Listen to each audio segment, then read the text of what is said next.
And we are back, folks. How are you doing? It's been a minute, but we're back. I'm back home, as you can see. Uh, Hope y'all are doing well. I hope you had a nice start to your year, because I guess my last stream was last year, right at the very end. But yeah, I'm back home and reunited with Bean. I've missed him so. And yeah, I've missed you guys too. How are you doing? Siphon Beppo, are you RGV? I assume so, right? Um, hey, Mectal, Jazz, Siegfried. Oh, being woke up. The beast is awakened.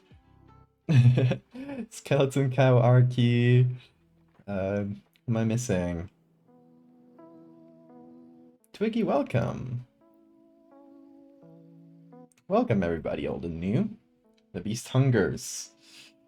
Lily, thank you so much for the resub. And as promised, in exchange for that resub, a treat for the bean. But only bean? Only if you go here. Come on. Come on. Go. There you go. And he gets his treat. Good boy. Anyway, yeah, reason I haven't been streaming, I have a couple of reasons. I've been busy with other things that can't be streamed, so just like writing and stuff that just isn't very visual. I have had internet troubles back at my parents'. If you remember, I was at my parents' for a couple months until last week when I came back.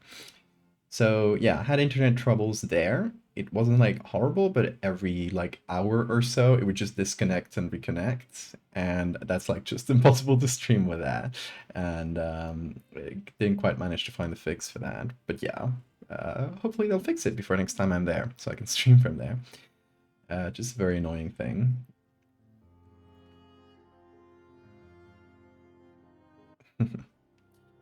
And letter from a snail. Thank you for the follow, and Twiggy as well.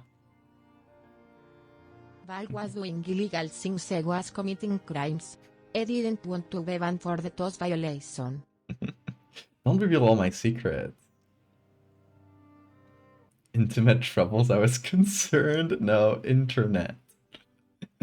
Mispronunciation there.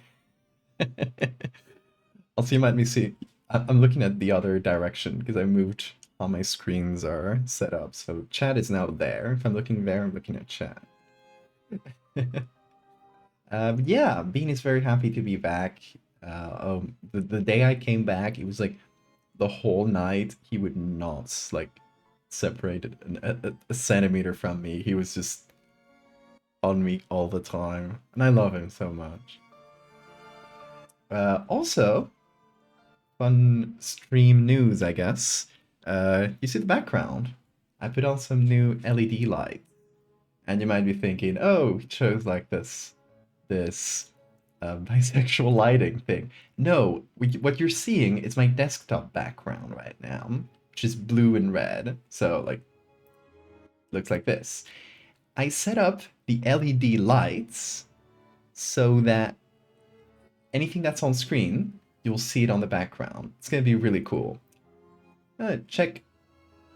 I'm gonna just put up like one of my edits on screen. And you're gonna see how the screen changes. Let's choose. So how dramatic the music. Okay. Let's put on some more chill music. Let's put on an edit with like a different color.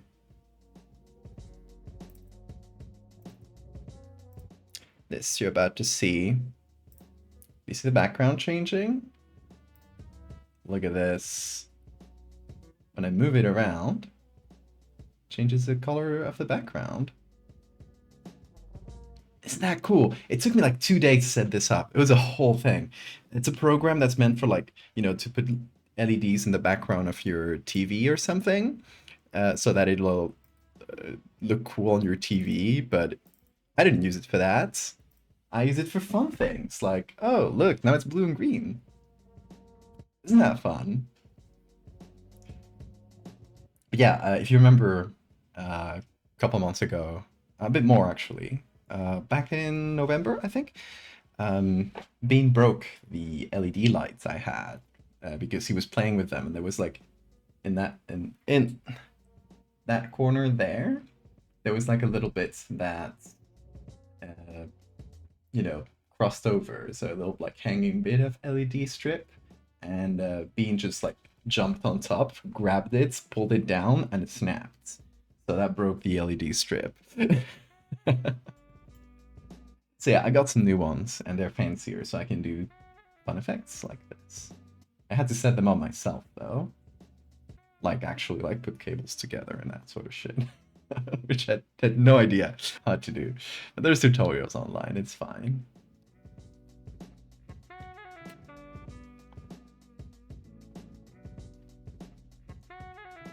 Yeah, we got meat in this house. Exactly. Also, hi everybody who's been joining. Wen and Rex and Pyro.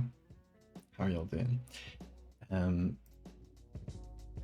Yeah, we are doing house meat today. This is a specific idea that I had when looking at a very particular image a few, like, literally a few years, like a few months, like I think years ago. I was online and I saw this photo. And it was just one of those things about like, oh, look, they're covering all the like old architecture with like ceiling tiles. Oh, how tragic that is, right? Well, I don't care about that much. This is how it is. But uh, and I looked at this image, and to me it felt like some sort of organic thing leaving up in the ceiling that was being covered by the ceiling tiles. And you know that sparked that idea in me of ceiling tiles being like installed to cover up something. Been calling pink insulation foam house meat for a couple of years. Hell yeah. Wonkenize, thank you for the follow. Kind of Geiger-ish, you're right. Kind of like biomechanical vibes. Bean? Trying to climb up in my closet again. Bean, it's time to come out of the closet. There you go. I like cartilage a little bit, yeah. So that's like the basic idea, and that's the sort of image I want to make. Obviously, I have no idea where this image comes from. I've looked it up. Seems to be from like 5 years ago or so, at least like its first appearance online.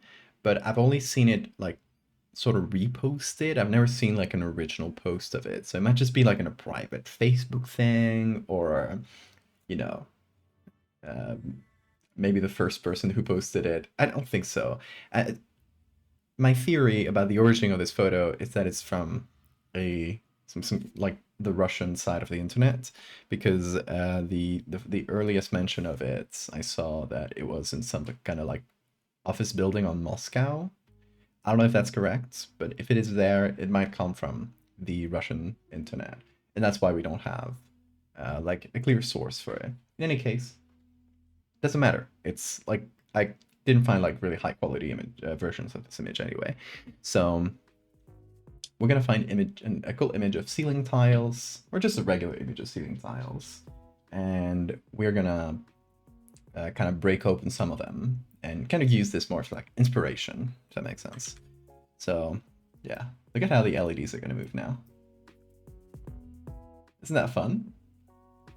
I can do something fun. Hi, Bean. I can now do this, and by moving an image in Photoshop, I can show you different parts of the background. Like, oh, look at this mask that's hiding the cables. Look at Mock. That looks like a fancy ceiling being covered up by a drop ceiling, so if that is from Russia, it might have been a historical building converted into office space. I assume that's exactly what happened, yes. And there's like actual practical reasons to do this. It's not, oh, let's cover up the beautiful ceiling that used to be there. Mm, yeah. No. Check this out. Check this out. Look at Snorlax or the Chorb. That's fun. I like it. I didn't think we could do something like that. Hi, Bean. Yeah, there's actual reasons to do this, like mostly lighting and thermal. An old building like this probably like it just doesn't have like infrastructure to do like modern lighting, especially for like an office space or stuff that needs to be pretty well lit. And thermal insulation. Like these old buildings are not usually very thermally efficient. So I would rather work in an office space that looked like ceiling tiles, but it was like clear and visible and warm than just to freeze my ass off in this beautiful building. That's my personal view on this. Anyway, I just found it cool inspiration. You heard of Bean? Yeah, Bean has been it's been very active. Come on, jump up. Jump up. Let's see. Chat wants to see you. Come on. There you go. Good boy. Oh, he's purring. Oh, he's purring. Ocean, good to see you.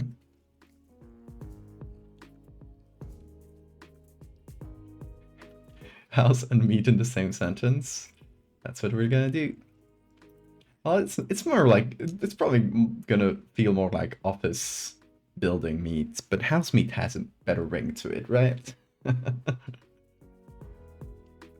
What's next? House of Leaves? Well, wouldn't you know?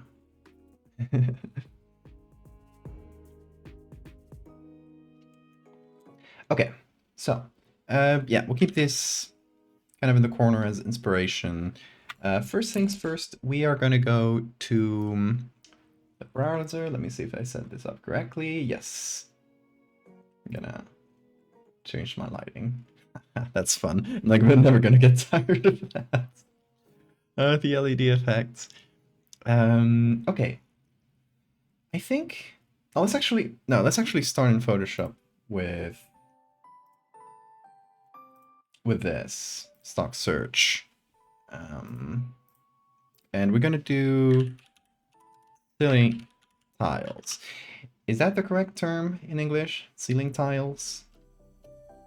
Oh, seems to cover quite a variety of things, but I think it's just like combining the search for ceiling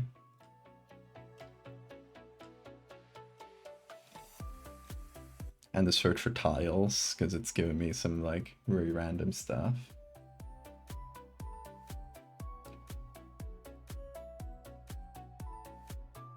Good office drop tiles covering a beautiful ceiling, historical Russia.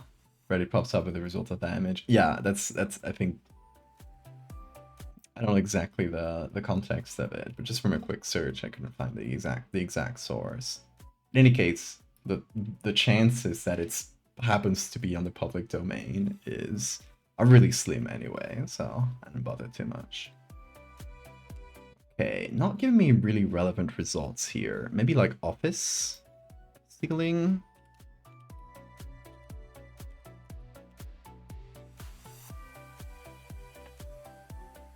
I got some here. I would like a picture that has like a better angle of it. This is not too bad.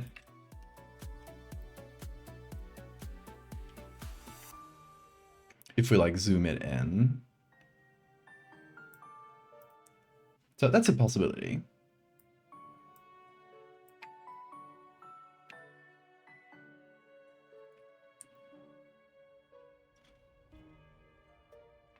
You want tea, Bean?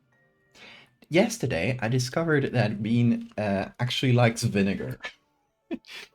Bean is really picky with human food.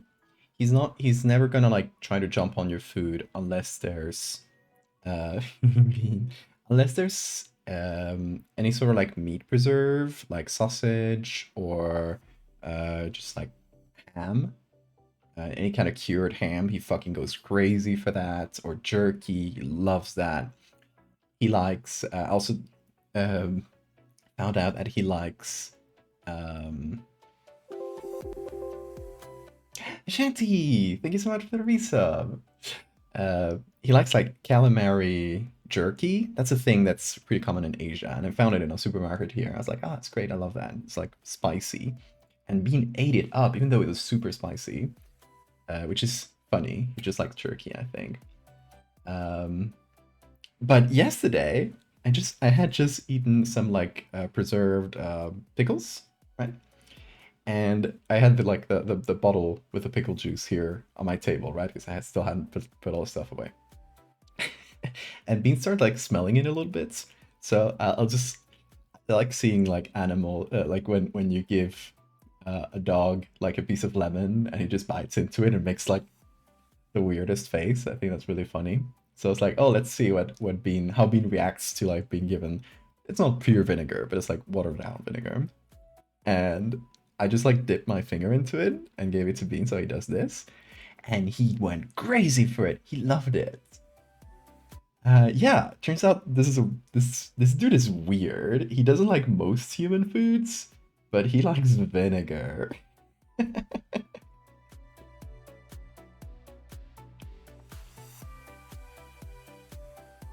Oh, here's a good one. Kind of dark, but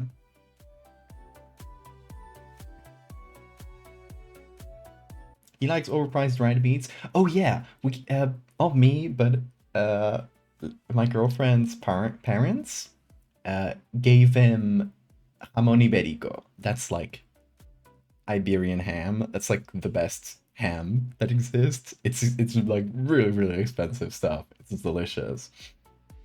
They gave it to Bean. Of course he loved it. He has refined tastes. Oh, this picture sucks actually on zoom on upon zooming in. What's this noise? Okay, not this one. Looked promising, but no. 29 months let's go. 29 months, Leo. Thank you so much. You guys are gonna start a hype train at this rate.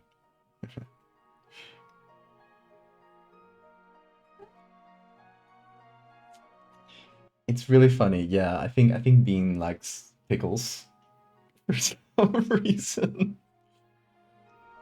He's very food motivated, so that's why I've been able to teach him so many things, like to get up on my shoulders. When he likes a treat, he'll go crazy for it. Cheesy ramen for dinner? That sounds delicious. Enjoy. You got egg ramen? Everybody's got ramen but me? Damn.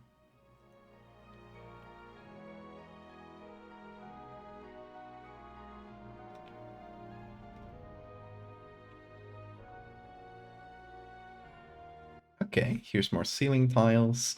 It's gonna be hard finding a picture that specifically zooms in on them, but if we find like a good enough quality picture that just has a good angle of the ceiling tiles, it should be fine. These are a little fancier than what I'm thinking. I'm thinking like very basic, like office tiles. So these skew a little fancier. They got like an edge. Some of them have like a little pattern on them. A bit too fancy, perhaps.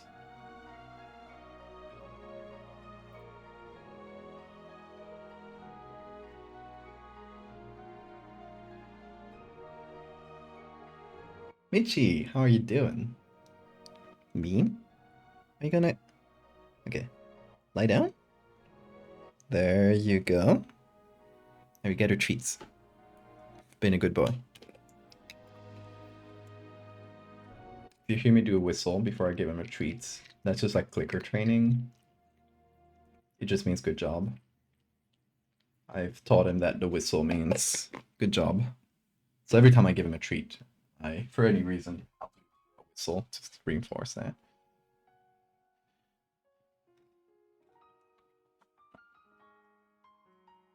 Well, I didn't have ramen or anything fancy.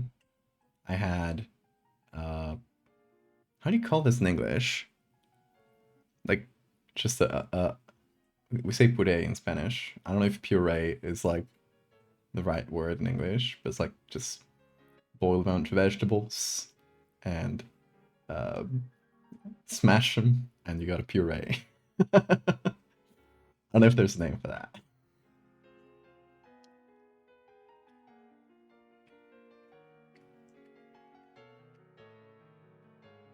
Summer skill new. I'm enjoying that there's it's wintry enough that I can wear this at nights. I don't have to be short sleeved all day. That's the one thing I miss about uh, not being in the Canary Islands. Kai Kumon, thank you for the follow. No, not mashed potatoes. It's a liquid. Okay, hold on. No, I gotta type like this because Bean is in the middle.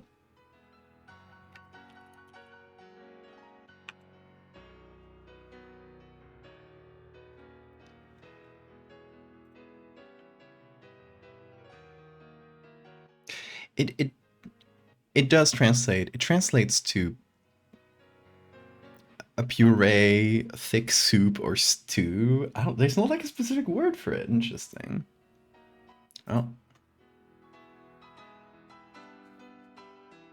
puree is this thing you can do for food, but it doesn't. Okay, in Spanish, there's like the dish called puree, like puree. It's just like boil a bunch of vegetables. You know, you can add spices and stuff. You can add a little bit of like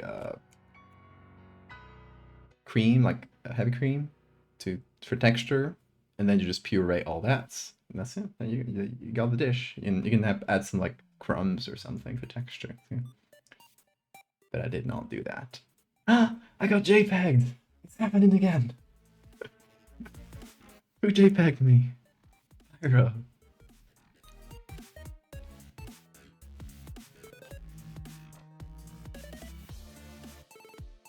Oh, what you find, Lilith? This work? Let's see. No, level 2 JPEG. Could work. And I think I did see this one while scrolling. It is like really big tiles, which I don't like particularly love, but it might be a decent one.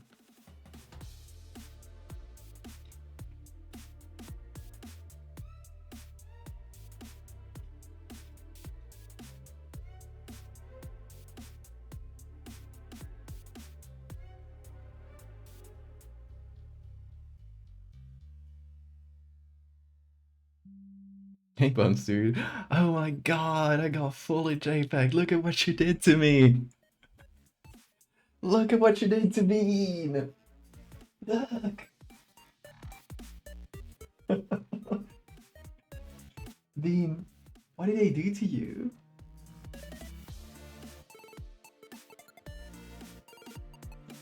Okay, I did. Ah, I'm finally clear. Look, Bean, we're back to normal.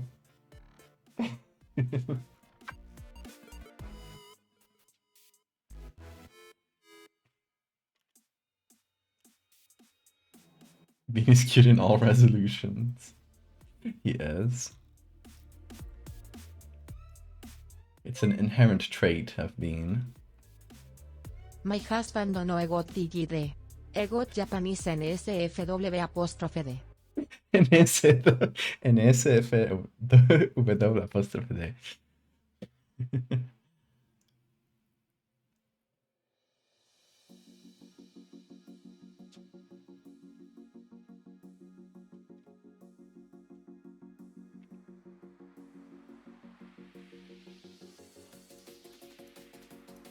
Okay, no luck in these websites. What I could do is, Bean, what are you eating? Come over here. No. Can't eat that. Okay, these websites, I guess, just like the search for ceiling tiles is already a bit annoying, because when you search for 2 words, these websites will usually, instead of trying to search for both words, they'll usually combine both, like the searches for both of those individual words, which is like a really bad way of doing search. It makes images so much harder to find sometimes. But it's just giving me every result for ceiling and every result for tile, or I guess office in this case. So it's just giving me a bunch of office pictures, which sometimes happen to have tiles, but not a lot of luck. I think big part of it is probably the fact that there aren't too many like pictures of like specifically the ceilings of offices with the tiles, which makes sense. It's not a very interesting thing to look at. But let's try maybe Flickr. Flickr might have some luck there. Drop ceiling. Let's see. Okay. Going to Flickr. We have some like really destroyed ones, which, you know, I wouldn't be against something like this if we got like a better look at it, because it is, we already have like the open ceiling. We can do the meets behind that. This is not bad, honestly. What's the... Oh yeah, it does say public domain. Always good to make sure. Yeah, this could be a decent one. I would like to have more... a better view of the ceiling. That said, suck my pussy with one S. We could have like some more meat behind the doors here. That could be okay. That's a good option. I cannot hit download. Oh, there it is. We do have other pictures. These are pretty good, honestly. The mold. The mold is here. We could change the mold to red. That would go well with the meat, I think.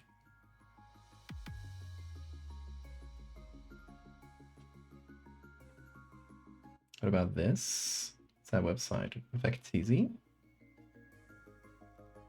Oh, free license. Okay. Oh, yeah. This is like there are a lot of websites like this that say free or public domain, but it's always like with a lot of strings attached. So I don't fully trust these. Also because, you know, it's like kind of hard to know. I've seen like a lot of actually copyrighted images on these websites. I think I've seen some like copyright stuff on Vecteezy before, because they probably don't check very well who's uploading. So we would have to do some like extra legwork to make sure that one's okay to use. But oh, here's a perfectly centered picture of ceiling tiles. Oh, it's actually just digital. Here's the house meat. The house meat itself. Insulation bats with 2 T's. Interesting. Whoa, the streamer. What's up? Just going about. You're just walking around. Love is in the air. Wrong. Black mold. Peter, the mold is here. Skin cheese. Brie? I guess it makes sense. It's cheese with the skin.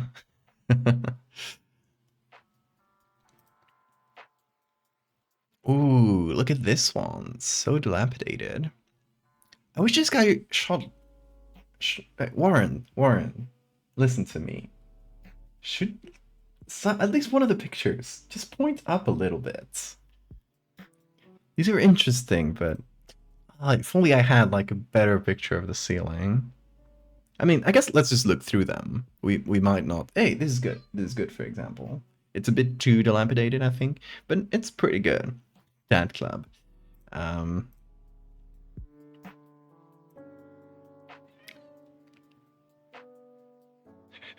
like this one a lot. Just an angry face saying, shh.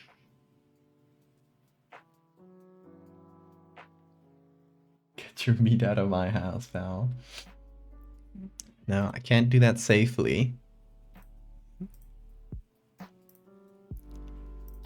need to pay a large sum to the house meat removers.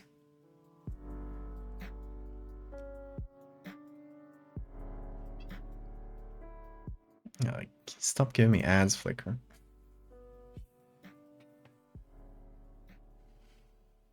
The microorganism that makes brie possibly might be going extinct. Really?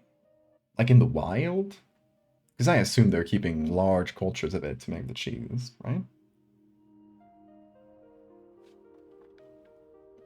Love abandoned places with graffiti. Yeah, I love urbex.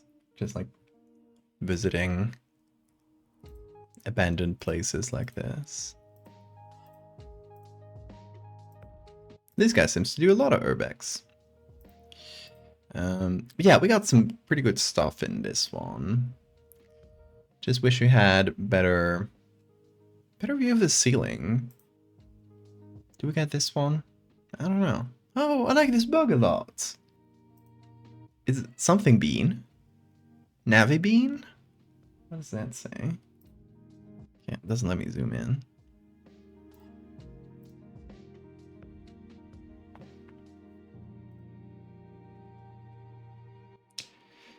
Let's see. I think I got all the toilets. Oh, with clumps of the insulation. Oh, I like this one because we could just turn this into meat that fell from the ceiling.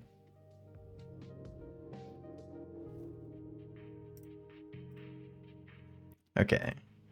I got some pretty good stuff, but let's scroll through here on Flickr. We got people installing drop ceilings, looks like. Not a lot more. Let's try... See... Okay, there we go.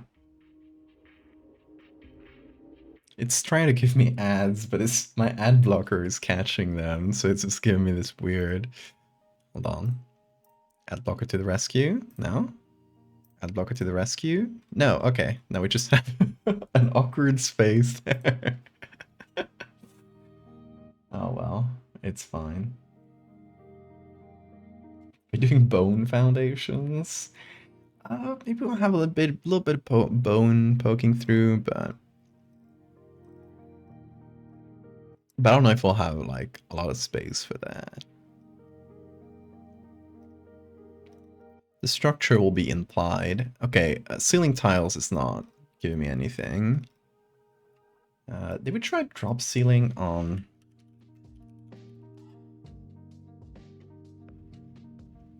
On the standard websites? No, it's not giving me anything now. Okay, let's try Wikimedia. See, I thought it would be easier to find pictures of these like office ceilings, because it's really ubiquitous. But I guess it's also like not something people will photograph. So, oh wait, Wikimedia.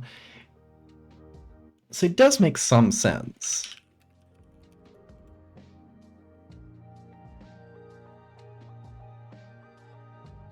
The mold needed to create brie is gotten weaker over time. The mold maybe not be able to outcompete other molds in the cheese. Oh, interesting.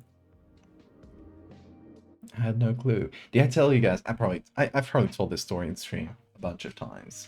But where I'm from, in Asturias, we got a cheese, and it's the only blue cheese in the world that's grown completely naturally. You don't put the mold into the cheese like in every other cheese.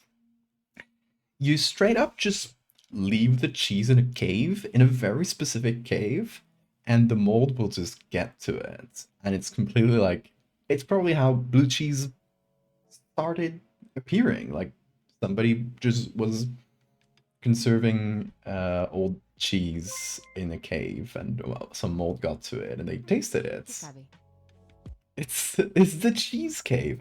And yeah, in this small region called Cabrales, in like the mountains of Asturias, there is like a super prized and well-known cheese called Cabrales, and it's like the strongest, crumbliest blue cheese you'll ever taste. It's amazing. If you like blue cheese and you don't mind it being strong, it's so good. And you can make a banger sauce out of it too, if you just like mix it with like a melted in cream and like heavy cream, and just put that with some meat or something. It's so good. Let me show you the cheese caves while we're at it.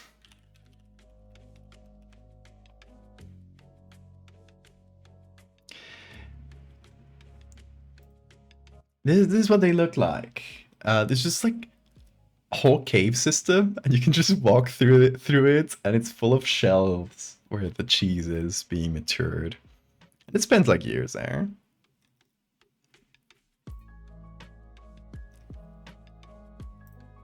And this is, oh, yes, the actual cheese inside. It's like this really dense blue cheese that has a bit of a crumbly texture. Really fucking good.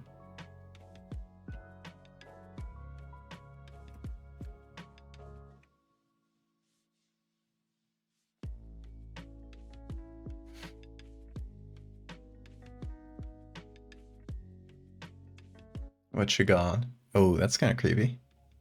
I like when their exit sign kind of lights up the room. The US government has a cheese cave. Or are they hiding from us in the cheese cave?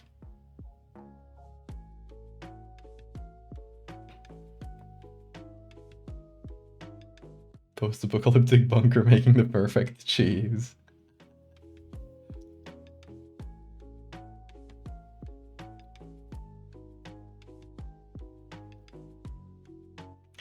I wish I gotta look up next time I'm back home in Asturias. I'll look up if they do tours of the cheese cave. IRL stream in the cheese cave. No, I don't think the internet will reach there, but I would take photos of the cheese cave for you guys. If they allow you, because I went to a mine and they didn't let me. Who's that been? Oh, wait. Whoa! Complete coincidence. I was just looking through tabs and I hadn't seen this one.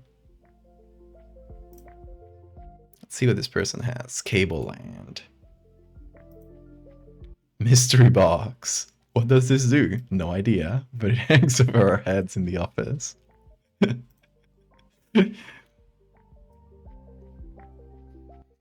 I like how they have a little story attached. Ceiling sinkhole. What started last week as one tile removed has expanded. Strange men come in with walkie-talkies and jacks and hoist big metallic boxes in the ceiling space. It's kind of eerie.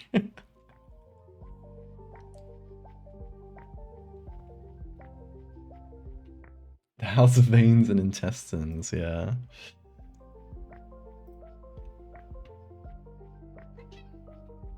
What's up, Bean? Are you gonna go out? Hold on.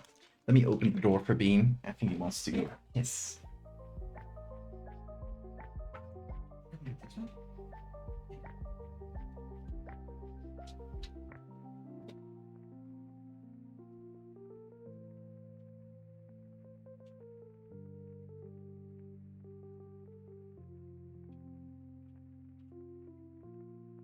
Be back for the beans soon.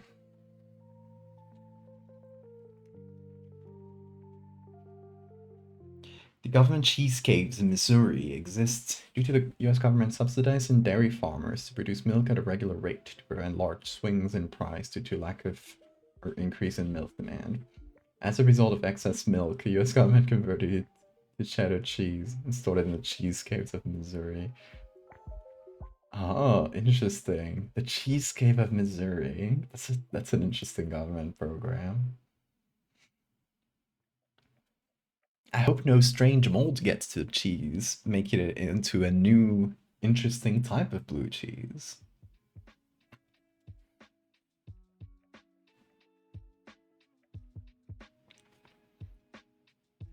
What manner of creatures would live in the cheese cave? I guess I just have to go someday and find out. I assume, okay, so Cabrales is like a whole region. It's not a single cheese cave. It's a whole cave system where they do the cheeses. So I assume there's like a lot of entrances and stuff, and a lot of cheese makers in the region. They all do the same cheese, like it's Cabrales cheese, but you know, there's different cheese makers making it.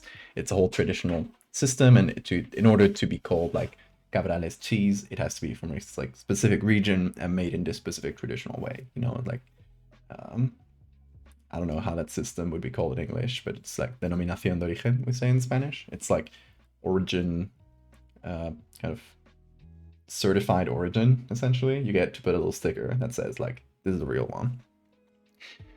Just like champagne can't be called champagne if it's not made in the Champagne region. That whole thing. We do a lot of that in Europe. But yeah, let's see. The cheese cave origin. Oh, look at that. We got the actual office. There's a lady who's like, what are you doing? Why are you taking a picture of me? Why? There we go. Okay, that seems to be it for the ceiling pictures. Or not fully, actually, there's more. This looks like the office from The Office. It's kind of endearing. It's like kind of a quintessential office from the time, right? 2005. Anyway, all the close-up pictures are fun, but I like the pictures where we can actually see the context.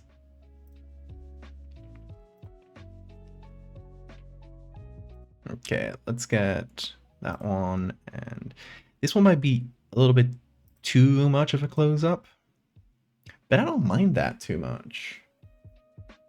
We get to see more of the meats.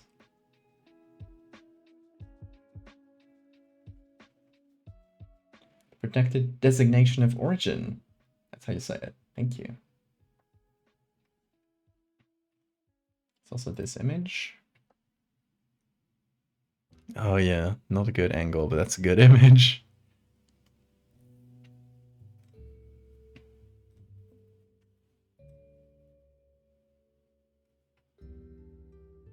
She's dangerously close to house flesh. It's okay, it's harmless.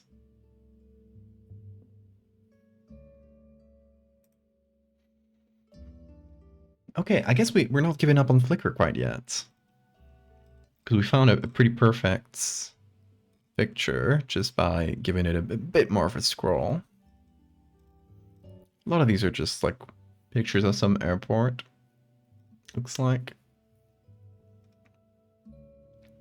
Don't know why, because I looked for ceiling tile. I don't know how that relates to this airport.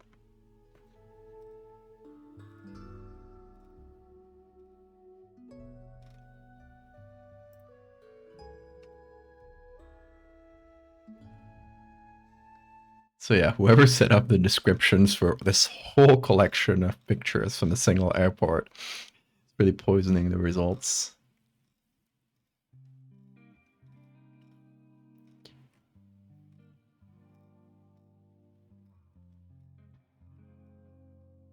Okay.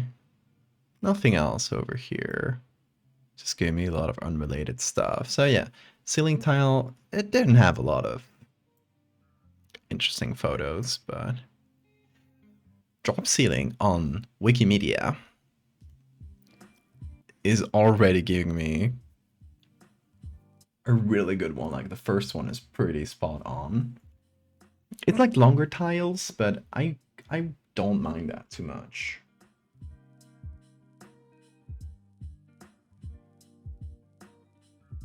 Title House Hunter means something very different, exactly. I like your thinking. If a human lived inside the house of meat, would the house still be made out of meat, or would the human be made out of house? May never know. A word in Spanish. Well, how about meat? That's what we're talking about. Meat is carne. Carne is just like, it can both mean like the meat you eat, but also flesh. It's the same word. Which makes for, like, writing wise, can make for some pretty fun,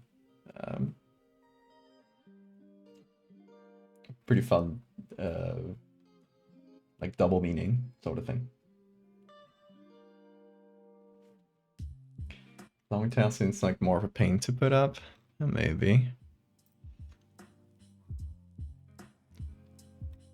There's a lot of ceiling tiles. Oh, here's another broken one. Hello, it's full of cables. It's a little bit grainy, but kind of dig that actually. Somewhere in Munich.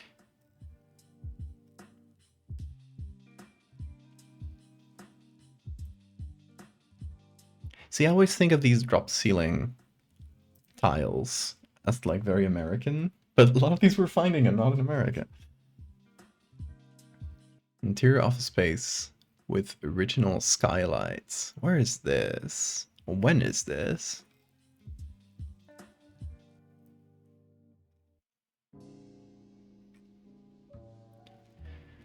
Not seeing any dates. Anyway, I don't like this one as much because we can't do anything with color on black and white photo. It is pretty good though. What is this thing? A draining and drying building. It's kind of creepy looking.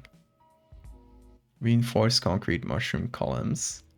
Feels like it could go in the ziggurat series that I never finished. Oh, let me get the bean, by the way. Hold on.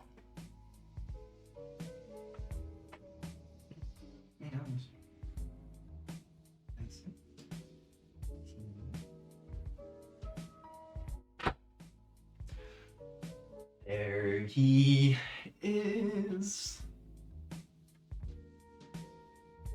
Oh. The bean.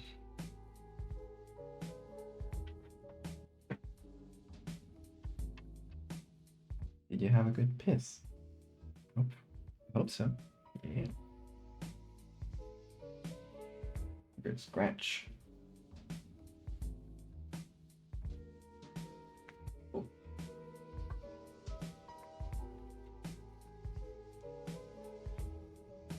Oh, what did you click on, Bean? You clicked on a different photo. It's like, no, I don't like that one. I like this one.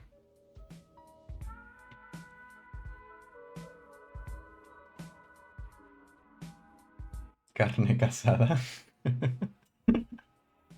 Like Carnage. Carnage is, yeah, probably have the same origin from like Latin as meat does in Spanish.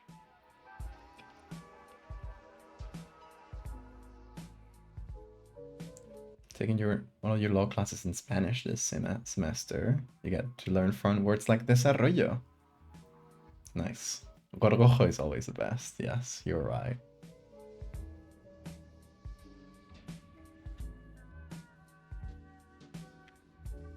Give him your cat a little kiss in solidarity. Yes! Folks, if you got a cat around, give him a little kiss. In 3, 2, 1. Yes. Very good. Good job. Bean loves it. I realized the other day that I had taught Bean another thing without realizing. I have taught him that by doing kissing sounds, he'll headbutt me. I don't know exactly when I taught him that, but yeah. See?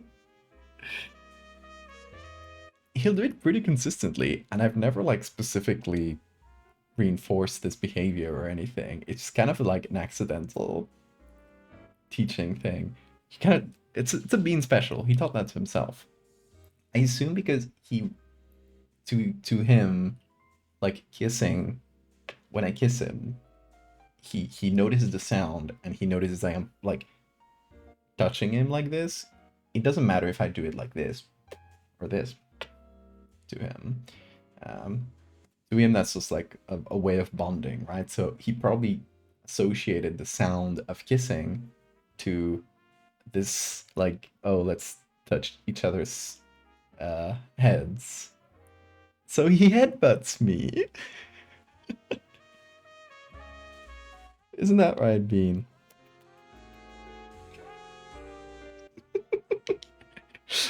Oh, he's so cute. He's so cute. You are. Tapping twice means hop up or I'm tapping. I do that too, and he learned that pretty quickly. Carnival also comes from the same origin of carne carnage. Interesting. Carnem, flesh, vale, goodbye. It was believed a celebration before Catholic Lent, so goodbye to the meat celebration. Goodbye to the meats. I love that. Baby boy protagonist of the world. He really is.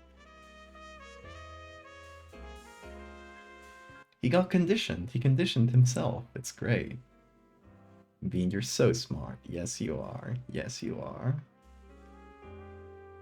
It's funny how we, like, sort of inadvertently sometimes create an individual language with our pets.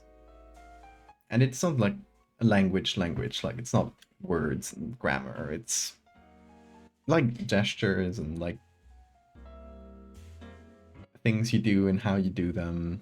And they'll sort of learn that. He knows that when I'm working here, I'll often just like get up to like fill my water, so he'll like go ahead of me and he'll like wait for me in the kitchen because he knows I'm gonna go fill my water, because he probably just sees me with the water bottle getting up and he's like, okay, I understand where this is going, right?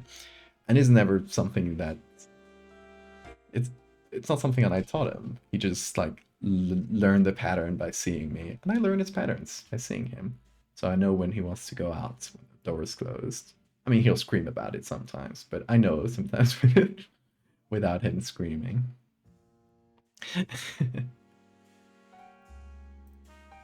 Okay, ceiling tiles. I like this one a lot. Did I download it already? Nope. It's decently big, but it's a little bit blurry, a little bit grainy. I don't mind. I think that's pretty cool.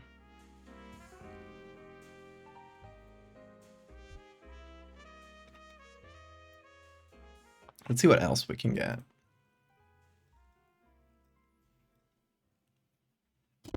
Oh, sorry, bumped the mic. Hope that wasn't too noisy. We got people tenderizing the house meats.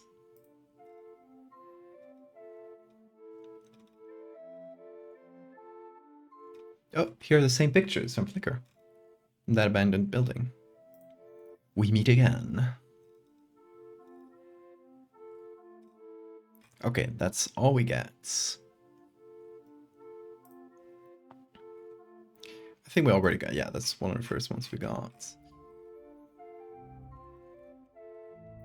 that's drop ceiling. Let's try ceiling tiles. See if there's anything different.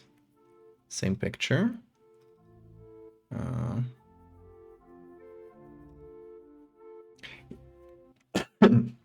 Sorry, Bean.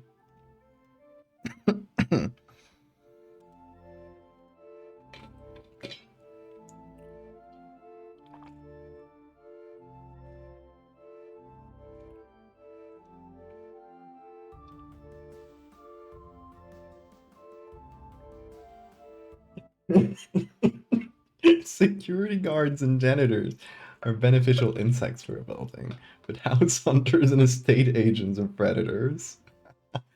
House flippers, too.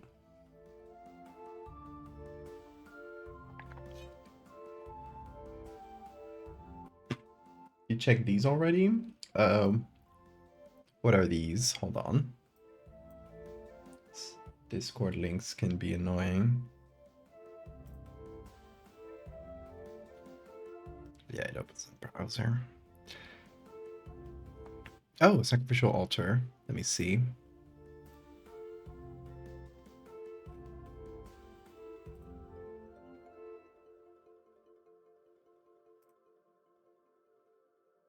Oh, we got a broken tile.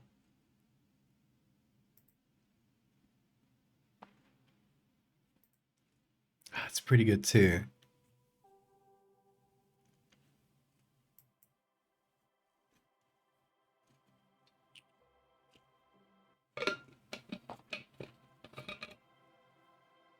Need help writing from your chat.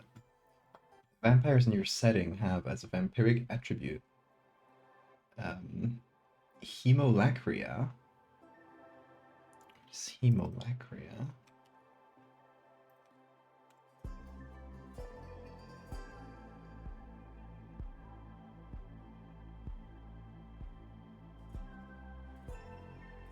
Oh, lacria as in yeah. Tears of blood.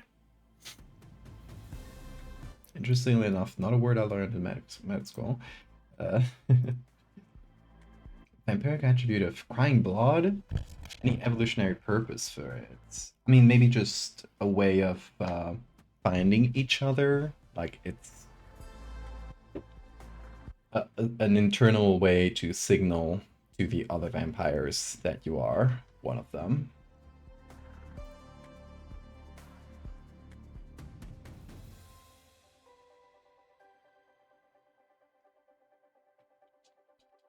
St. Polaris, thank you so much. The giant Spanish mosquito, Mexican mosquito. But yeah, I'm glad you like it. I got more Megalomorpha in the works. Actually, tomorrow we have in tomorrow's stream, so tomorrow at the same hour, we'll be doing some Megalomorpha. I did this one last month. I guess a couple months ago now. One of the last few times I streamed. We did this one, which is gonna go. Oh, hi Bean. Bean brought me the toy. Good boy. If you don't know, Bean brings me this hair tie, and that's his way of playing fetch.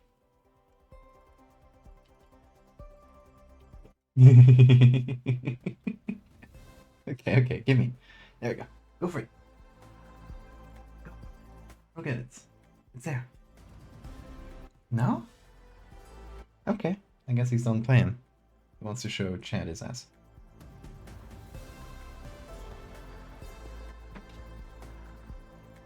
Anyway, we're doing this one of the last few streams before this little hiatus.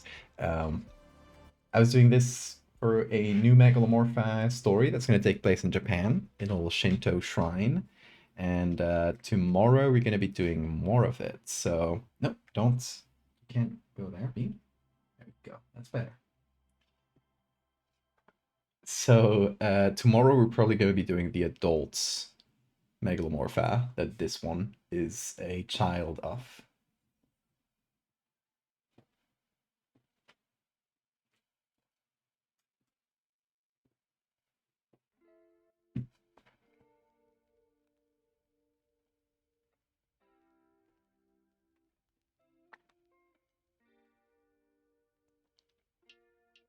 Having a cat is just having to see Hall 75 times a day. That's true. That's true. He is needing, yeah. There we go. You can see it better if I hold up the camera.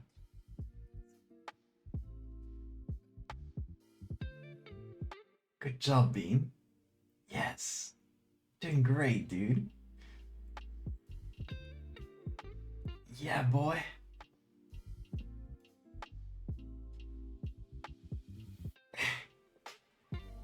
Point of view, you're being needed by Bean.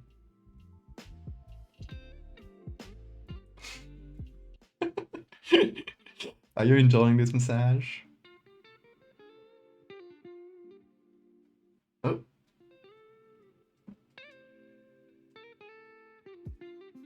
Someone clip that, please. I love that point of view. Hey, don't try to attack cables, Bean. It's not good etiquette. Hold on. There we go.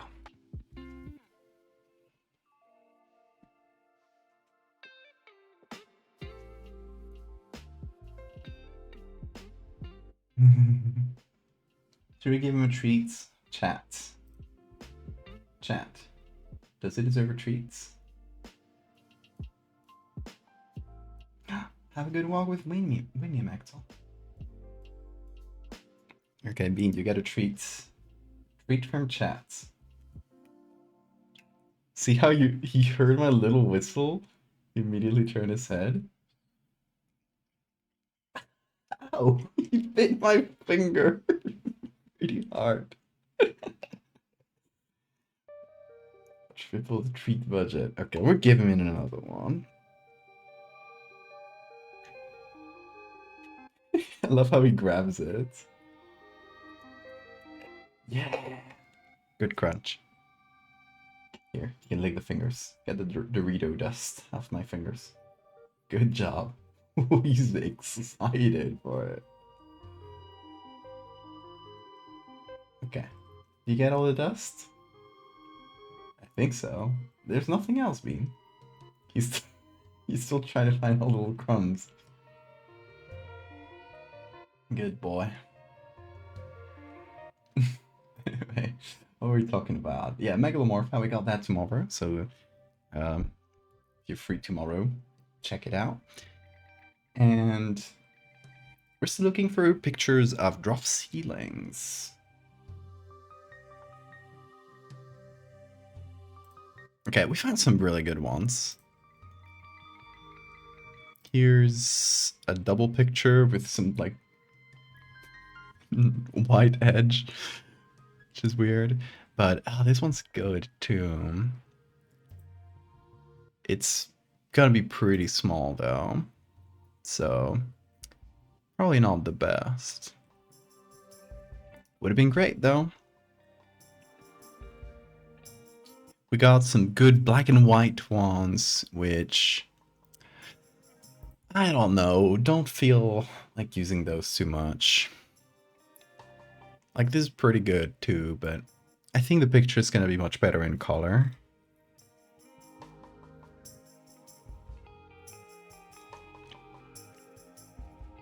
I still think it should be like pretty grainy and kind of old looking, but still in color.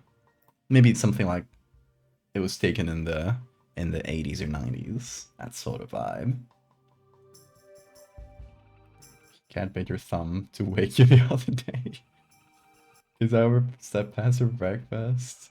I love that. I should teach Bean to bite me awake. Because I oversleep so much with my sleep disorder. He will sometimes wake me up, but it'll be because he tries to cuddle too much. He is a soft and fluffy thing. He's not too bitey. He'll only bite you if you give him a treat and he gets too excited to grab it. So he'll just kind of go at it and bite your finger. He never really hurts you intentionally. The only times he'll scratch you is if you're grabbing him and he gets scared, because he's pretty easily scared. He especially with people he doesn't know.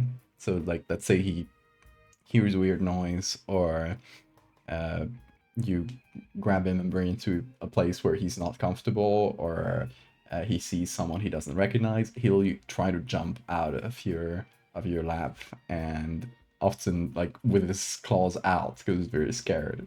So that's when he'll scratch you, but it's by accident. Just get spooked. What is this? Electrical conduit and cable penetration. These are fun for housemates too.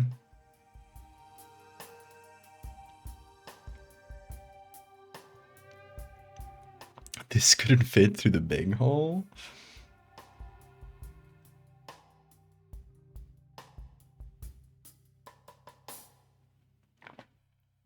Debating whether I should use my googly eye budget for today's meat or tomorrow's bugs. That's a good choice. A hard choice. Are you open to for paid kaiju pet commissions? Not at the moment. I'm gonna be pretty busy with commissions this month, like the rest of the month, and maybe like early March too. So yeah, actually, I can tell you this. I got commissioned to do some work for Trench Crusade, which if you're not aware, is Trench Crusade is a uh, like a world building project that an artist called Mike Francina has been working on for many years, and also now a game that you can play with like minis and stuff, kind of like Warhammer. But it takes place in a world where, hold on, the Guts Kickstarter has a lot more info. It takes place in a world with where it's the Templars opened a portal to hell in 1099, and since then there's been like 800 years of war. So it takes place in 1914, but in a completely different world that's been in war for 800 years. And it's kind of just been a stalemate kind of war. It's been going on for entirely too long in trenches. And they have like World War One equivalent technology, but with like, you know, really like more fantasy elements, and there's demons and there's like mech-like things, and it's really cool. And yeah, I'm gonna be doing some stuff for that, for the book that's gonna come out with this game, doing over the next month or so. So yeah, I'm gonna be doing some of that on stream. Probably not the whole like newspaper, but at least like the images that are gonna go on the newspaper. So stuff like, oh, there's like a specific faction that did a raid on like a coastal raid. It's gonna be a picture of the coastal raiders that worship Satan.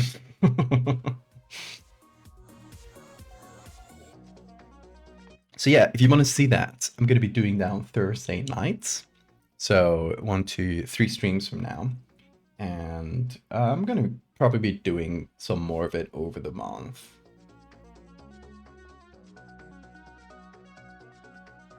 Yeah, the perfect pet for kaiju. The bird. Is that the new bird?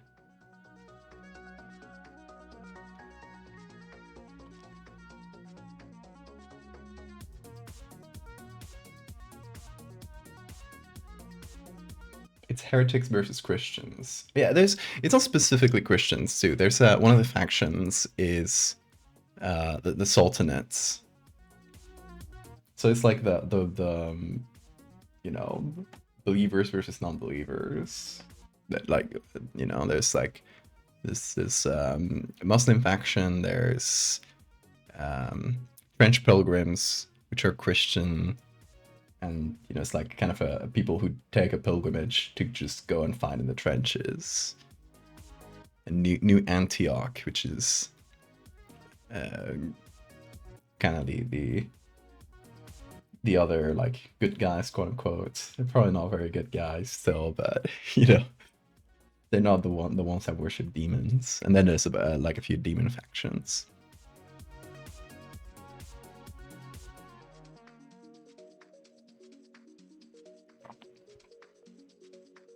Abrahamic faith against devil worshippers, exactly. Yeah, just as King said. Good explanation.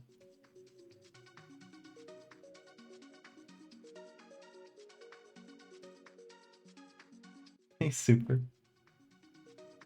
This game is called Trench Crusade. They just did a Kickstarter that was really successful. $3 million, really good. And that's for like the physical game in the book. But if you just want to follow like the world building projects, they got the Trench Crusade. They have an account, and then you can follow Mike Francina, which is the main artist who's behind this. And this, for example, is the Coastal Raiders, the Heretic Naval Raiders. That's the I think this Thursday. I'm still not sure exactly which one we're gonna do because we got a few pictures to do. But we're probably gonna be doing a picture of these guys. Maybe like one of these, like the heavy units, and some like more lightly armored ones.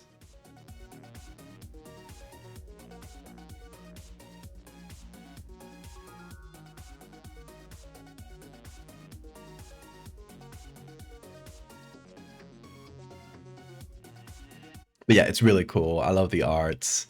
I love the Bomb Witch. The Bomb Witch is such a cool design. I think it's one of my favorites. These are the figurines and stuff, but hold on.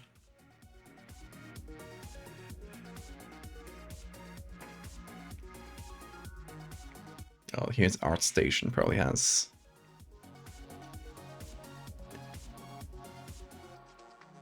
The Witch. I think it's this one. Yes, I love this piece so much. It's the Artillery Witch.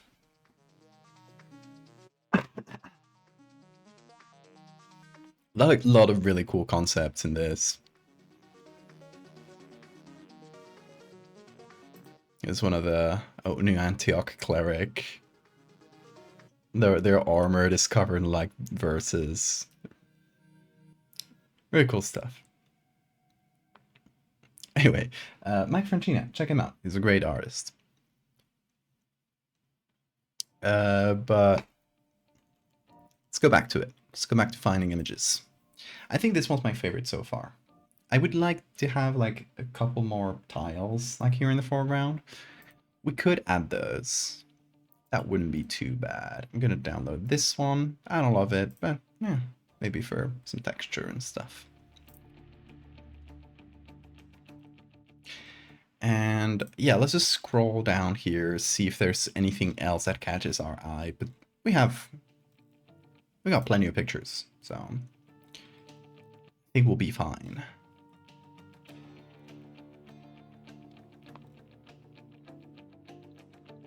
We got more people installing drop ceilings. But yeah, I like the... Okay, that's all the results. Okay, good. Let's hop back into Photoshop. And let's see the pictures we got. Quite a few of them, most of them from the same source. All this abandoned building.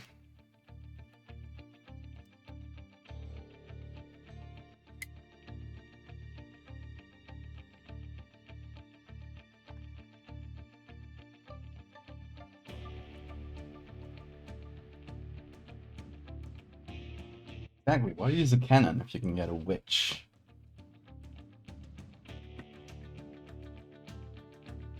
Okay. Let's see. These are all good, but unfortunately they don't point at the ceiling too much. So not the most interesting. Oh, this one's sideways for some reason. This one I would like if it was a bit more zoomed in. Like this. And we don't get a lot of detail from it. This one's quite good, and this one's very good too. Then we got these two, which aren't anything too interesting, and here's our reference picture. Oh yeah, in case you missed it, because we got a lot of people... I've been yapping for so long today. It's fine, it's been a minute. But this is the inspiration picture. This is what gave me this idea of house meats. And this specific idea of like meat hiding behind these ceiling tiles. This picture, because I've kind of, when I looked at it, my first impression was that there was something organic kind of hiding behind it. The intent of the picture was to tell, oh, you know, like modern architecture, just hiding all the beautiful stuff from like old architecture. Which is probably not the reason this was built, but it's probably for insulation, but still. That was the reason this was posted around the internet. But when I saw it, I saw the meats. That's what called me. These two are my favorites. This one has this like yellow vibe that I like, but we could take this one and give it that yellow vibe. That's perfectly viable. Your seeds are sprouting. Oh, what you planting? The bitch ass ones. Your bitch ass seeds are growing. So you'll have a whole bitch ass. A special ability to see the meats. It's my famous meat vision. House meat indeed. So yeah, we're putting some meat behind these drop tiles. Yeah. God, I like these two a lot. What do you guys prefer? The yellow one or the white one? Let's just call them that. Because this one has more yellow lights.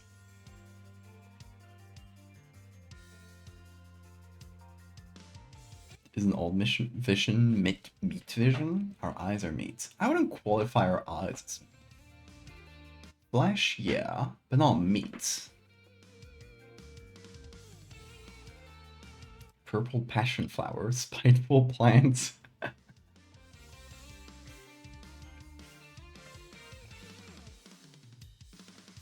Minecraft builds, posted it. Wow, that's so cool. Good job. Check it out on the Discord, yeah?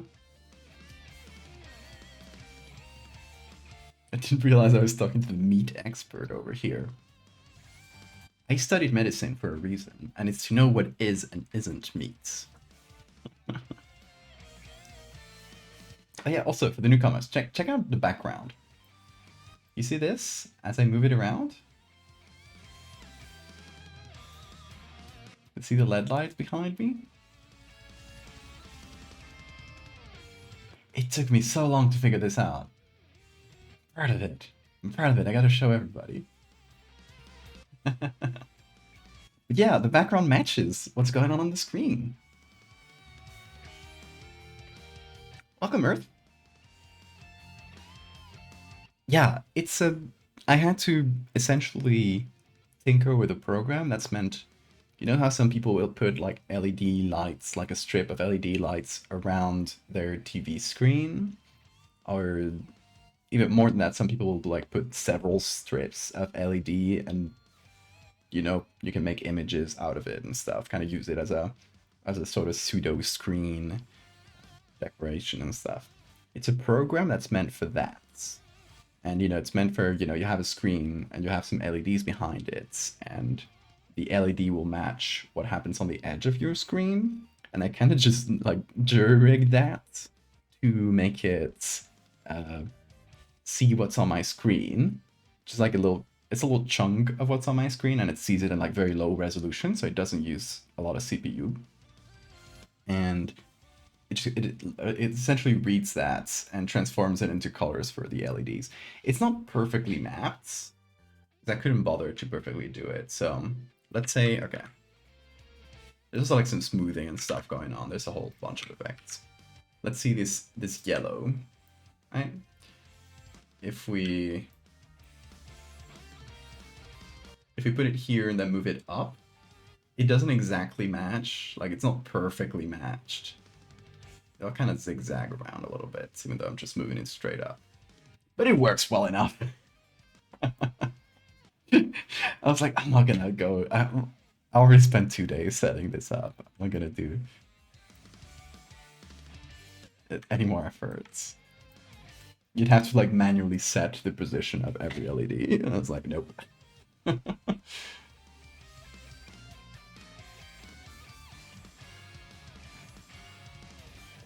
How the hell did you do that? Okay, so the program, it's called...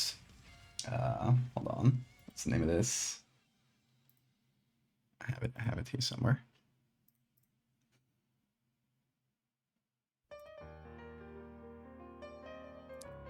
It's called Hyper HDR. All one word, Hyper HDR. You can get that from GitHub.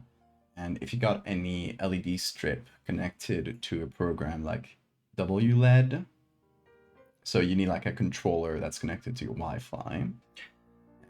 And people usually make those as out of like Raspberry Pis and stuff. But I got like a pre-made one because I'm not gonna do this manually. I'm gonna mess it up. So I got a pre-made one. You can get those on Amazon. You just look up like LED controller WLED, which is the like the open source program that runs it. So you can use that. And once you got that like connected to WLED, which can do some like simple effects, like I could just have it do an effect on a loop or something like that. You got this other program called Hyper HDR, and that's what gets you to like map the LEDs to your screen. It's a whole thing. Took me a while,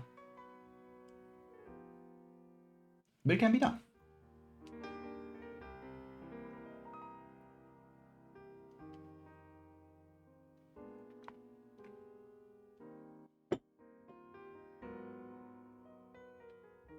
Are you fucking with LEDs?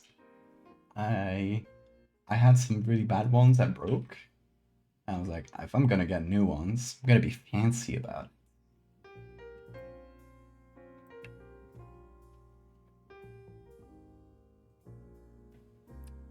It's sometimes to kill on a better screen. You don't need anything related to screens. You just need some LEDs, some individually programmable LEDs. The whole thing ran me like a couple $100, all the hardware. So it's not the cheapest. It was my Christmas gift to me. Also, hey, I didn't mention this. I'm yapping today. I'm yapping a lot. I still haven't done the house meet, but we're gonna be here for a few hours. Who cares? I want to show you all my drawings. Because I've been drawing, and it's one of the things I've been doing over the last couple of months that you haven't been seeing a lot of, because I haven't posted a lot of my drawings. A chunk of them have been posted to the Discord, so if you want to see more of my drawings, you can just check my Discord. But my Christmas gifts for my family, this is kind of like self-gifts, because I asked for them, and I paid for a lot of it, but I got this, which is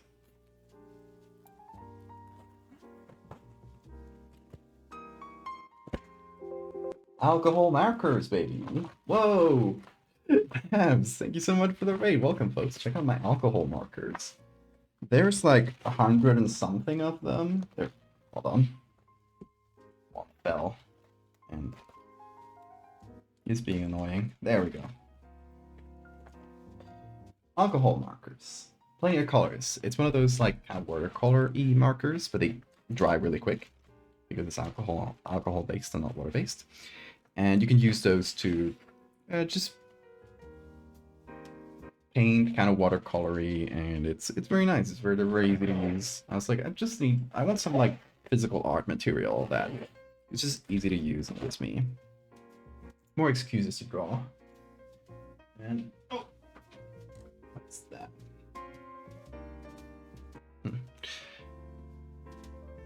The Bean's Christmas gift? He got Iberian ham. He got really fancy dried meats. So yeah, one of the things I got is this sketchbook. I got another one too, that's kind of vertical, but I haven't opened that one up yet. The reason is, if you remember, I got a sketchbook in Japan, and where is it? Is it around here? Yeah. Let me grab it.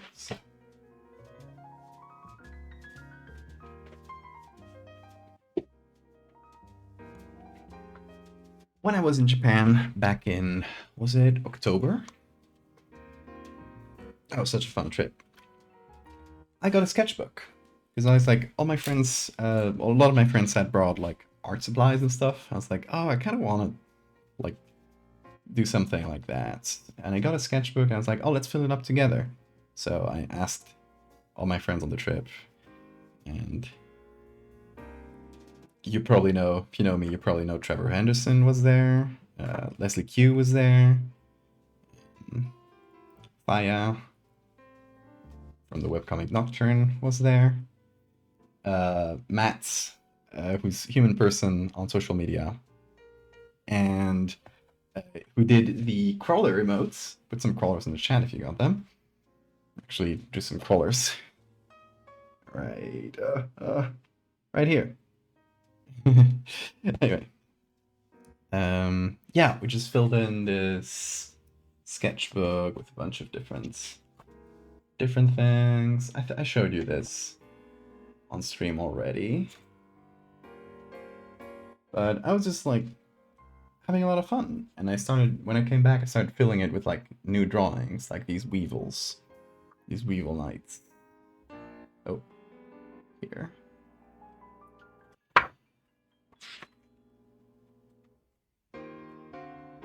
Kind of hard to focus it. There we go. Weevil Knights. Anyway, I was having a lot of fun making little drawings and kind of like shaking the rust stuff, because it's been many years since I last like seriously drew anything. So it was good. It was good practice, and I kind of enjoyed just doing some art that's mostly just for myself. I posted some of it, but it's not for posting, right? It was like, oh, maybe if I'm really proud of one, I'll post it, but I don't like do it for posting. And yeah, so I finished this sketchbook. It's actually like a really thin sketchbook with like pretty thick pages. So that one got finished pretty quick. But so since Christmas was coming around, I asked my parents, hey, if you want to get me anything, get me a sketchbook. So they got the sketchbook. We got those alcohol markers. I've just been filling it, and I got some fun things. You've probably seen this one as like an edited version that I posted online because I was like, I was really proud of this. This piece of the cow fetus in the oyster. So I edited it. So that's the scan version, and I just did some paint over. So I added like little veins and stuff, which were too, the drawings is too small to do those sorts of details. Just like increase the colors, added some new color on the oyster and stuff. That's more or less what I did. But yeah, it was fun. It was a nice experiment. Oh, let's see. Some other interesting ones. I'm not going to show all of them, but here are some dragons. Kind of hard to focus sometimes. Just a couple little dragon concepts. That was fun. Here's the tornado from Centaur Worlds. That was great too. People loved it, which was like, I'm like posting drawings for the internet. I'm like really self-conscious about that. It's not something I'm used to or have ever done. I've just, posted my edits and people know me for the edit. So if I post a drawing, I'm not gonna be confident on it. So yeah, let's see. What else can I show you? I haven't finished this one yet. I gotta finish this. This is like a picture of old school interpretations of dinosaurs, which I find really endearing. So it's like a big ichthyosaur kind of standing on its flippers.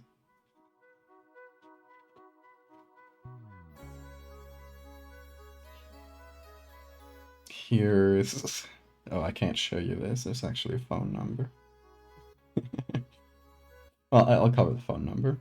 It's drawings with my cousin's son, who's 5 or 4. Yeah, anyway, it's just a little. He drew a frog. I was like, oh, let's add a human nose to that frog. Ended up becoming kind of a little guy.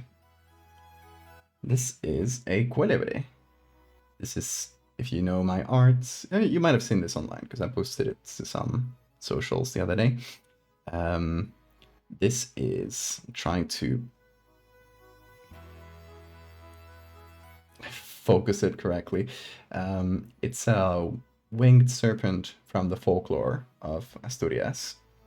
And I originally drew this while talking to my little nephew, and he was like, it's not my nephew, it's my cousin's child. I don't know if there's a word for that.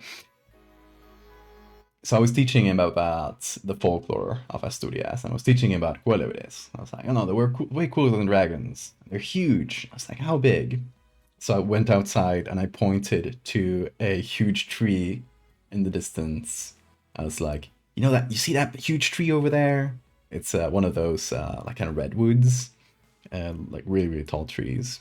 It's like taller than that tree. And so I sketched him like this. Obviously, I cleaned it up after the initial sketch was like a really quick sketch. Then I was like, oh, I'll clean that up. That's fun. Or not clean it up, but like render it.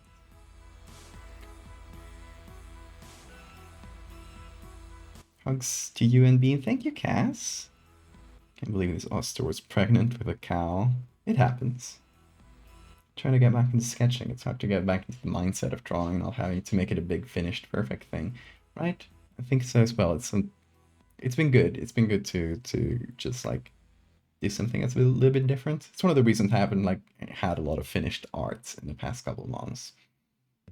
Not the only reason, but it's like I've just been really motivated doing this. Thank you, Rose. I am self-conscious though. It's gonna take me some time to not be. This is a dragon from Skyrim, this Parthenax, which I posted to Blue Sky and I got like a quotes tweet or quote post by an account called The Elder Scrolls Skyrim Bethesda. I was like, that can't be real, right? Because they had like 5,000 followers. No, it turns out they had just joined Blue Sky, and one of the first posts was reposting the official Skyrim accounts, sharing my stupid Parthenax drawing. If you haven't played Skyrim, they have this like really cool dragon design, and it was cool when you saw them like out in the distance, but when you were fighting them, or talking to them, because this was one of the dragons you could talk to in the game. They would face you, and they would, like, instead of like talking to you from like above and craning their neck up, they would just like have their necks down and facing you. So you would get literally this view. Like this is referenced from a few different screenshots of like conversations with this, and it was so funny because it's such a silly view. Yes, clearly Mario. Yes, also that dragon. If you ever played Skyrim, the dragon Parthenax was voiced by Charles Martinet. Martinet? I don't know how to pronounce it. Who's the guy who voiced Mario for most of Mario's existence. Not anymore, I think he retired recently, like a couple of years ago.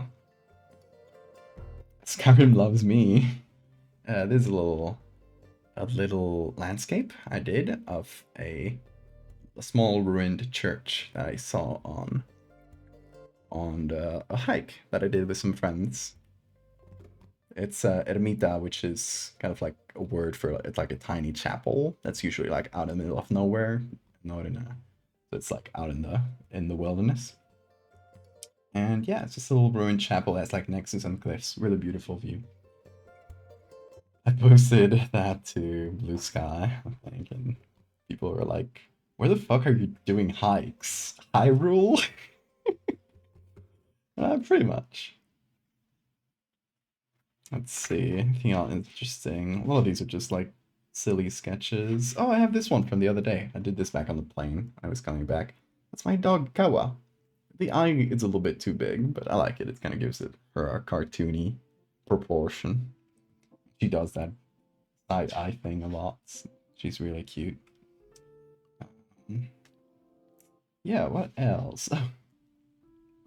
This is that one crab that everybody was sharing. I really like it. And I made him in with Spike here. Anyway, I think that's all the interesting stuff. Oh, there's Lollipop.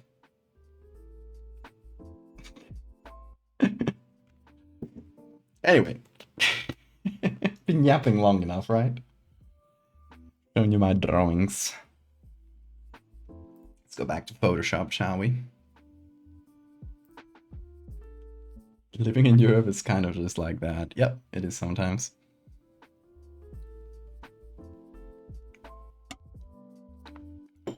Okay, so here we have our broken down tile ceilings. I think I might go with this one. It's probably the better one of the two. I wish it was just like slightly more zoomed out. And I wonder if we can sort of cover with any of our other tiled ceiling pictures. These are very broken though.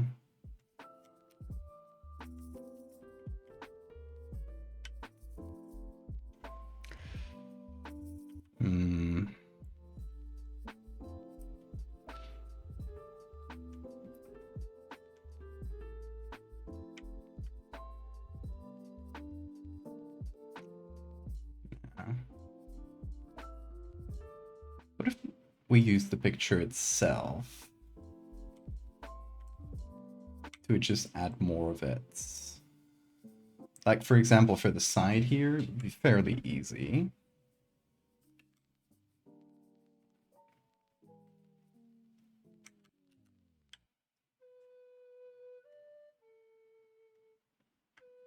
Like this. Pretty easy to combine. Same as here. Yeah, I guess we can zoom it out a little. Just give ourselves a better perspective that's not like so tight to the broken tiles. Because that does bother me. Okay, so same thing here. You're gonna take like these two little beams and you're gonna change the size slightly just to match the new perspective.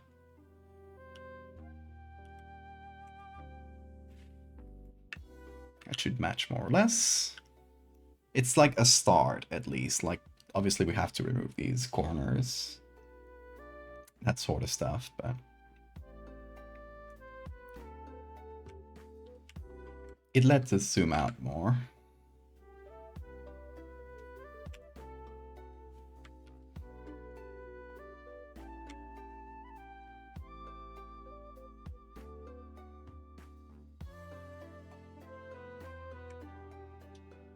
You can have like a little corner here. This bit below is going to be kind of hard because we don't have a lot to sample from. What about... Yeah, we could use this. That little chunk there. It's obviously a different color, but I feel like it could probably match. Like this, because there's like a little... Hold on. Just look at this. I'm having trouble seeing the perspective, but I get the feeling that there's like a part that goes up here. Like it just goes up a little and then continues. Or I might be getting it completely wrong, actually. It's kind of hard to tell. In any case, we can fill this in.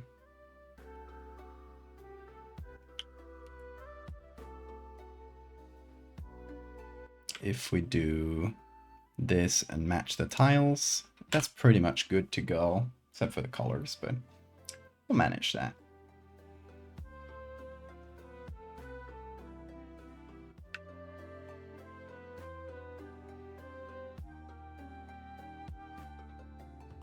Oh yeah, actually no, hold on. Let me hide this. That should be here. Okay.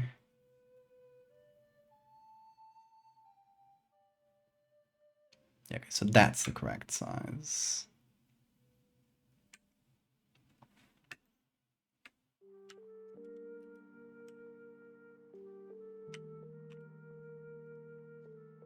The question, I guess, is it worth going through that much effort to get a slightly more zoomed out picture? The answer is probably not, but I'm annoying like that.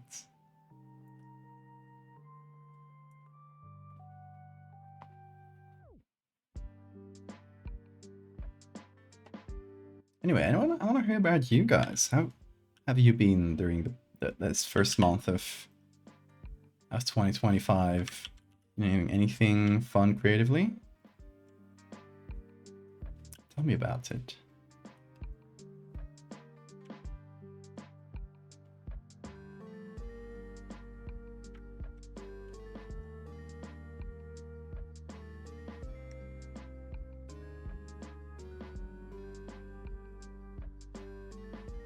Your brain fully developed? Congratulations.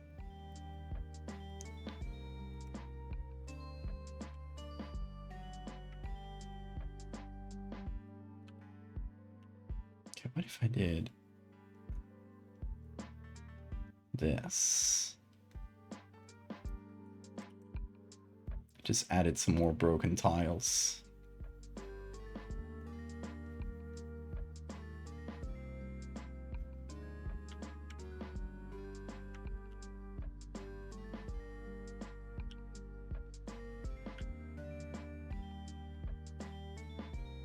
Designed the cover for an indie game zine. Oh, nice. May I see?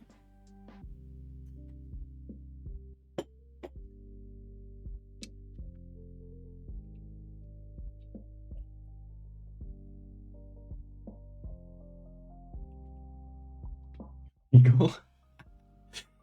Was your birthday the past month? Did I miss your birthday? Your synchronized skating team got second in sectional championships. Hey, congrats.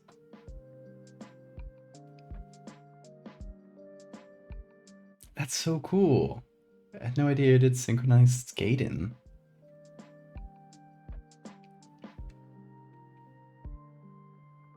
Oh, happy late birthday, Wen. Hope it went well.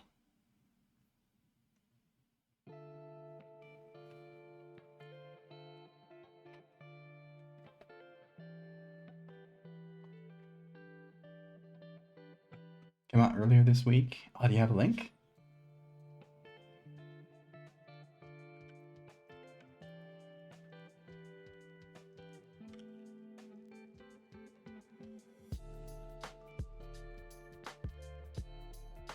It like slightly matches the tile here. There's just not a lot to use there. I guess I could just take this little chunk of wall as well. Why not? So let's combine both pictures. Let's make a strange amalgamation, I guess.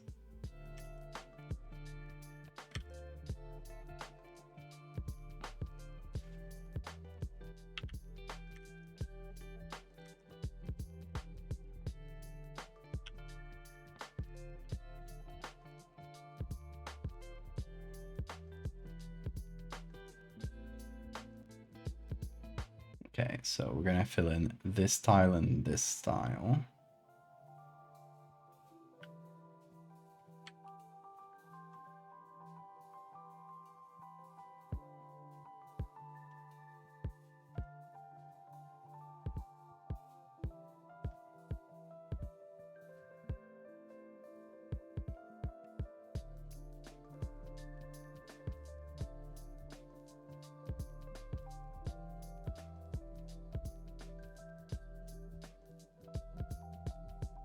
Oh, that is very cool, Victoria.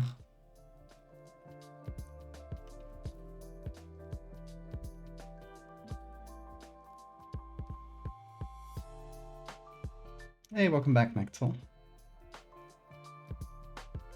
The deer are out. Watch out.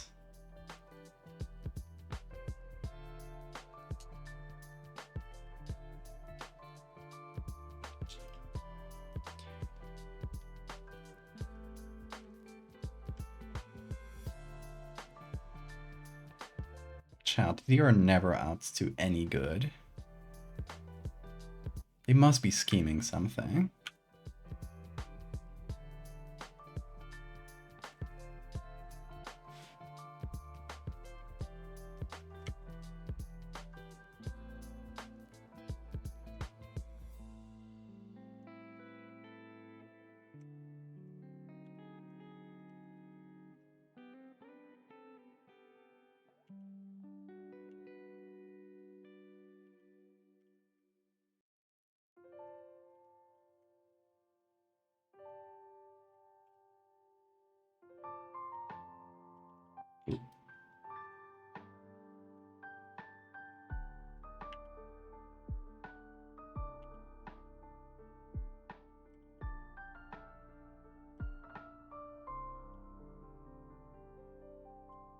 We'll fill that up later.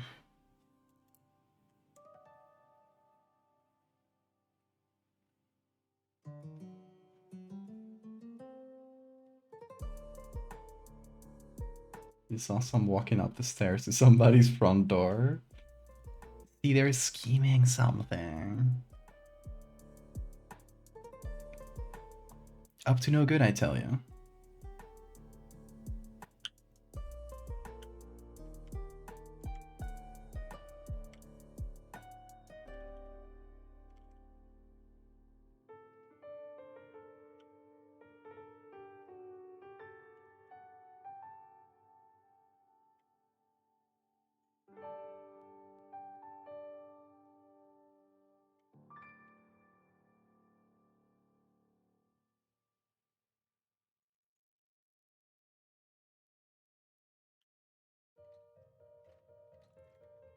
Little chunk is pretty easy, at least.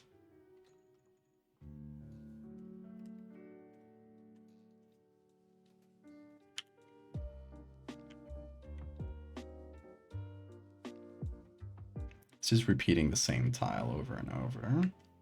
And we got plenty of like tile texture too, so shouldn't be too bad.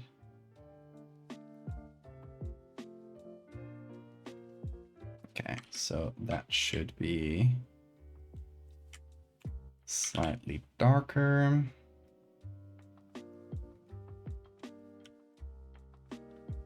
It's good. We need a bit of color though.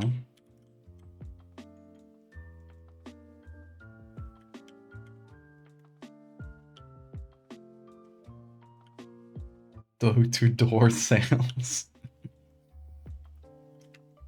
I like that. Good pun. Good pun. I'll accept it.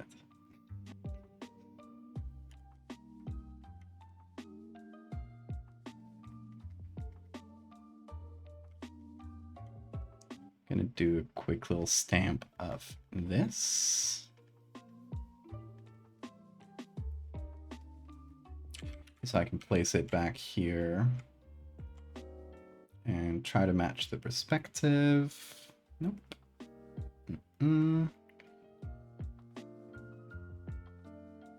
There we go. That makes sense, I think. Kind of. Yeah, that should make sense.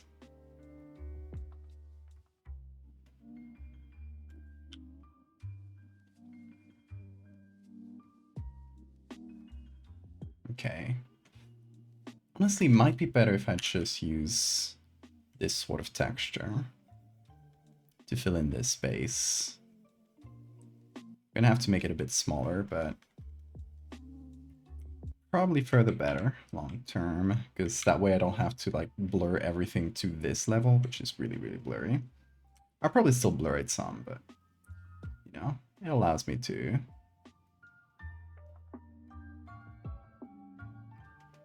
still get a little bit more detail out of the whole image.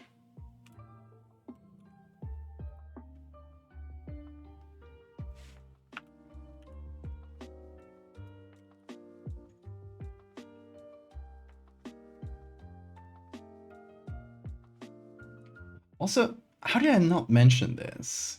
Do you guys want to see the new Patreon rewards? I'm really excited about this. I'm sorry this seems like too pluggy, but it's actually, I think it's going to be real cool. So, if you head over to my Patreon, I still haven't like fully announced this on social media because I gotta make some like good promo image for it.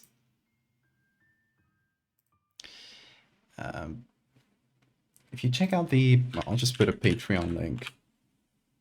There we go.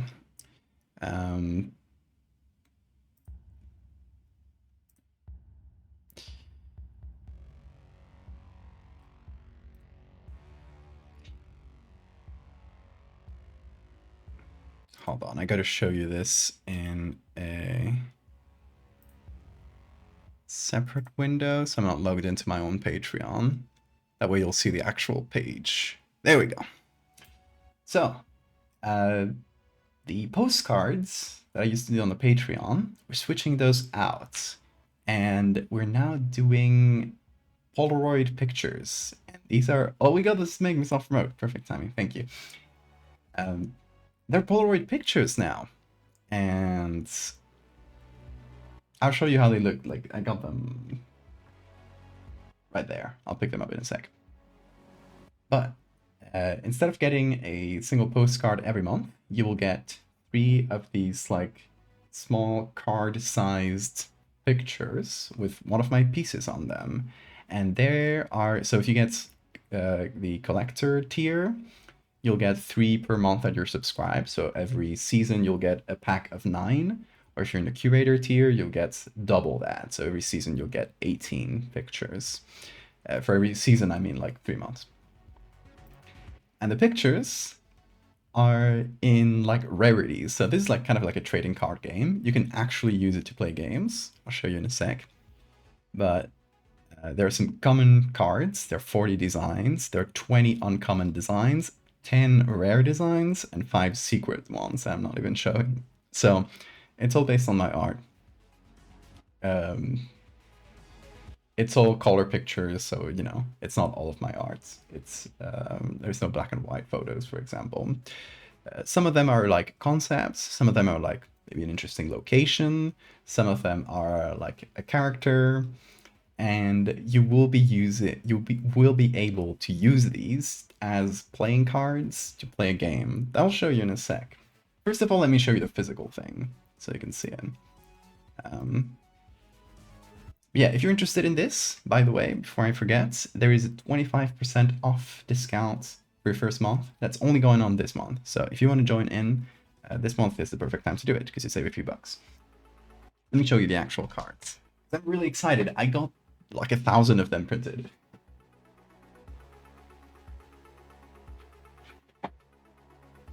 Ooh. This weighs a ton.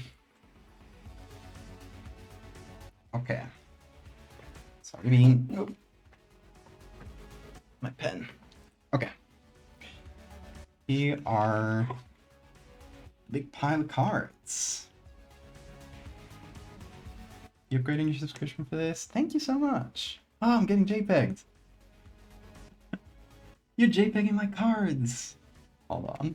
Let me pull out some of the common designs. Let's see.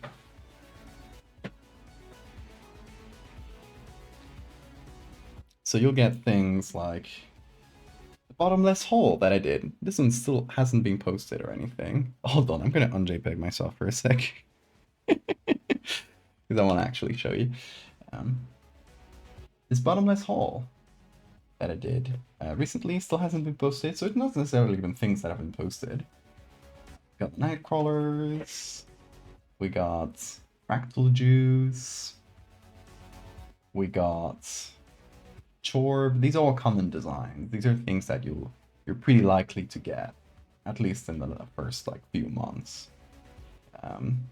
We got some backrooms type plays.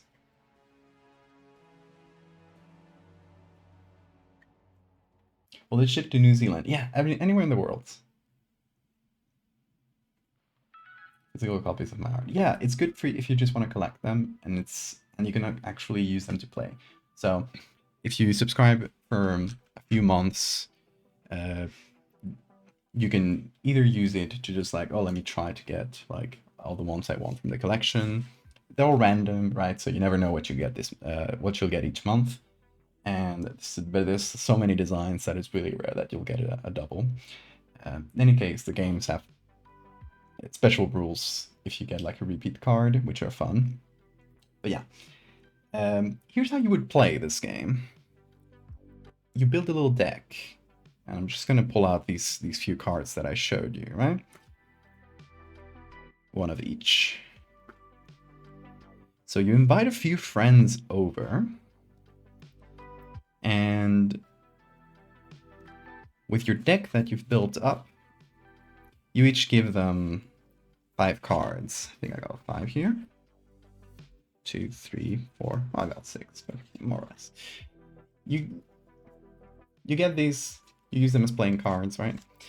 You each get 5, and the goal of the game is to either collaboratively or competitively. There's going to be 2 rule sets. Create a horror story. So, let's say I got 2 friends over, and for the first turn, I'm gonna be the judge, if we're playing this competitively.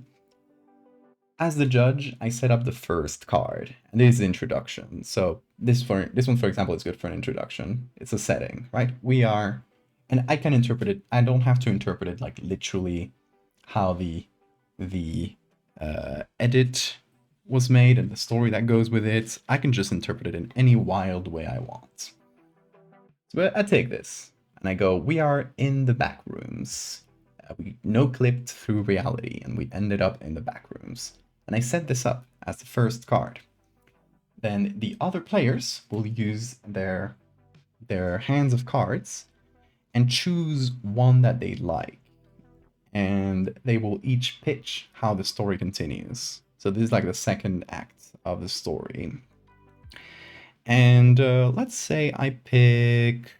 Hmm. You can discard if you got no ideas. So you can. Let's say I discarded and I got this one. I like this. So I pitch. I put my card under the original one, and I say, as we get lost and walk through the back rooms, it's been days, it's been months, it feels like years. You don't feel any thirst or hunger, but when you look up at your companions, you start noticing that they've been stretching in weird ways, and they're starting to look less and less human. So that would be my pitch. But then maybe a a another person, like the other person playing, would pitch a different thing. Would say like, there's a picture from the ziggurats, and they would say, and as we walk through and explore the back rooms, we notice that the walls start shifting and getting stranger, and soon we're not in a place that looks like architectural. Like, it's just abstract and strange, and we seem to be getting deeper and deeper. So we're pitching sort of the second part of the story, and me as the judge, I see these two pitches, and I'm like, I like this one better. So that's the one that wins. The other one goes back to their owner's hand. And then we repeat this process once again for a third image, or like a third picture and the end of the story. So once again, we have both players pitch how the story continues. And let's say, people are started shifting. So let's say the winning pitch is this one. So the slowly the mutations start getting stranger and stranger. You and your friends start blending together and becoming an amalgamation, and as soon as you realize it, it's too late. You're now one of the monsters that roaming the back rooms. Let's say that, right? It's kind of like improv horror stories that you can do with your friends, and essentially using these as inspiration. And you can do that as like a little competition with your friends. So like there's going to be like a judge that chooses the ones they like the best, or you can do it collaboratively where each person takes like turns to tell the story while the others try to like give them pictures, and they gotta like continues the improv. And there's also gonna be a third like solo rule set where you can just use these to create your own little story on your own on a sketchbook.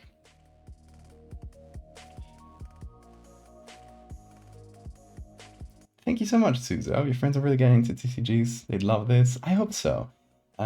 Yeah, it's gonna be, to get an actual deck to play with friends, it's probably gonna take a few seasons to get enough. But I'm thinking of doing this. I still haven't exactly chosen how it's gonna go, but there's gonna be booster packs, which is a set of, I think it's gonna be like 10 or 15 common cards. You get no like rare ones or anything, but you can just get like a little pack of common cards to build up your deck, essentially. Oh, hi Sora, thanks for popping in.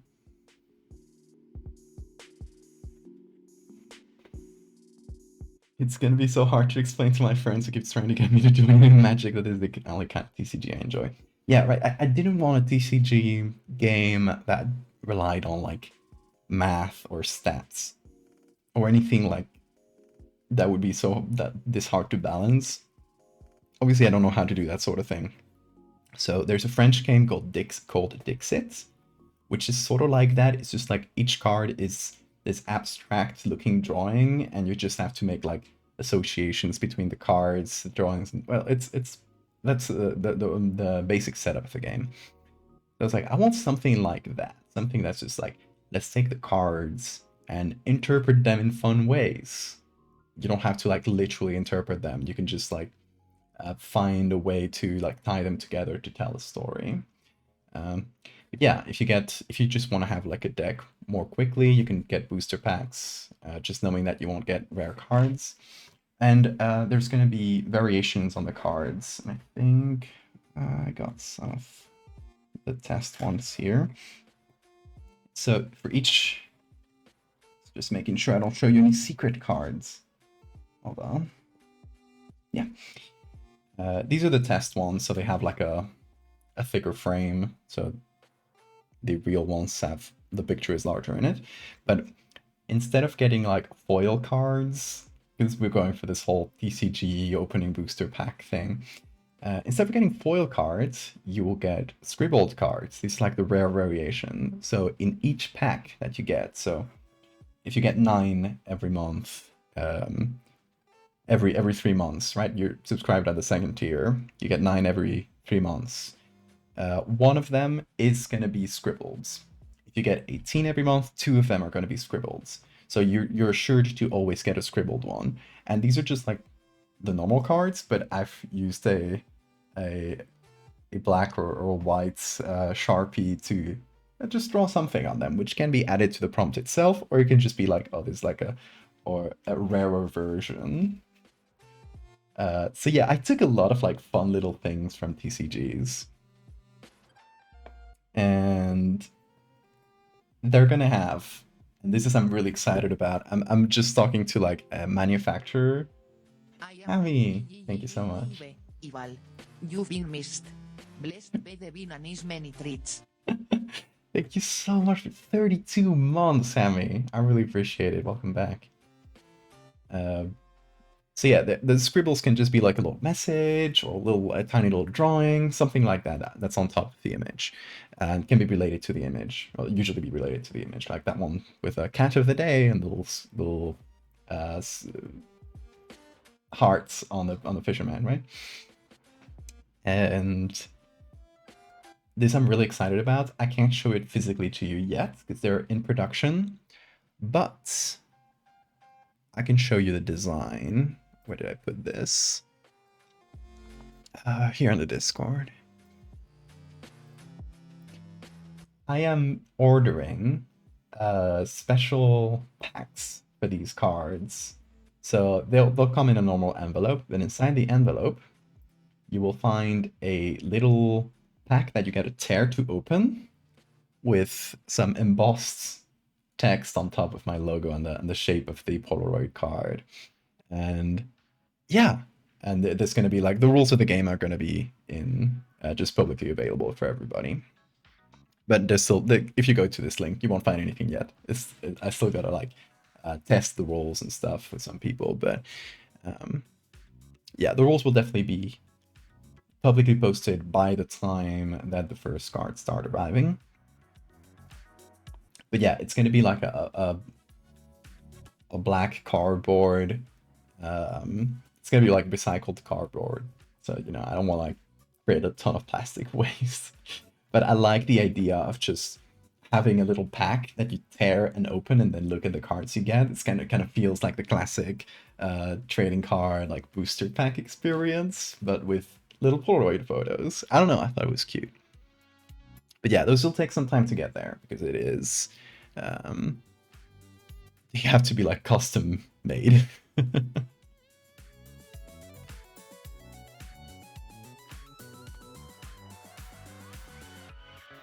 Science. Opening the pack is such, yeah, it's fun, right? I don't know. I took a lot of inspo from trading card games, and yeah, of course, if you didn't notice, these are like photographic paper prints. They're not the glossy, like the super glossy ones, because the glossy ones are fun and they look really good, but if you're gonna like handle them, especially if you play with them, they get all the fingerprints on them. So this is semi-gloss, which you might be able to see. You get like the glossiness, but it is kind of a grainier glossy. The focus. But yeah, it has like a little texture to it, so it doesn't get all the thumbprints and stuff.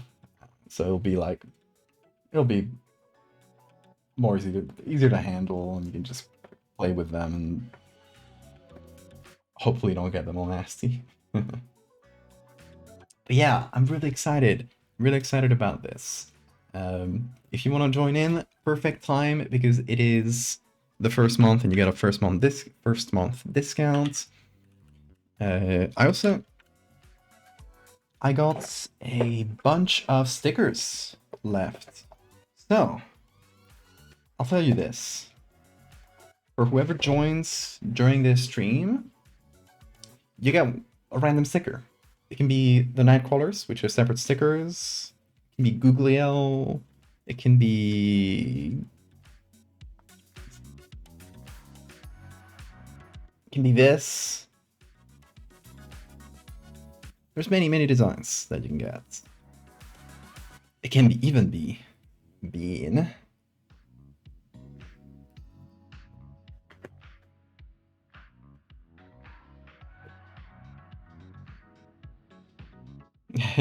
So yeah, Suzo, you get one. Anyone else who joins during the stream, just let me know. Write it in chat. And I will make a little note.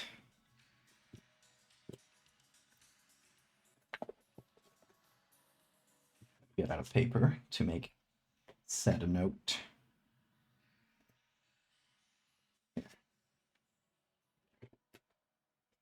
I put this somewhere where it doesn't bother me.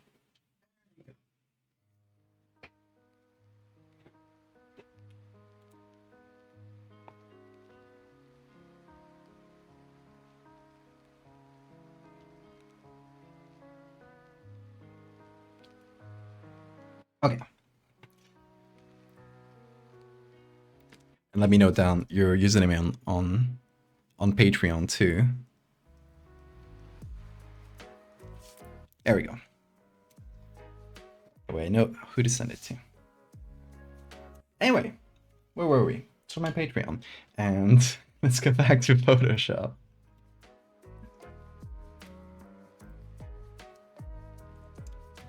So, for those who just joined us, we are making house meets. For now, we are setting up a ceiling with ceiling tiles. Actually, wait, I got this one. I haven't used this one. Let's see. This ceiling. Kind of just want to fill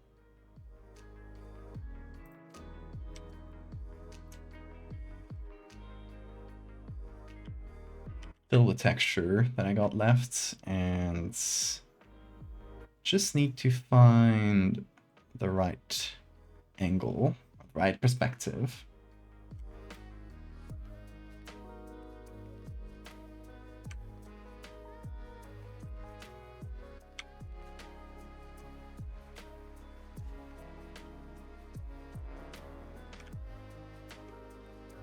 So it should be somewhere, something like this.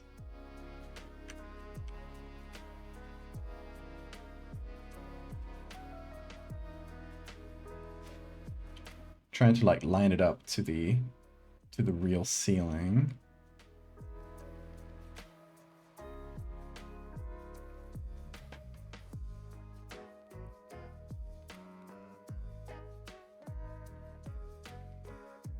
Which is gonna warp it in pretty weird ways, but hopefully we can still make it work.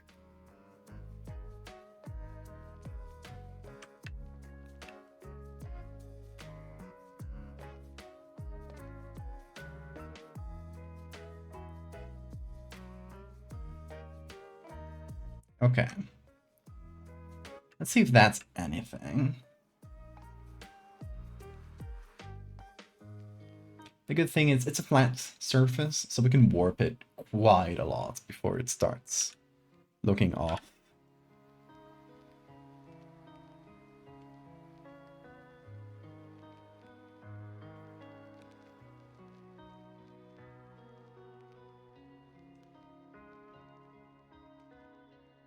Oh, the light isn't aligned. That bothers me. That bothers me quite a bit. Obviously, we also have to put a a line through the center of this. That's not a huge deal.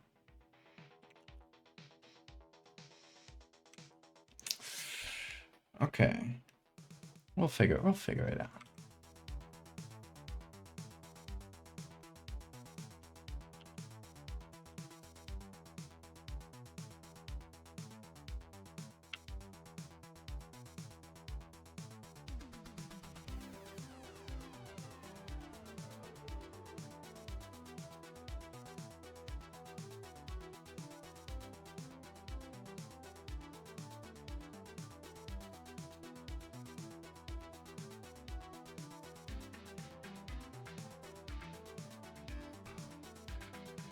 Okay, let's copy this same picture again.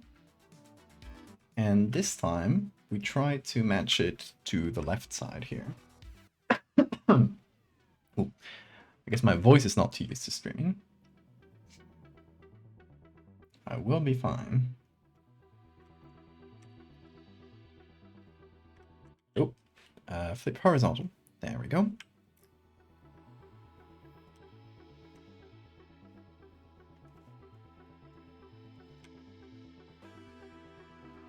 Okay.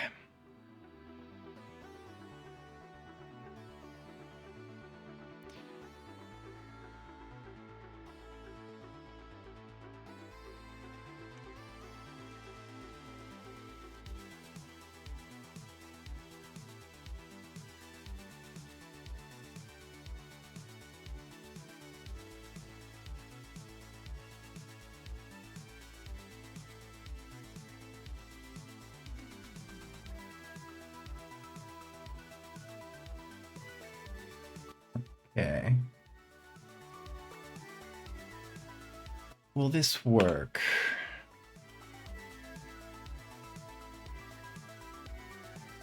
Only one way to find out. Obviously this light is wrong, but as long as it matches the tiles. Okay, it matches these tiles here. That's pretty good. It's not a perfect fit, but it's a better start than what we had.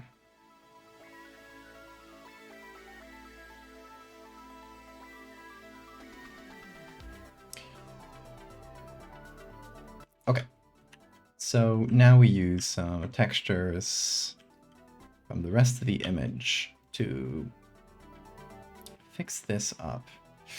Oh yeah, these tiles all match these. Oh, that's annoying now. Hmm.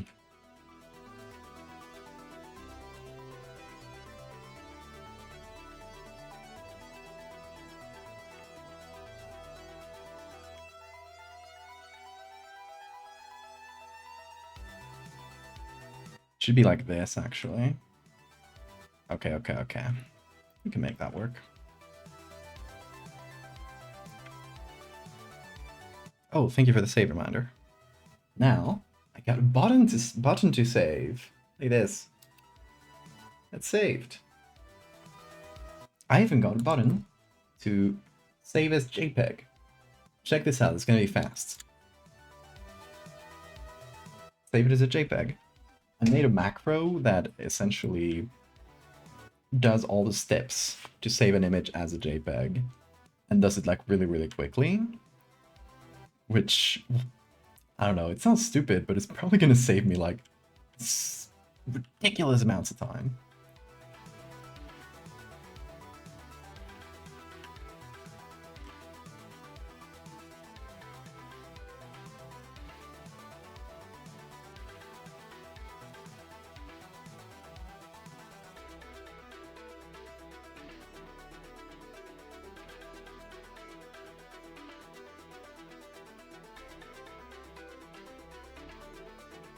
Will save you from anybody who can close Photoshop without saving.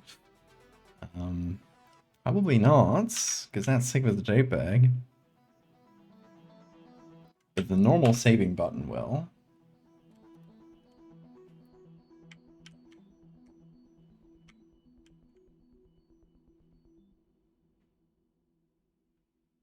I'm I'm messing up the perspective. I just processed the title of the stream tonight. Are we dissecting the house or is this more of an exploratory surgery? More of an exploratory surgery. Yeah, it's kind of like, oh, some of the tiles fell by accident, and it's exposing the house meat. I think that's gonna be the vibe.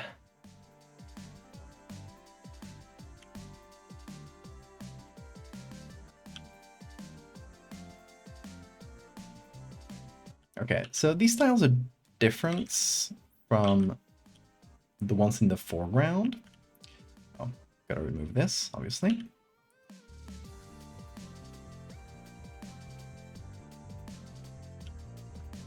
So they're different, but if we cut them in twain, so we take each of these and make them into 2 tiles, it should be fine. That said, these still don't match, which is going to make me go crazy. Is that how big they should be? God, we're gonna lose out so much detail.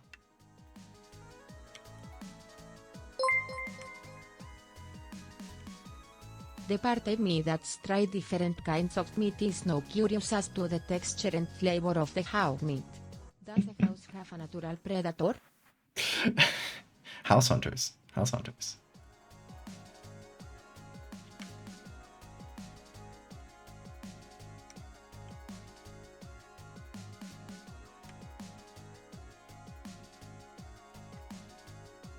How would house meat taste? I don't know. What do you guys think house would taste if it had meat? Dios mío, we've seen them on television all this time. On televisión.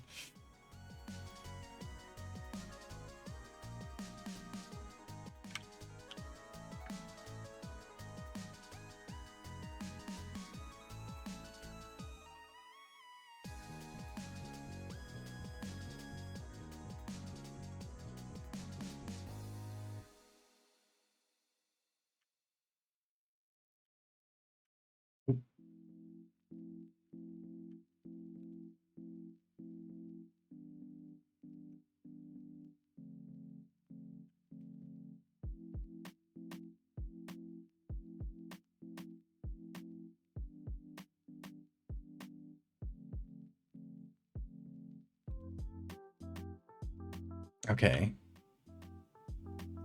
No, it's gonna make me go crazy. This ceiling line here. I'm gonna do it from scratch.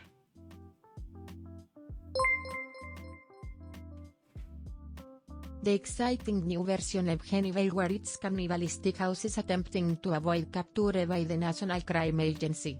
I like that. Should pitch that to Hollywood.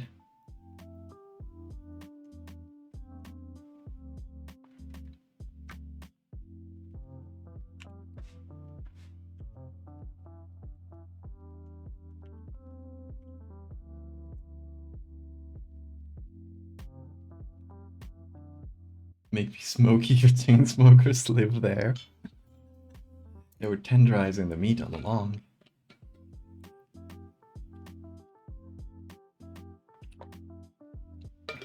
Nice fatty cut of house meat. Makes a nice house steak. Yes. Hell yeah, being moved. What is he dreaming about?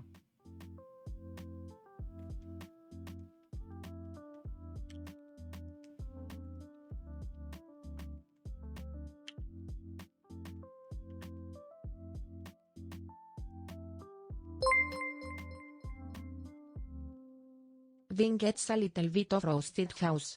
As a treat. Of course he does. He deserves it.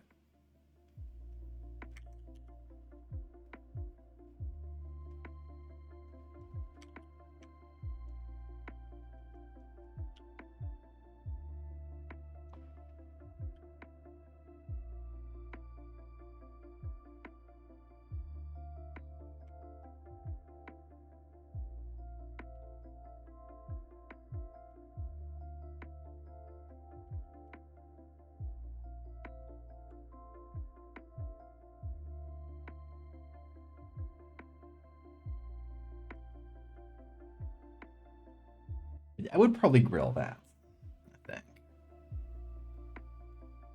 So I think I'll come back to this. These tiles are making me go crazy.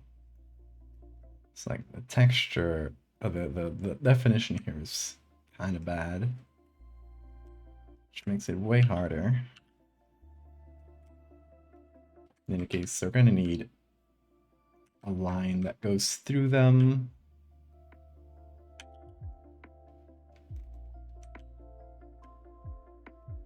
Doing approximately this. Solar panels on houses help feed them. They do photosynthesis.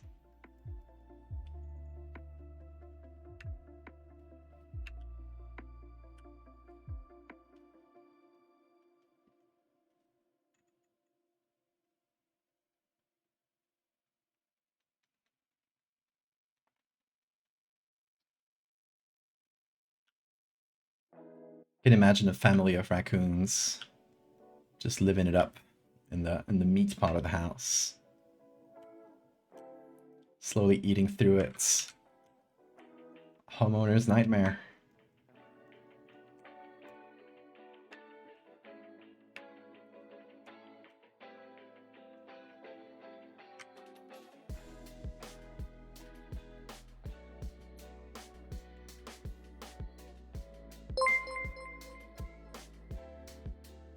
Houses need assistance in properly absorbing the sun's rays for processing vitamins from their diet.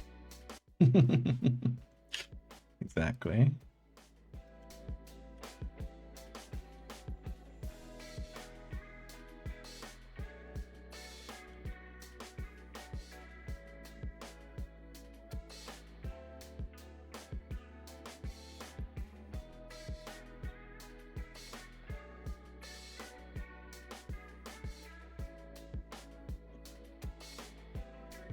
Just fit all of these little elements. Make them match best way we can.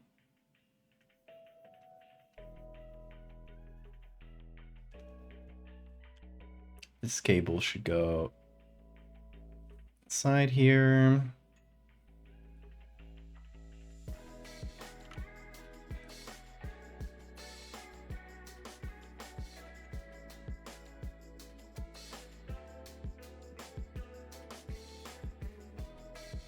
And then this should disappear.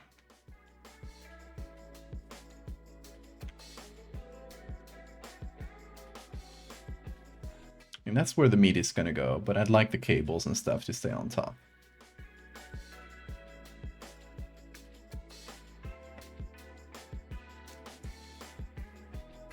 Always cook your house meat properly to prevent foodborne illnesses.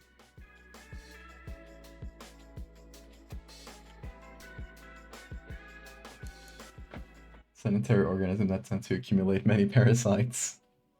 Yeah, there's probably some nasty bugs living up in there. Cook your house meat at an internal temperature of 165 degrees. Good tip, thank you.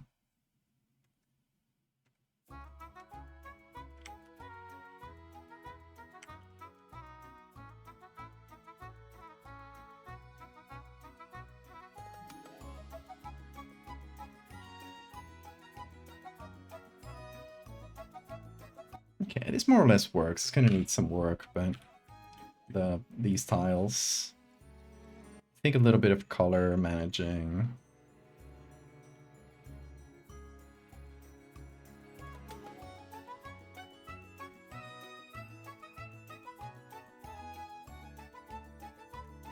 And some soft light.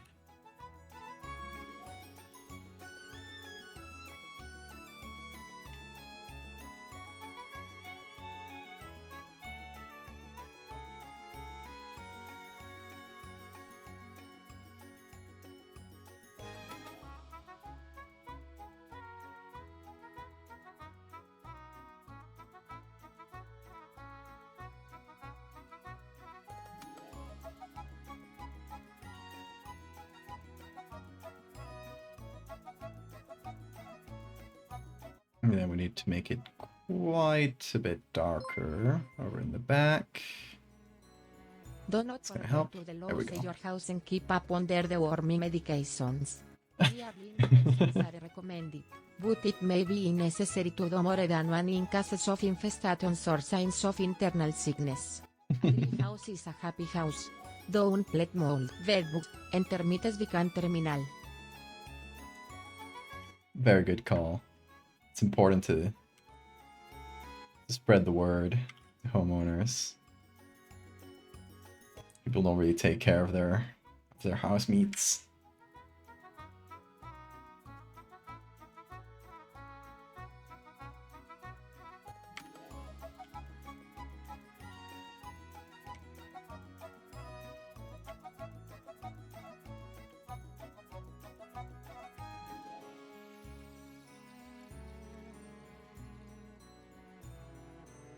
Okay, now I like this picture.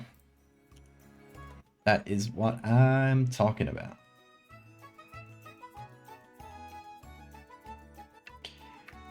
Now let's set up the space for the meats. And first of all, I'm going to delete all the images we didn't use. We're going to call this base. And now,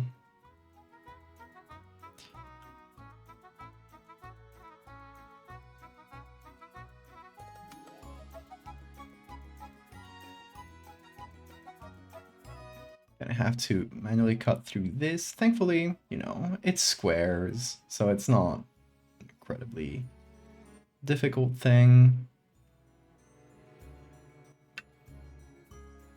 And if we mess up anywhere, we can always go back over it later.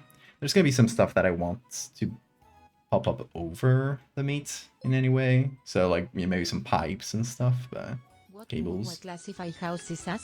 They have both an internal and external skeleton. That is true. That is true. I don't know where they would land on the Tree of Life.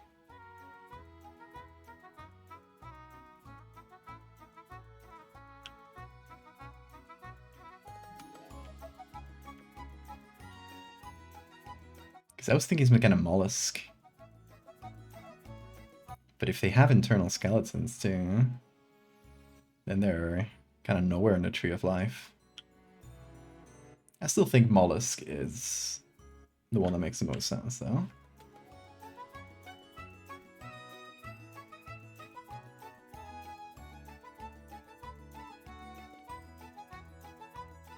To be honest, you get like squids or... Is it squids or cuttlefish? They have like a bone inside. It's not a bone, but they have kind of a bone-ish thing.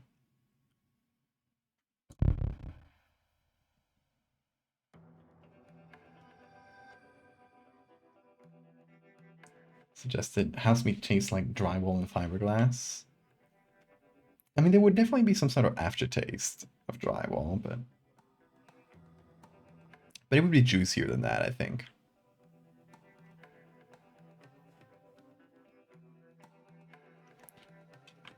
If your house meat is juiceless, means you're not taking good care of it.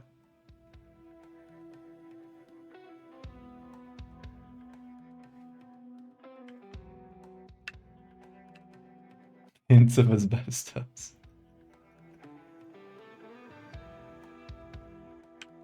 Wet drywall.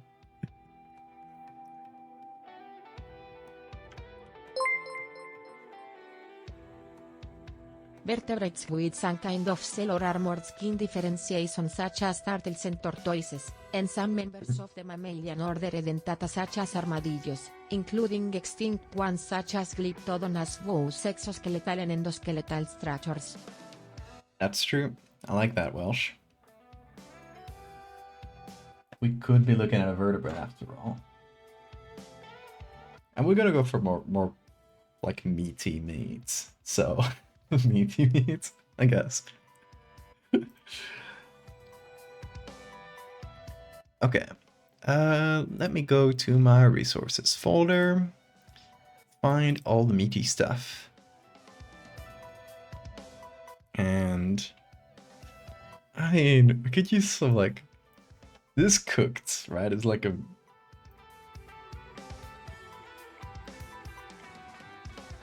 cooked meat, but it's not bad.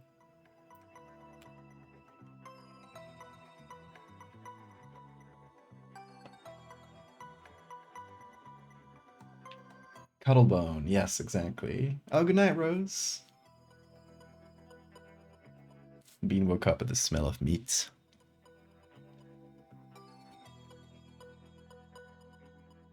Lay eggs. The idea of a pregnant house is pretty cool.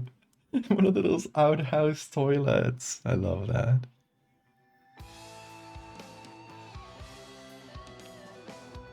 Okay, meat and organs. Actually, why is it?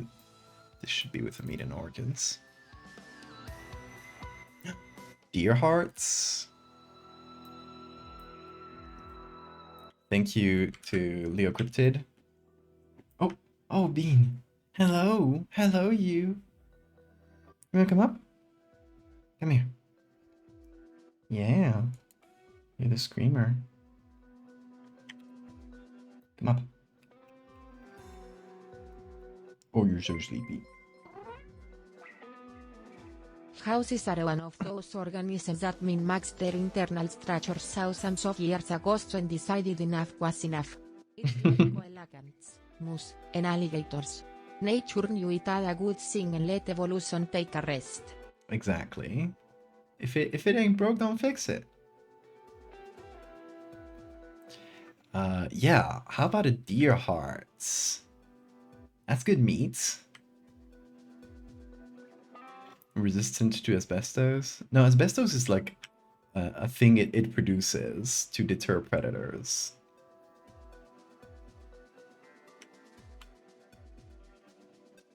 That's pretty good meat. I mean, also we got fish guts. That's kind of too cut, I feel like. We got more of the deer hearts. This is the other side.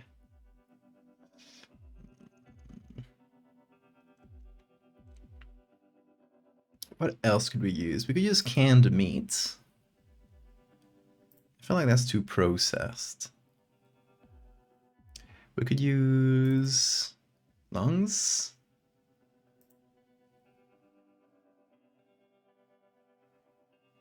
I feel like heart is probably the best.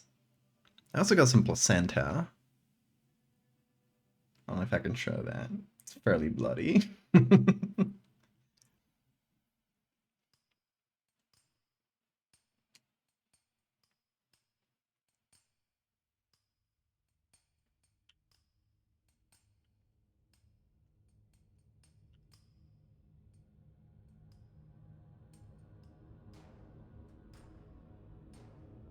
We got this little chunk here.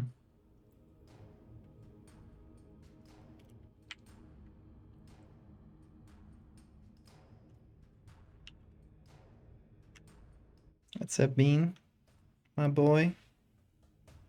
Oh, look at him. Let's get you a treat, Bean. Alligator is another thing we eat technically both section and skeletal. Look at her grams. Shoulder bean. Shoulder bean. That's whatever a shoulder bean does. Flicks his tail. Stares at you. Wondering what the tablet pendo. Look out. Here comes shoulder bean. I love it. Thank you to TS Lady. You sang great. Shoulder bean. Shoulder bean.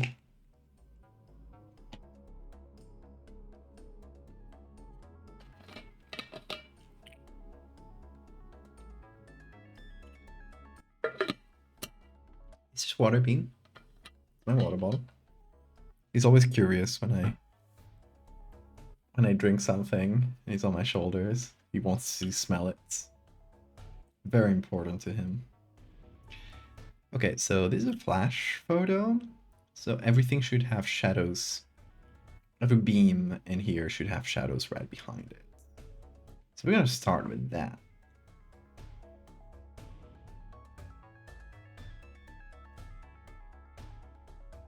Obviously this should have shadows.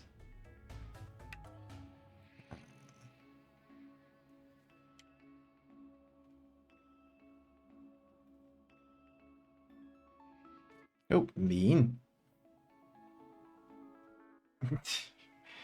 Oh shit. I was not showing Photoshop.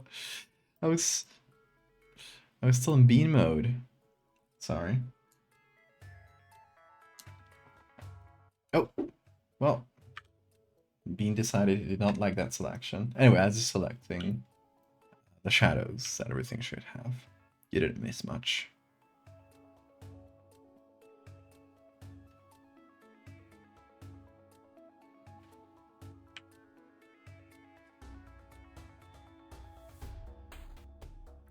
So I'm just looking at the actual shadows we got in the image.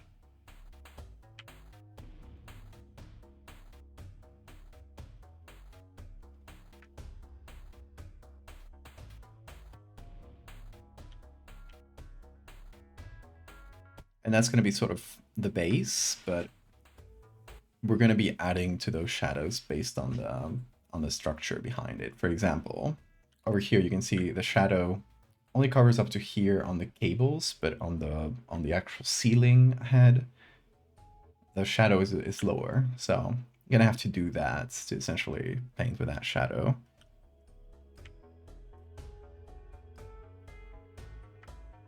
I should probably do like the thinner version of it, like this.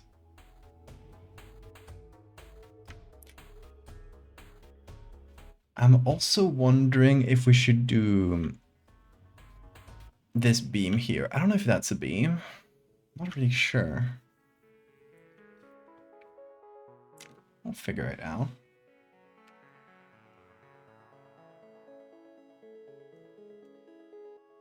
Okay, obviously all of that, it gets blurrier because like the flash is further away, but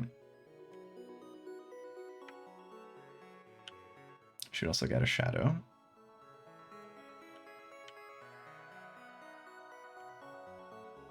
A little bit of it here too. Okay. So I'm gonna put this as a layer mask on a layer that's just gonna be black for now. First of all, we're gonna blur that layer mask a little bit.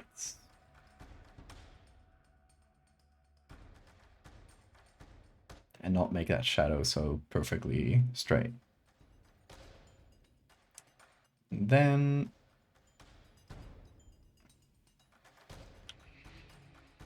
I'm gonna make that like about 70% opacity, sounds good.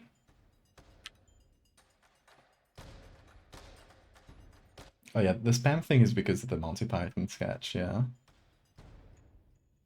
That is true.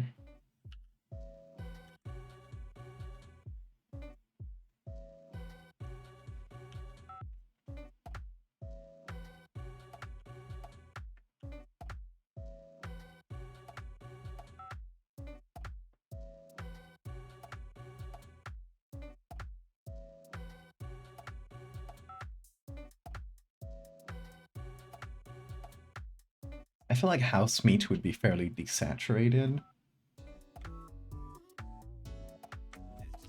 And I'm probably going to take like several, instead of just taking the one deer heart like this, probably going to take several pictures and combine them. That'll probably look better. So let's take, for example, the other side of the deer hearts. And we can also get the top of the deer hearts.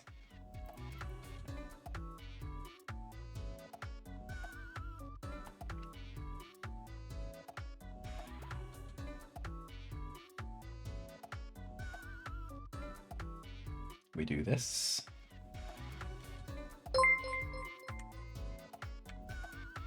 Would it feel like cold wet ham? Wet ham. It would feel like cold wet ham, yes. Absolutely.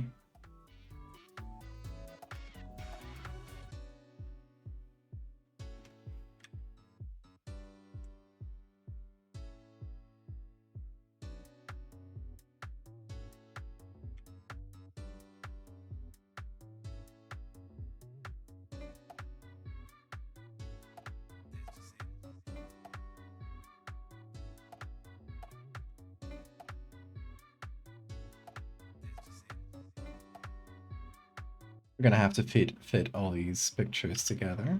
But it shouldn't be too bad.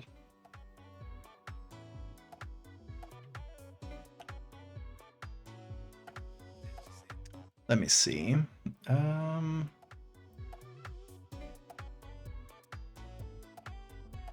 do this one.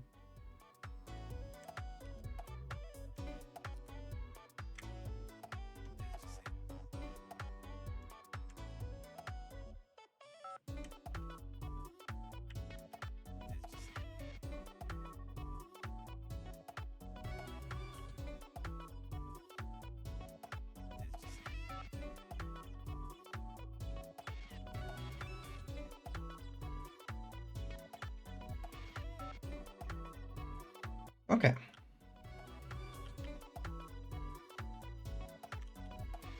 There we go.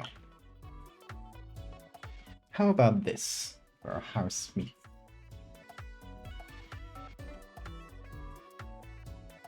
I guess first of all, we can just change the general saturation. This one's gonna be too dark, so can bring the levels back. Hi, Bean. What you screaming about? Hi.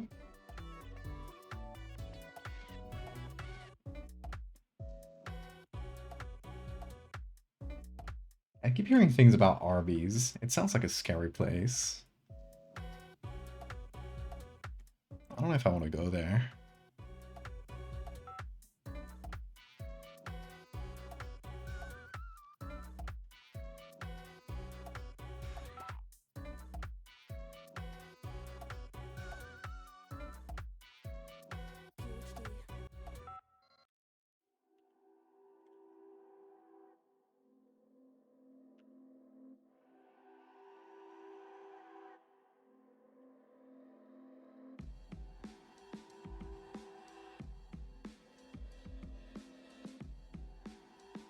Go for the experience.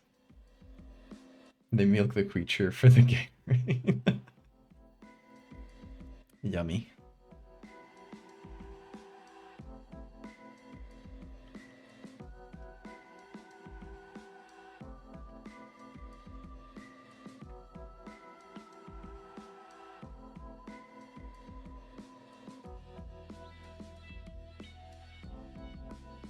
Okay, so now that we've more or less set up where the meat goes,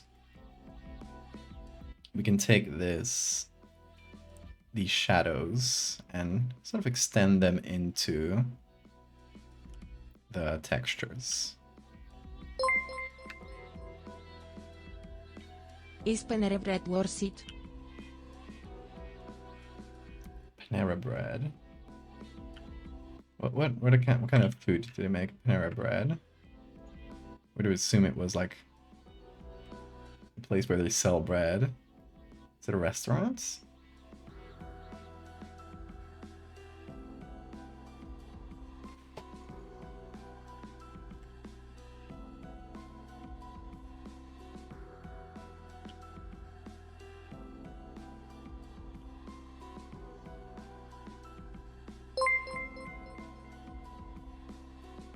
Waffle House.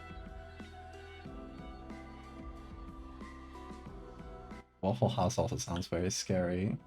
That's the place where everybody fights, right? The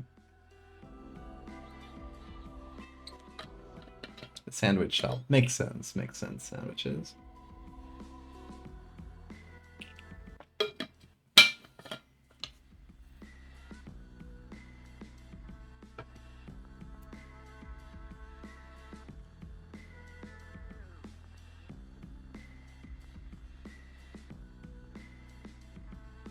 Hello, Bean. Oh, he wants attention. Oh. Captured him. Ha ha ha.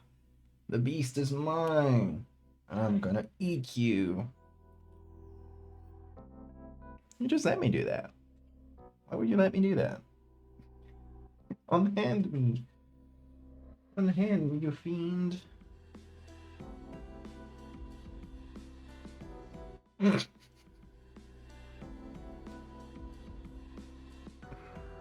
I'm gonna bother you. You wanted attention, didn't you? You wanted attention, didn't you?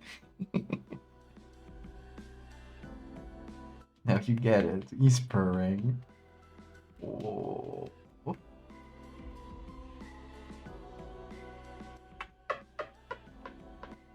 He loves the attention.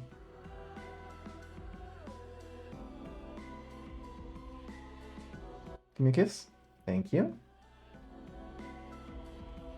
He's moving his tail so much. Shake it around. I pat his back, and he moves his tail. Shake it.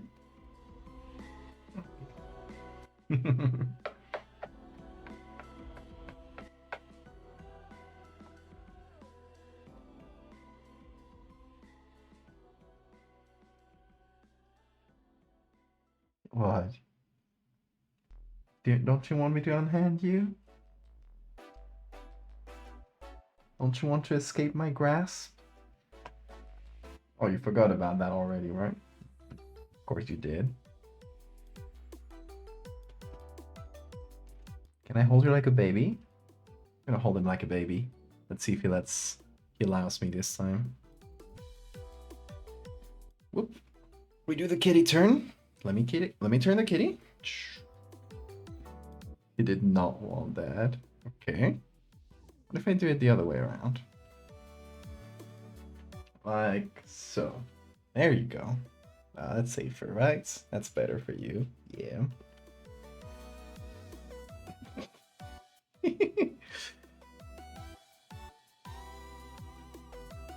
He loves it.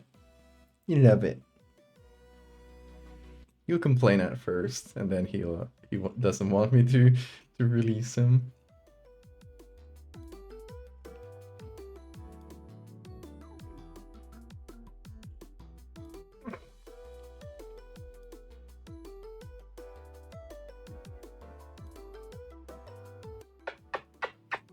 Are you good? Have you received your attention? Your dose? Or not yet? Ooh.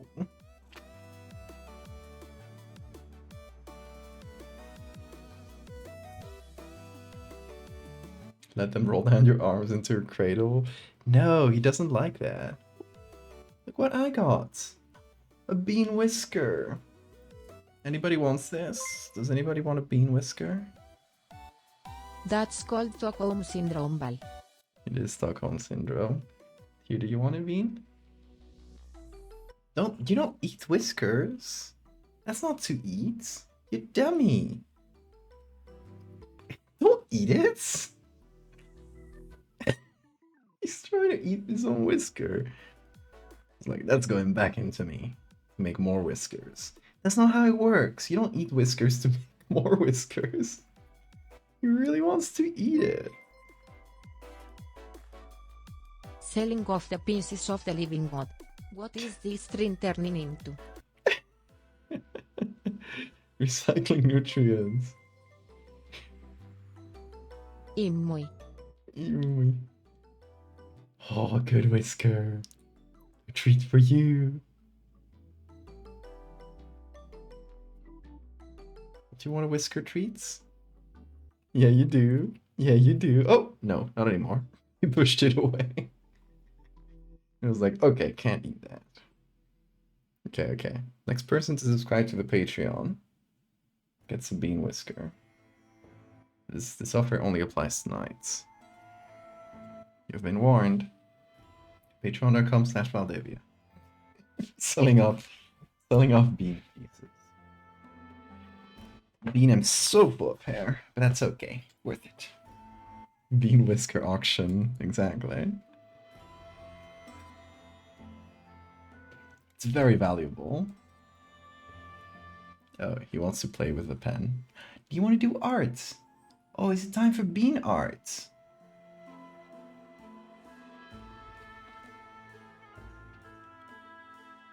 Dean? Is it time for art? You want to play with this? Okay. Let me...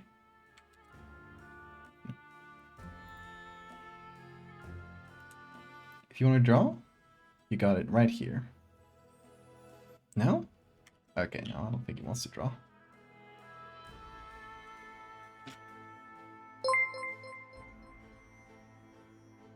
Come to Wild Streams. We've got how meat, autocannibalism of the feline god, discussions of the taxonomy, and being baby. Always being baby. Hi, dude.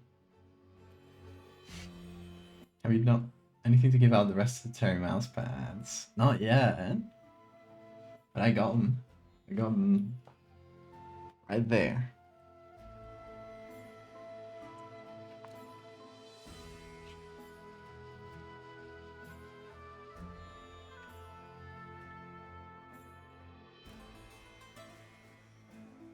Bean, your ass is...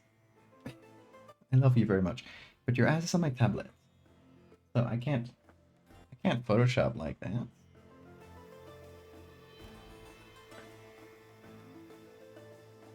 I love you very much too.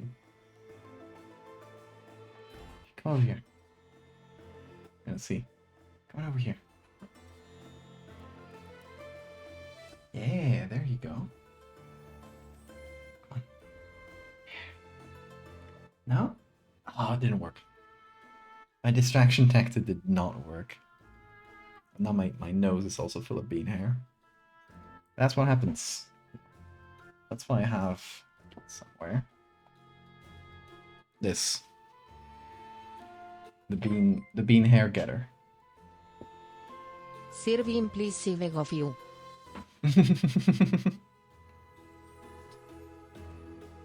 And Bean wants full control of the tablets. I love you too. You wanna come over? You wanna hop on? Gotta convince him. I love how the house meat turns my LEDs pink. I could do... Hold on. If I make it like very red. Yeah, there we go. It does red. I guess like it has a slight bluish hue. It is his tablet now, yes. There's no way around it. Yeah, I guess the LEDs, I have it so it kind of adds saturation. So like if this image, for example, right now, this is not a very saturated image. But as you can see, it turns it into like blues and pinks and stuff. You did a little noise. Did the mic pick that up? It's my house blushing. Exactly. Okay, Bean. Come over here. Go. Yeah. Yeah. He found his toothbrush. It's toothbrush time. He's cleaning his teeth. Dental hygiene is very important, says Bean.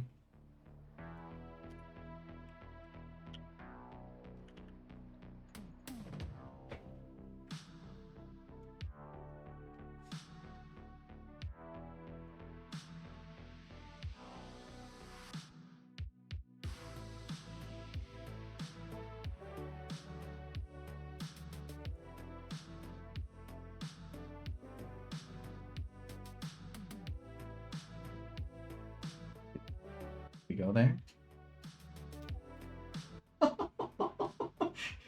He went so fast he had to jump. Oh.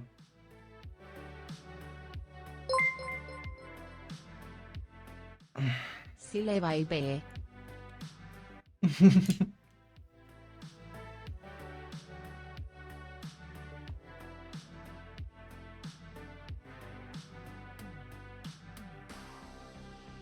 I like that it's sort of shiny. The meat is sort of shiny. Feels like it's like reacting to the flash.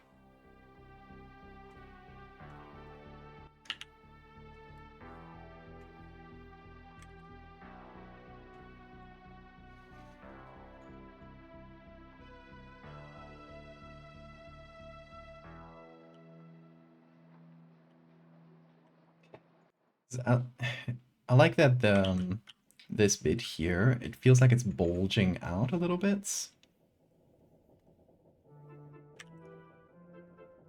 So we could do something to enhance that a little. Kind of reduce the shadows so it feels like it's like newly touching.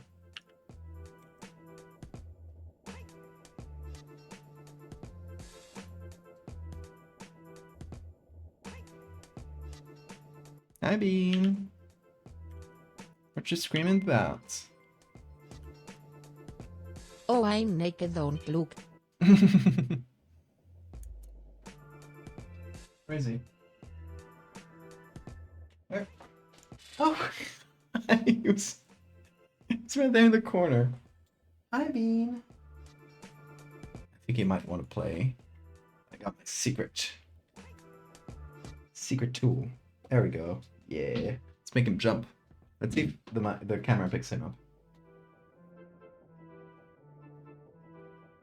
Watch out for the corner of the camera.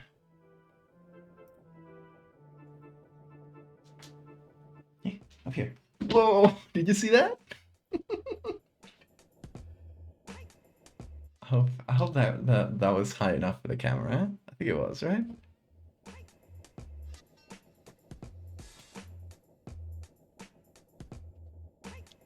Phrasing. What did I say now? Okay, let's play that back. Let's listen to myself.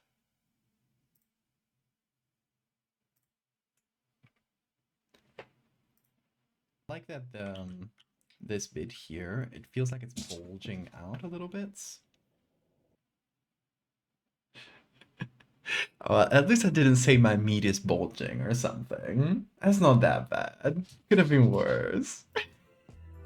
I've done worse.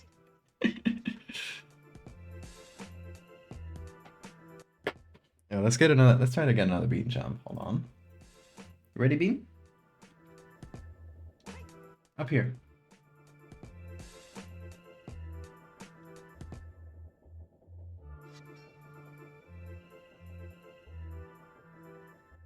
Bean. Scalfire, thank you for the follow. Bean, jump. You too lazy to jump? Twitch doesn't want you to know this one simple trick to avoid getting in trouble with their censorship rules.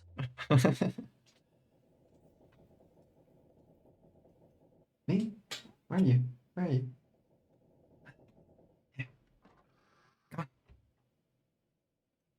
on.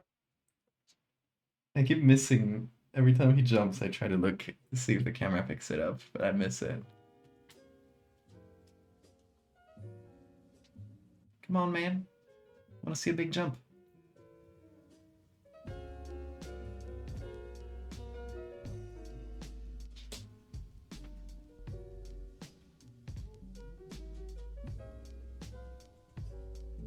Are you too lazy to jump? Are you tired already? Oh, big jump. I think the camera photo would take that one off. Good job, Bean. Well done.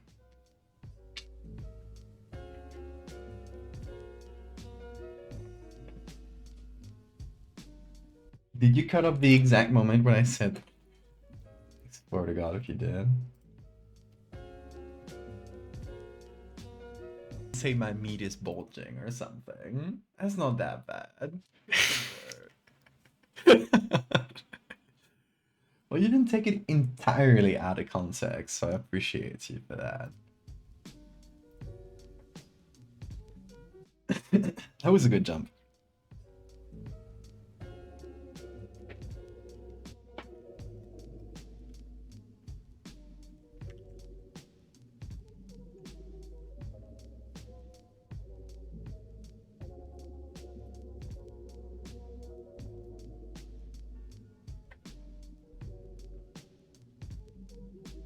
Oh, thank you for the save, Ryan.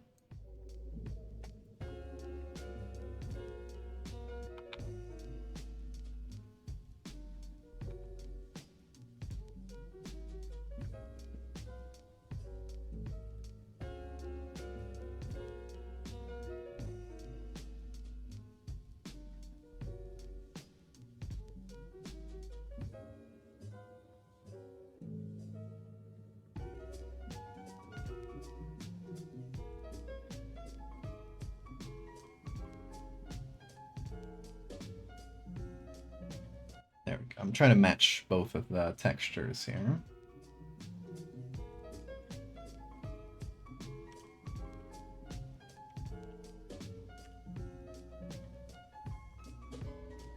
Like so.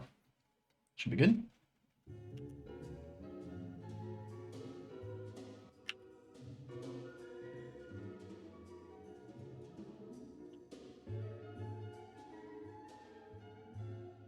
Whoa. You screaming, Bean? You wanna go out? Is that it? You wanna go eat or do you wanna go play?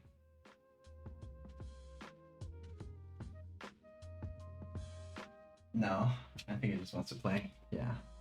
There he goes. I caught him. My fishing rod. What was that noise? Just kind of coughed at me. Did you hear that?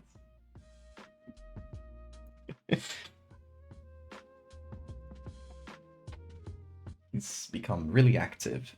It is about 4:40, so usually between 4 and 5 a.m. he will wake up and go crazy for a bit. That's kind of his MO.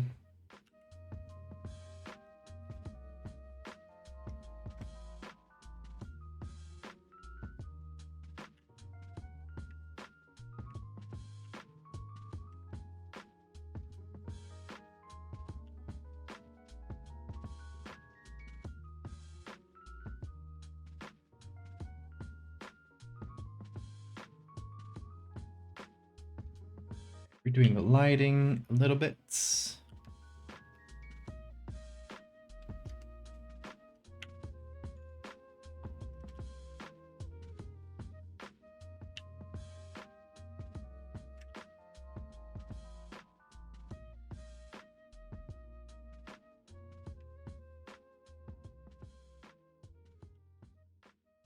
I wish I had one of these. You can. It's as easy as buying like a couple tons of meats and taping them to your ceiling. Very simple.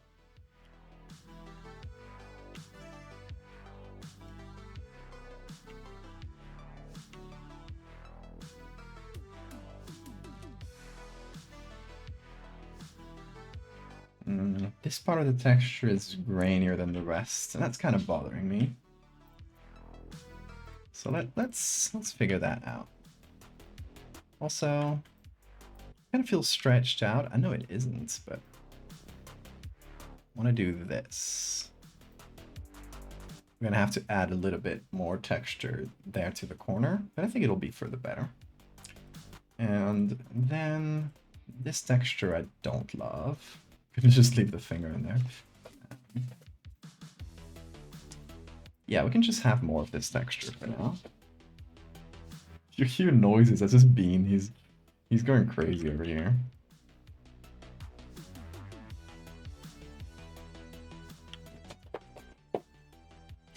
He's playing with his toys.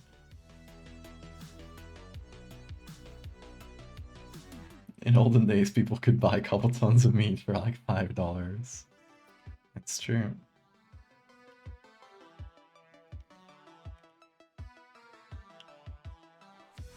People used to be able to feed their houses, so the meat would be big and strong, but not anymore. You don't see well-fed house meat so much anymore. Which is a shame. It's a shame. We're losing a really important species.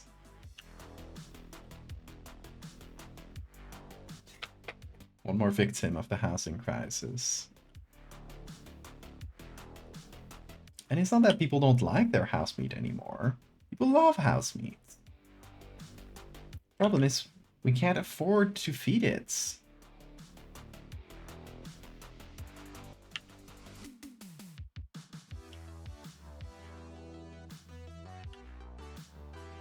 Plus, you know, landlords, they'll try to skip out on giving your house proper nutrition. I like how we've gone from how meat to meat economics.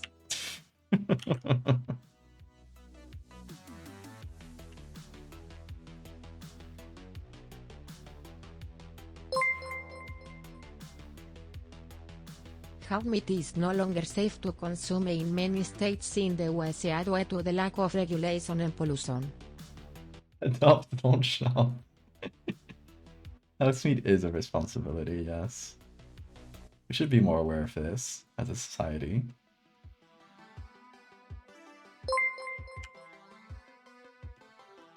Demand better how meat standards from the FDA now.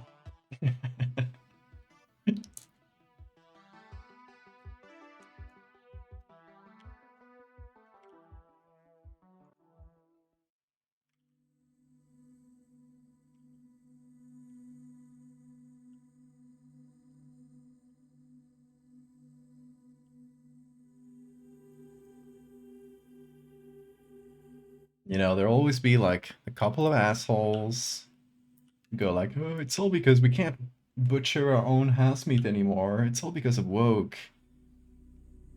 But they don't know they're the problem.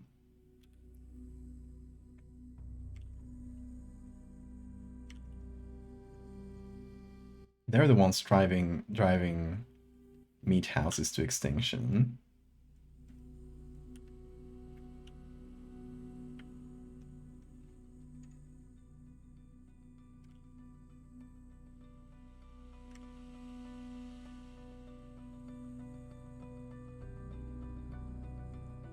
Most species of house meat is actually introduced species in North America.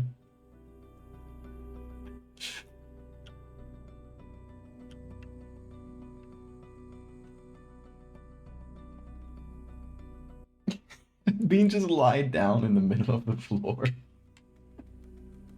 I think he spent all his energy already.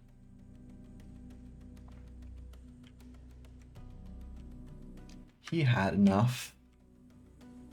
Well, let's take this little chunk. I like that. We haven't used that, I think. Let's do this.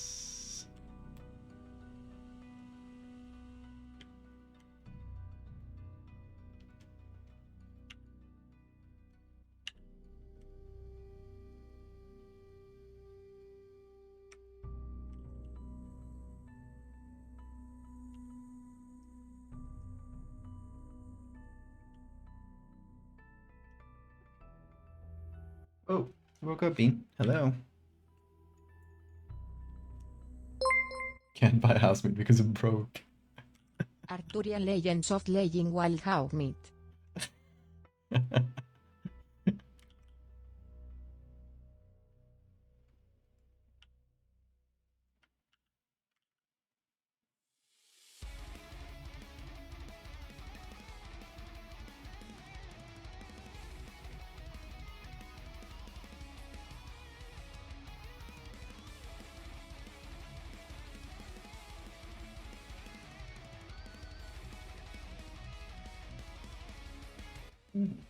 Okay. This is taking shape. I like it.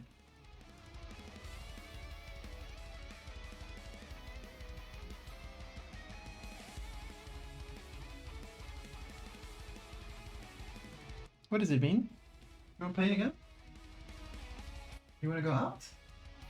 He wants to go out. Let me open the door for him. See if he does.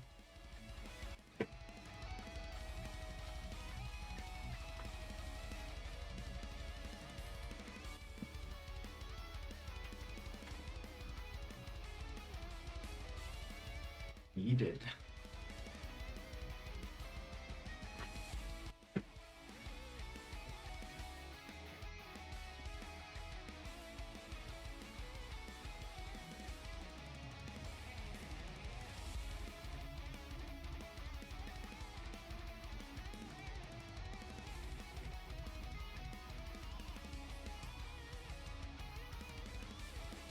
Many of the American house meats, like the Labrador house meat, Brown's house meat, or the Michigan house meat, are actually under threat of extinction by loss of habitat and climate change.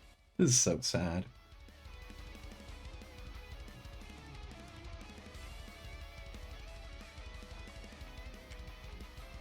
and the government refuses to properly regulate it. All because of big meat.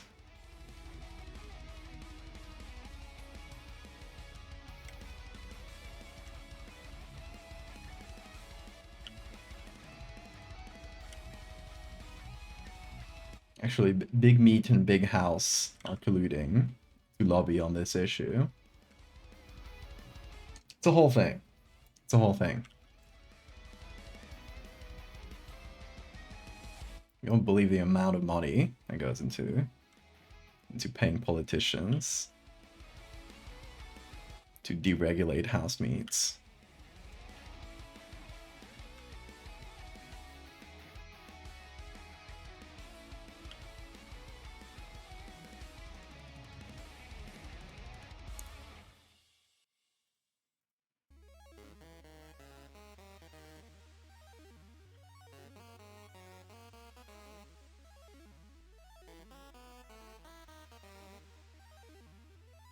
Okay, I wonder if we should make it feel like it's further away instead of like right up close to the...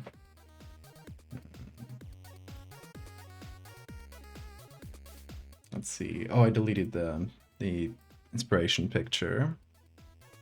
Where is it? Here.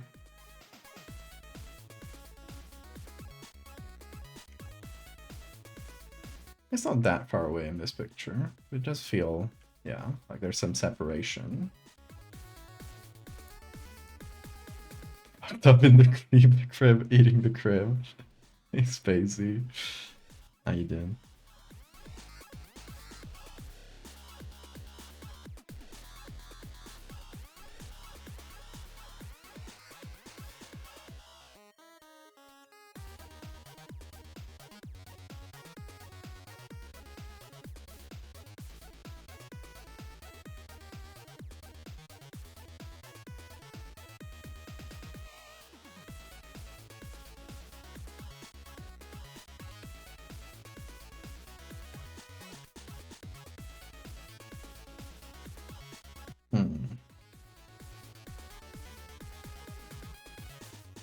Should make it, or help it make it feel like it's further away, I guess. I do like this texture that we lost, though.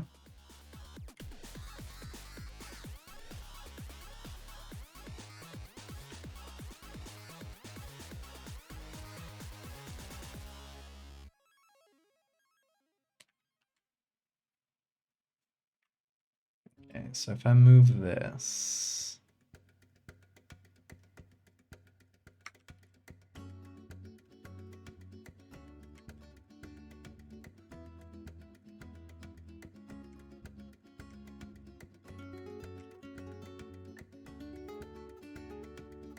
Alright, I could just re-add that texture somewhere else.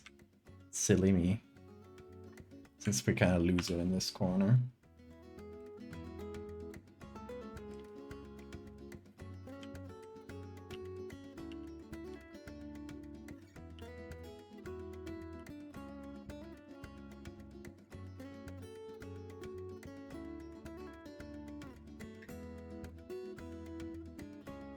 There we go.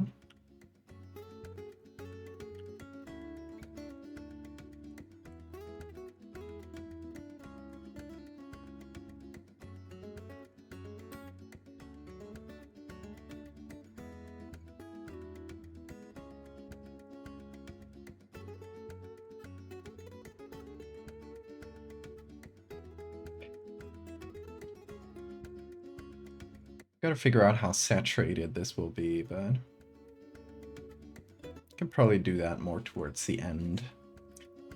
Also, I would like to re-add some of the things like cables, etc.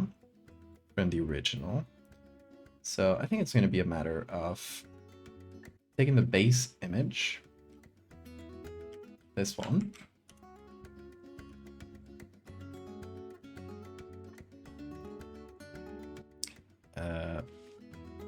just doing, hold on, this.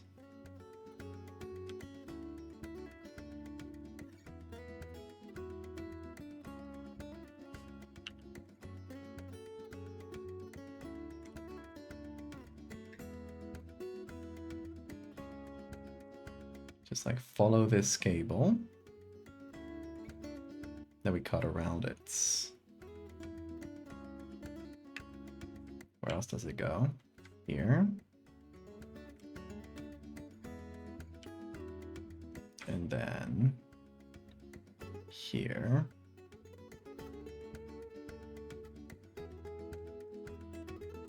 Oop, oop. Where are you going? Okay.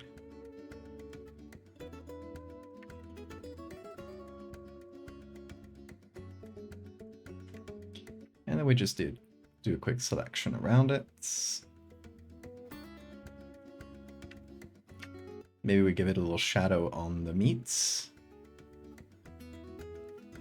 Wherever it fits. Oh, good night, Wen.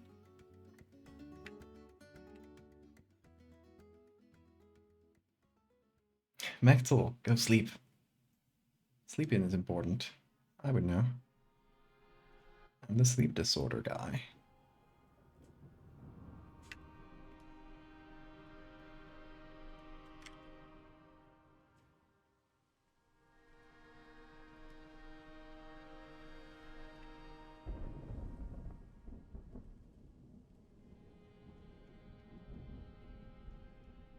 At some point, you guys gotta stop me from making meaty things. We already done Meat Planet, Meat Rock, now Meat House. We're gonna run out of meats.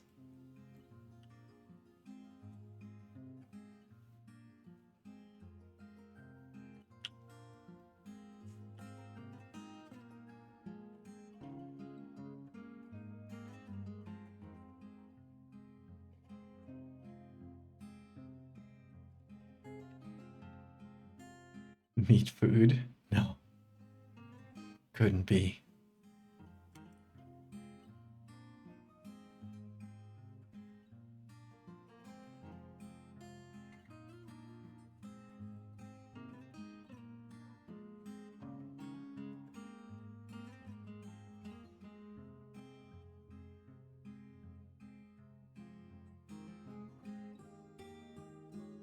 Narcolepsy Dimension. Hey.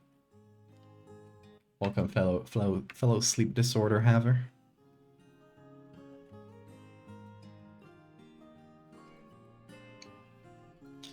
Mine is a circadian rhythm disorder. Today I slept 12 hours. Somewhere around there.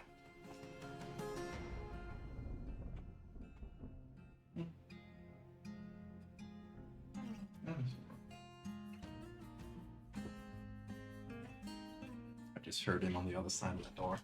Hey, vamos. Hey.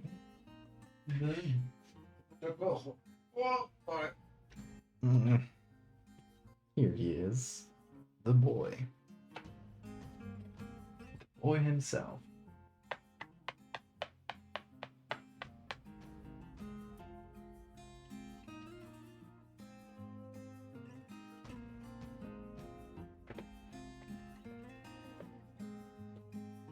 Okay, where were we? Cable. Hello, Bean. Little man. Oh, we're missing a little bit of the cable. But, oh! You can't lie down on my... Nope. You can't lie down on the keyboard. Dude. Yeah, come over here. Over here. Okay, well, I'll let you lie down behind the keyboard. You can be here. Is that good? No, no, no, don't press on the keys. Good. Nope, don't press on the keys. He really wants to press on those keys. Let's see. Okay, B, let's observe you.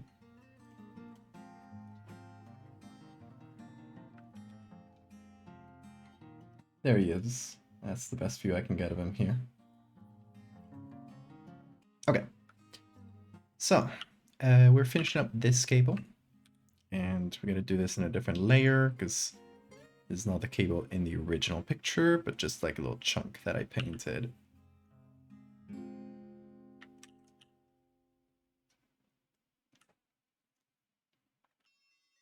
This is bothering me. Here.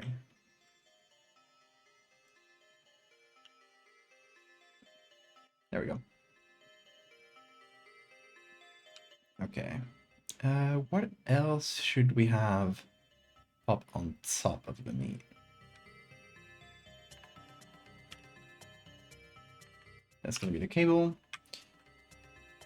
I could have...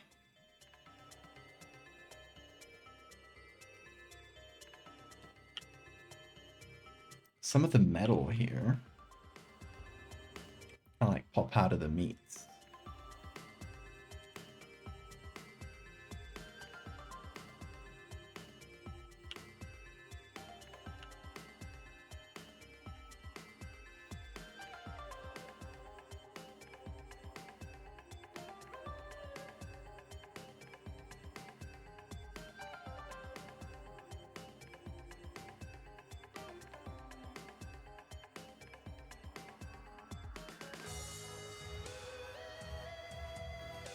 And sort of insert these into the flesh. Kind of like it's holding it together instead of bones.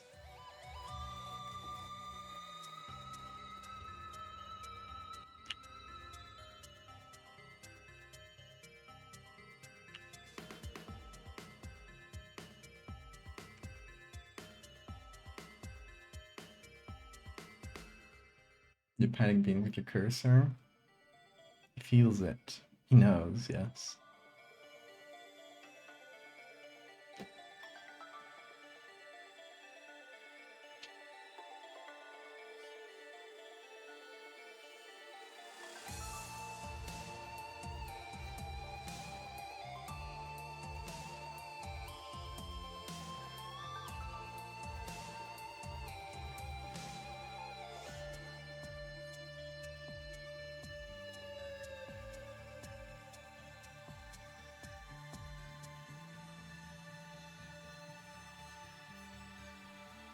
Okay, what about hiding this bean? Oh, bye bean. Kind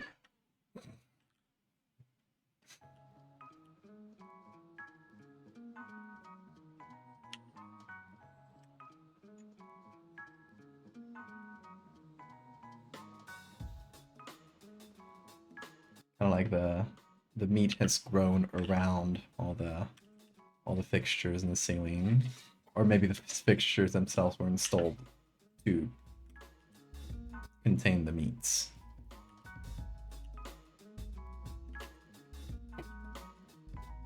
Oh, careful there, Bean.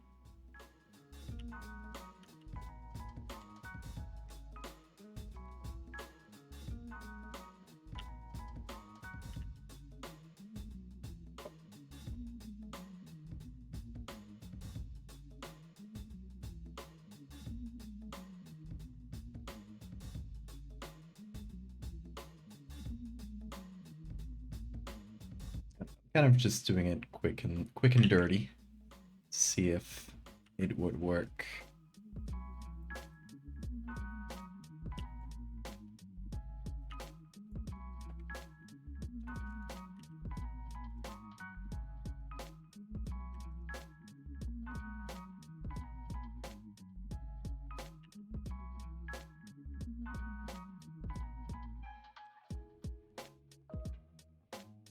You know, I kind of dig that.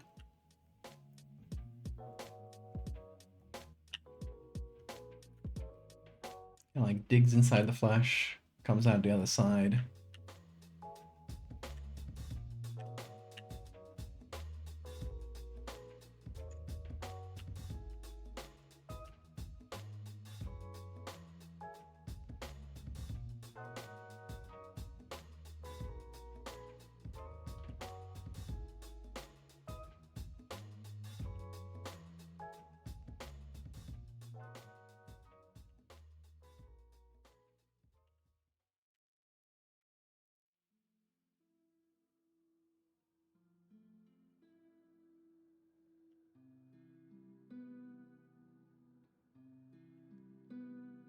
Okay.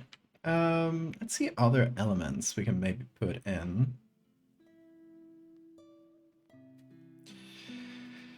Like, let's say a rusty pipe. A rusty pipe, mayhaps.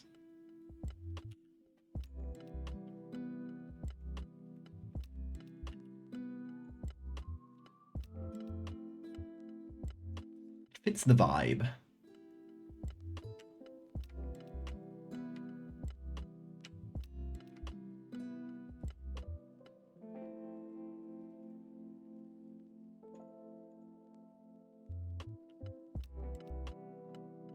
And don't worry, the house doesn't feel it. Actually, the house likes it. Feels good to it. So don't worry.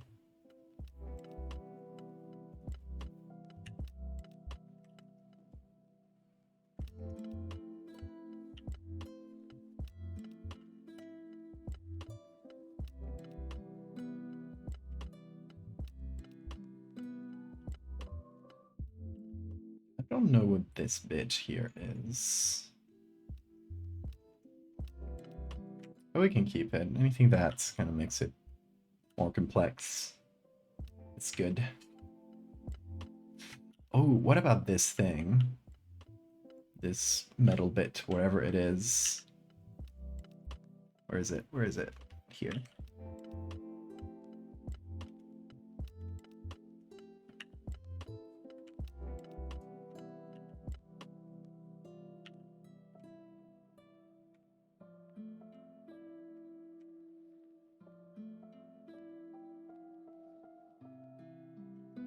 We make it pop out of here. Gotta make it way brighter though. So I don't know if it'll work. Okay. Any other chunks we can add?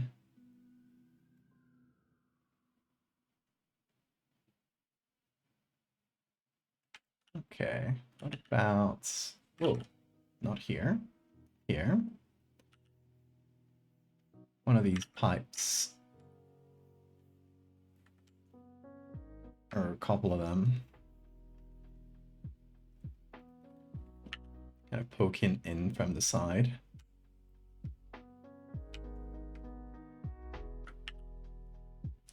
Piercing the meats.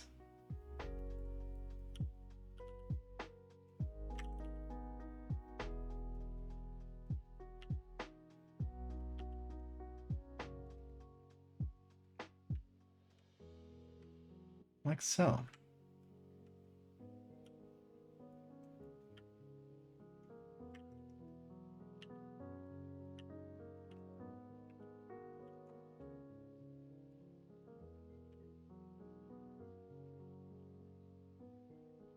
Okay, I think that's good enough in terms of metal bits.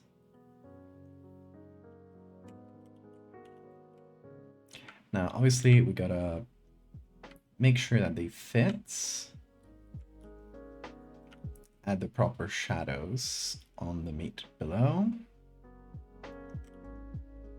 All that good stuff, just fit them into the picture.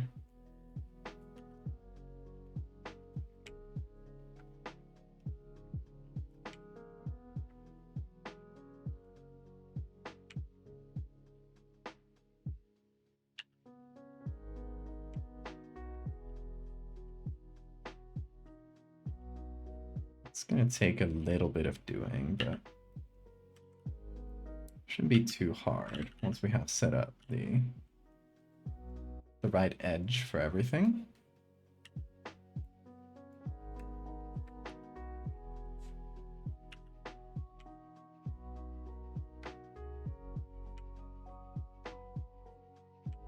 Because we did a really rough cut before.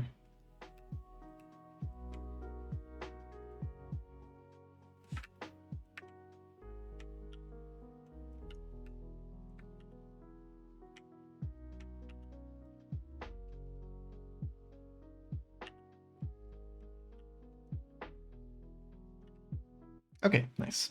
Oh, missing this. Oops.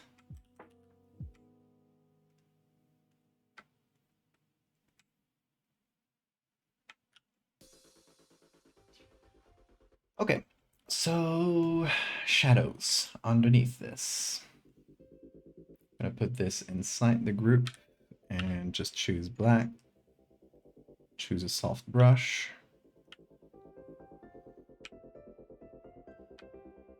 And we're gonna try to make it match the original shadows.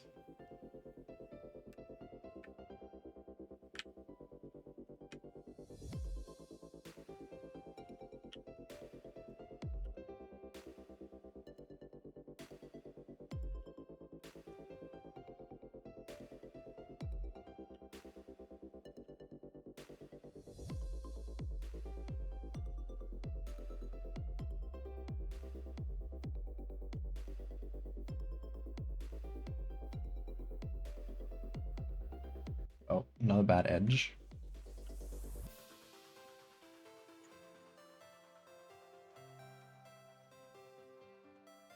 Not too hard to fix though.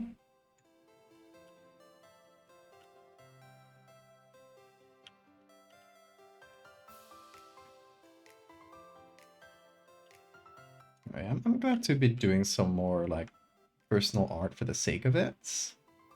Because I do feel a little bad that I haven't been posting anything new for quite a while now. Not that I haven't been working on anything, it's just that everything I've been working on has not been just stuff to post, which kind of sucks sometimes when you feel like, you know, social media is always incentivizing you or just forcing you to keep posting, because otherwise it stops This reminds me working. of last night's dinner.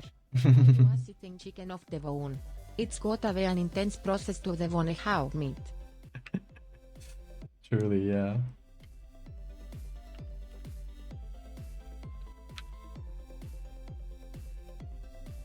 Yeah, what I was saying, like, social media always sort of forces you to post and post and post, because otherwise your stuff will just be completely deboosted by any algorithm. And I just haven't been doing a lot of that lately. It's also one of the reasons I haven't like quite promoted the Patreon yet, because I'm like, oh, it's gonna fall on deaf ears. Like nobody's gonna see the posts. So I gotta at least post some stuff before. But yeah, hopefully enough people will see it. That's why I am trying to plug it more on the stream too, because that's not controlled by any algorithms. I know that when I speak, you guys are here. We will see it. Sometimes when you post on social media, it's kind of discouraging. Like, oh, none of my followers have seen this thing I've posted.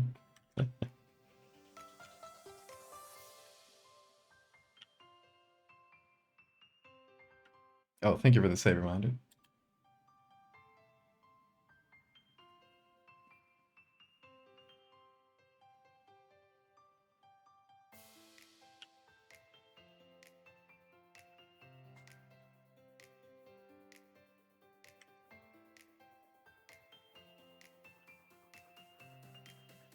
House bone broth. Ah, sounds tasty.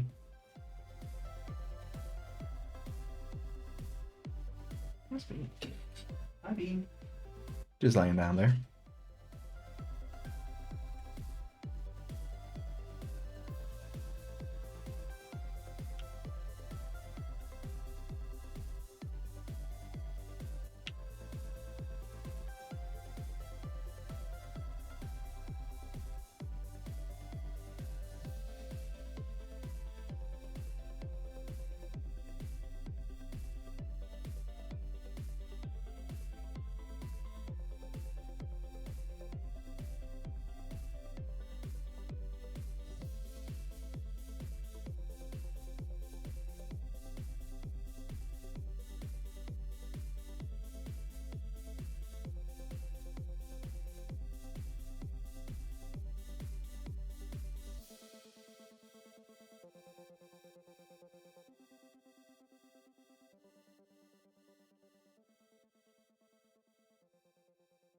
Okay.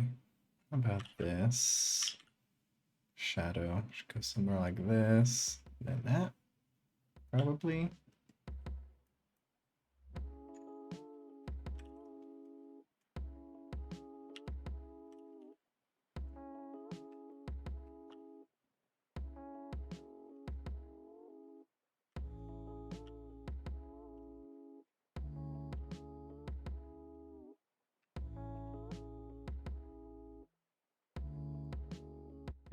This should get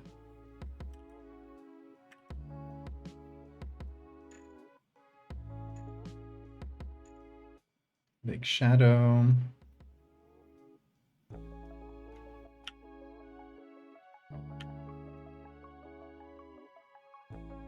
What else? Am I missing something? Oh, the cable.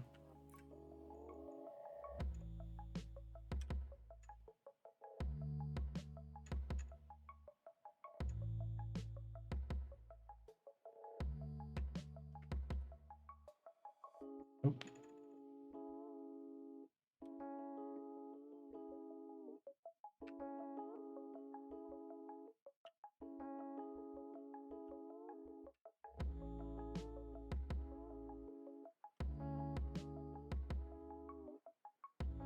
There we go. All right. House meets. Oh, this one should have a shadow, but it's not gonna be very visible. Just a little bit of added shadow. Yeah, that's good, I think. I should sign this, by the way. Ah, googly eyes! Of course. Did it? Yes, it worked! See, I made an action that instantly adds a googly eye wherever I am on the document, which might be chaotic sometimes, and I think that makes it more fun. It's an action called googly eye that will just like place a googly eye wherever I am on the document, and I made it so that the redeeming the googly eye reward triggers that action.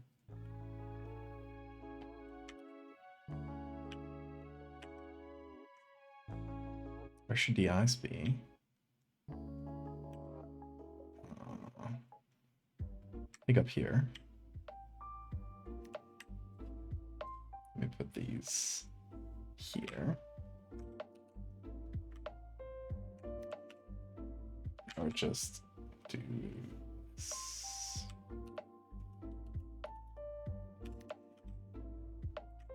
There we go. It's looking back at us. Starting a house fire to cook your house meat.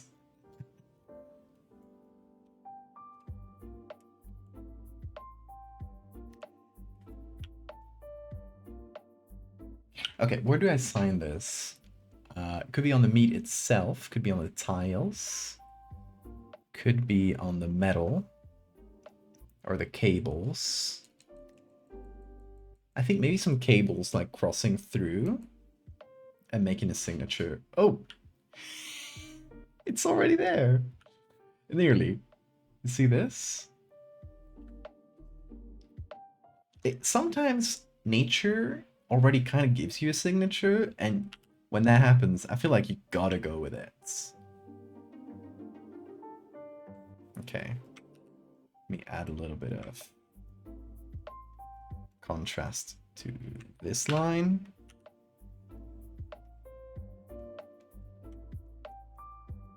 Nope. Don't break Photoshop. Thank you. Now we take another one of these lines, maybe this one. From here to here. And we bring it over here, perhaps. Put that on darker color. Oh yeah, that works. And then finally,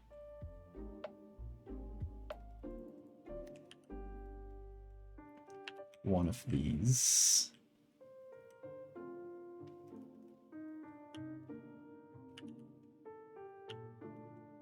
Boom.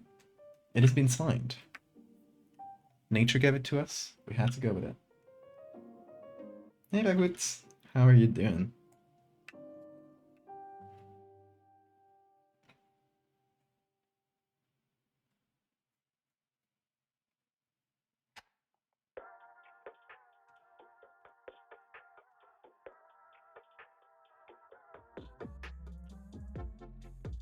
Hmm.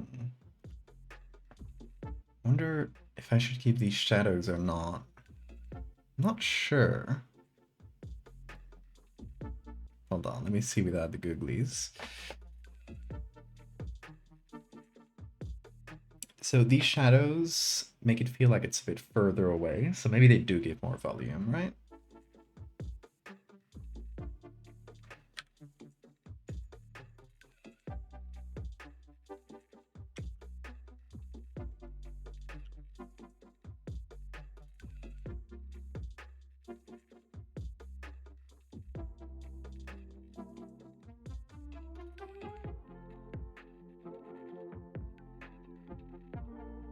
But then maybe I have to make these metal beams be a little bit further away too, so just add to their shadows.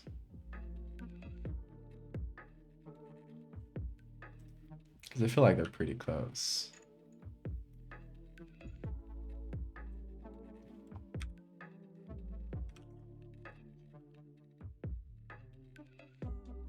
Yeah, that's good. That's good, I think.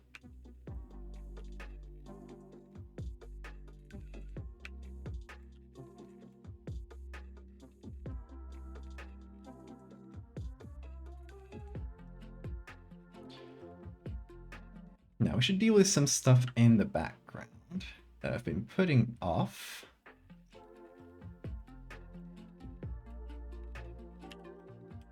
For example, these textures not matching.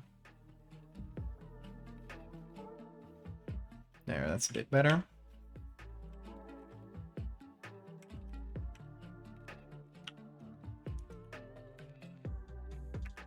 What's this corner? Is this part of...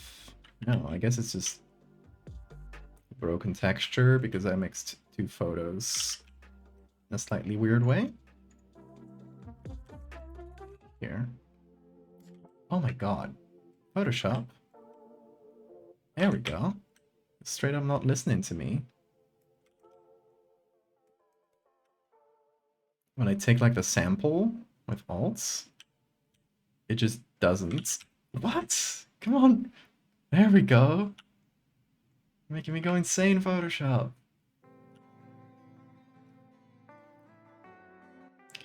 Also, these lights, do they match? This one does. This one's kind of out of... It should be here, but I don't think it's too bad. Like...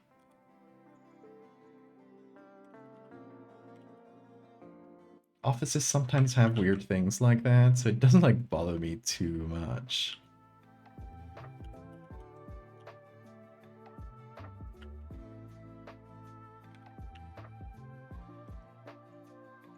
Gonna add a little bit of soft light to the light here. It's a little bit stronger. And then let's see what happens if we put it all together.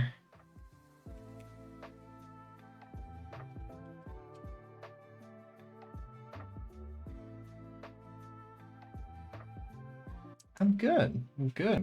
Glad to be back to being able to stream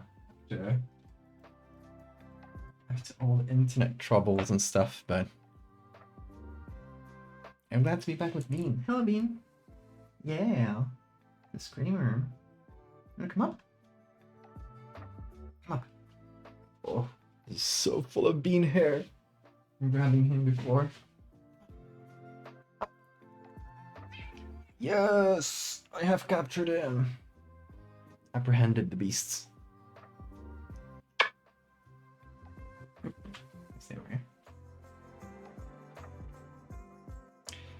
Okay, so for the blur, I'm gonna have to blur it enough to match. Oh, Bean, that's... I mean, I love you very much too, but... Oh, I can't talk to you. Hold on. I want to show you what Bean just did. He just lied down here. Because I had my hand on the... Just did this. Baby.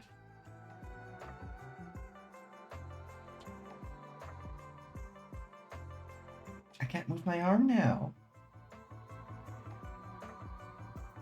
This is a huge issue. I'm paralyzed. I can't move my arm anymore. He just like flopped. He decided to go sleep at exactly this point so he would be like cuddled. And he's like fast asleep right now. He instantly fell asleep. Oh no. What do I do? Oh, hello. Are you good? Are you comfy? I'm gonna move, don't worry. Oh, hello. Oh, Well, you in the stream, lol. no, I can't. Gotta finish my edits. Oh, I mean, what's up, dude? I just gotta finish with my mouse. Which shouldn't be too much of a problem since we're doing like filters and stuff. Okay. So the Gaussian blur, I think should be around 2, which is fairly intense, but we're gonna add noise. Oh, went to his bed. He was like, okay, that was comfy enough. Now I'm going to the actual comfy. The ultimate cat trap. This is Weinstein now. Supervisor Wim believes in you. It was for a little bit. But he took pity on me. He's like, oh, I'm gonna let him finish.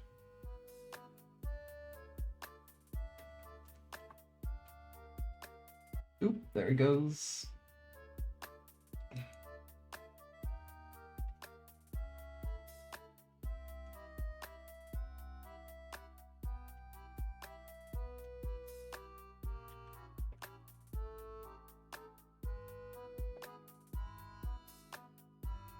Just making some quick biscuits before going to sleep. Always hard work, this boy.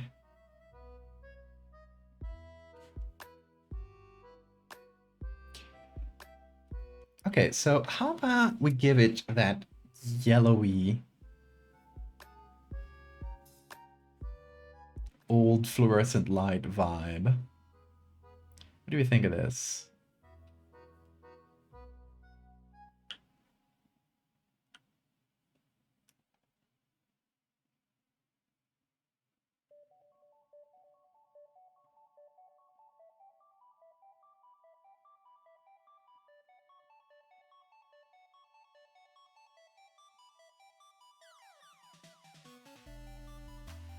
Backrooms-esque, a little bit, yeah.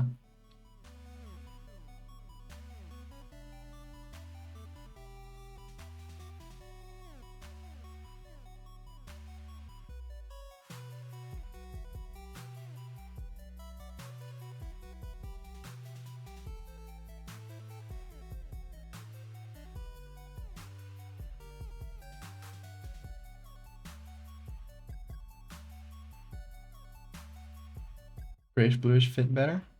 What do you guys think?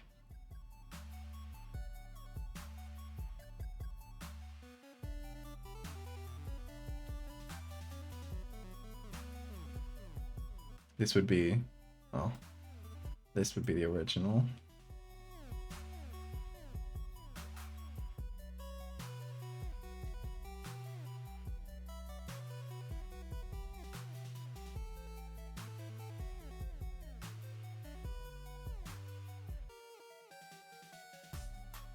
It does feel stinkier with yellow, that's true.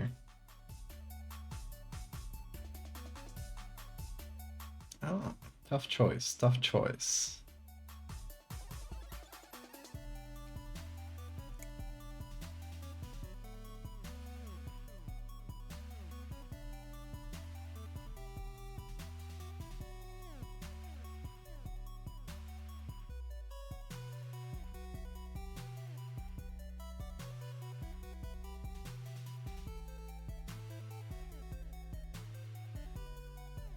Oh, what's wrong here? Did I mess up with any layers? Probably. Let me check real quick. Oh, yeah, that's.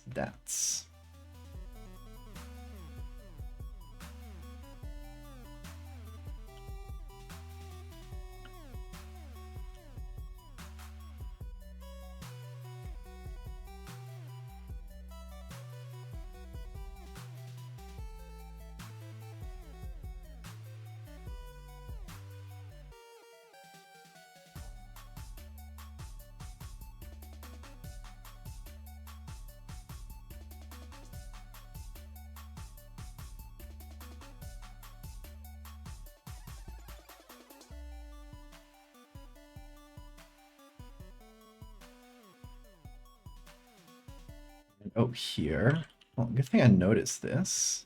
It's one of those things that can go over your head if you don't pay attention.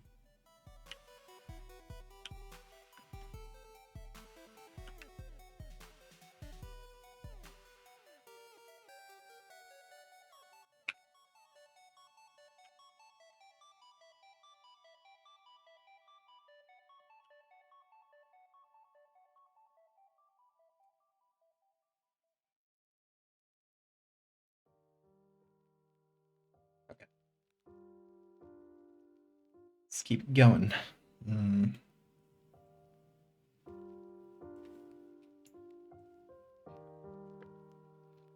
I like that high contrast look. It fits the flash photo.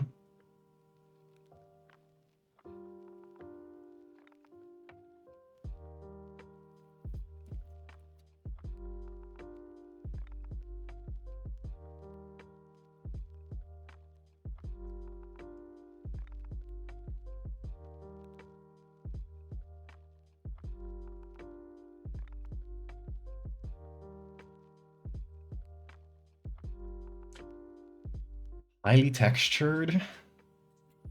Makes it grosser.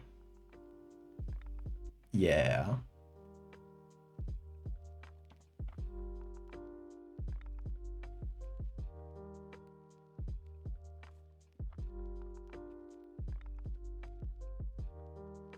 Definitely makes it feel slimier.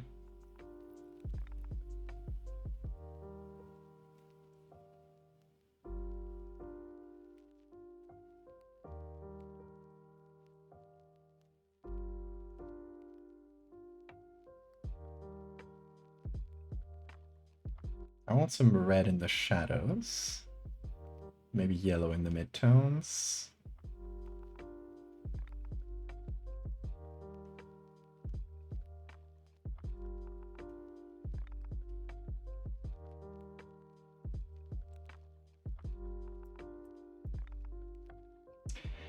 Maybe some greenish highlights? I'm not sure.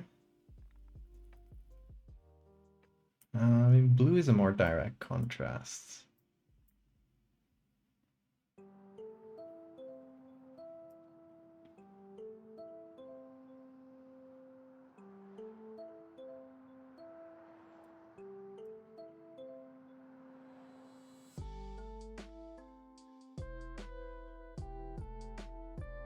Blue feels more natural. Green gives it a bit of an eerie tone, though.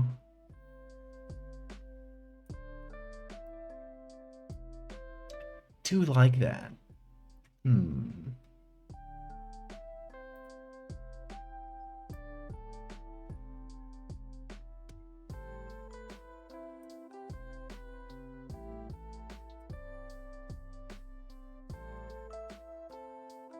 Gives it this like old fluorescent, like slightly fake vibe. Like those uncomfortable office lights. It's just like a slightly greenish hue. Make it more artificial feeling or something. I don't know. This feels a little bit more right.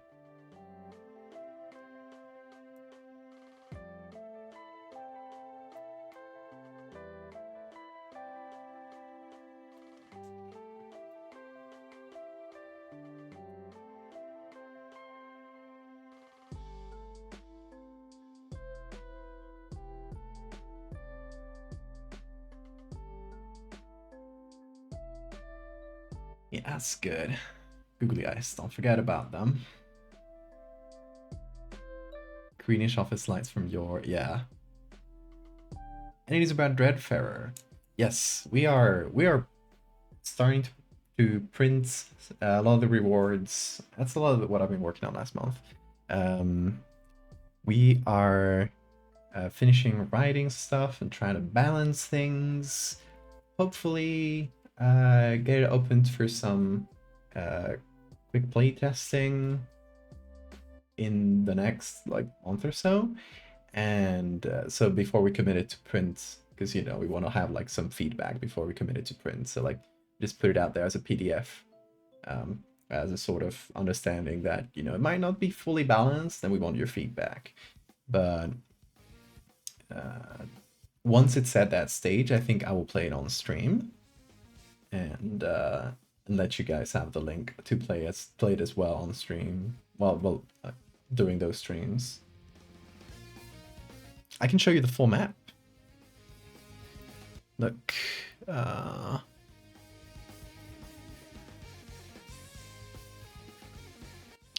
Dreadfarer? Here.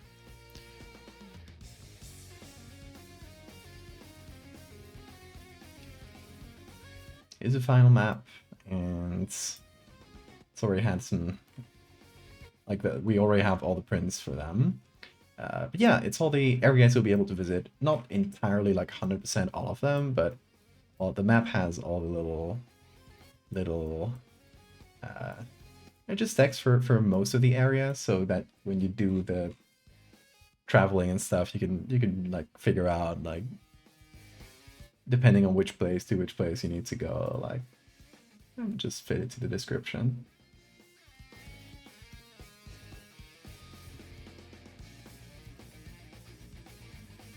But yeah, it's gonna be fun. I'm really excited to show Dreadfarer. It's been a year of work already, but I think it's gonna be worth it.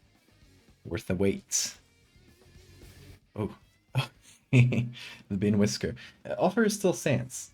Next person to sign up for the Patreon with the new Patreon rewards gets free bin whisker. Really important. It's a valuable artifact. Still can't believe that's the Canary Islands. It's loosely based. I used the map of the Canary Islands, and I just kind of stuck a bunch of parts of the different islands together. And that's how I made the geography. So it's pretty loose, but they're there. The islands are there. Off to the sleep dimension. Okay, you have a good sleep, Skullfire. Thank you so much for joining.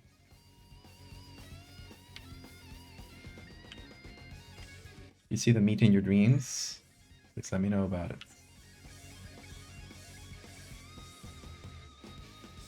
As I always say, if I give you guys nightmares, you gotta tell me about them, because it might be inspo for future stories. So you gotta tell me. Okay, I'm adding more darkness here. Just felt like too bright there.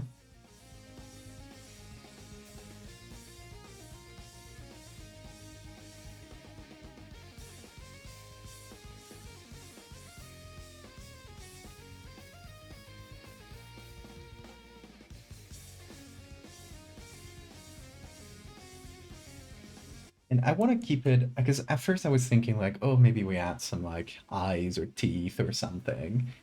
But I kind of prefer to keep it like pretty non-specific. It's just meat. There's just guts in this house. We don't get to see any specific organs. It's just kind of abstract. I dig that. Yeah, I think that making this part darker definitely feels right.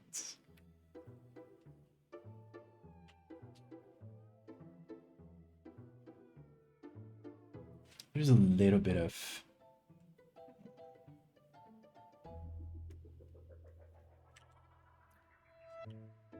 matching that we need to do between the different sort of little windows that we get, because I've been in my brain has been separating these into like individual windows, sort of, when they should feel like a continuum, right? Like they're the same thing, they're the same meats.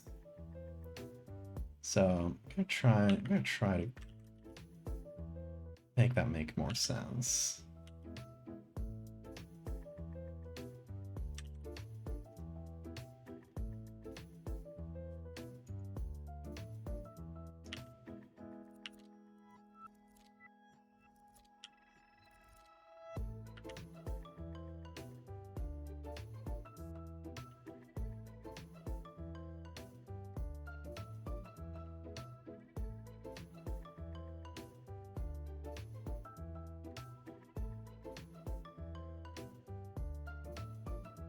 Bit better.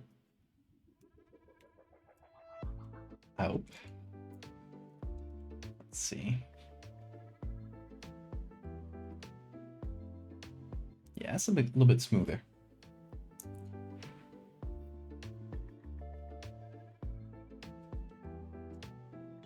The feral shoggoth that live in crawl spaces. I like that.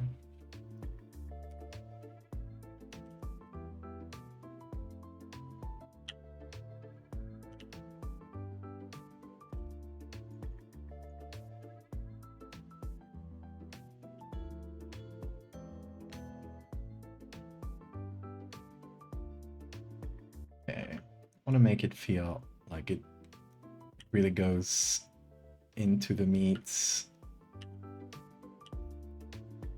So there should be a little bit of a kind of a lip around it, I guess. That makes sense.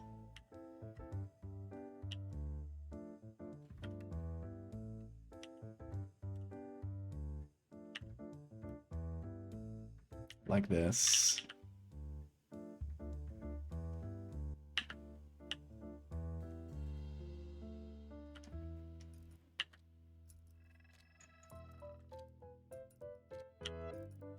Like it just slightly raises up around.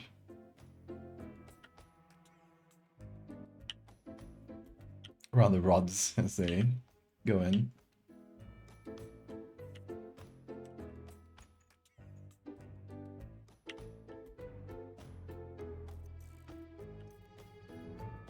Yeah, that helps. Oh, don't freak out, Photoshop. Let's save. And once again, save as a JPEG. Look how quick that was. If I go to, let's be a PSB. Hold on. Guess I have like some really big layers in there. Yeah, let me first save as a JPEG. There it goes. Now it did it, right? Why is that big?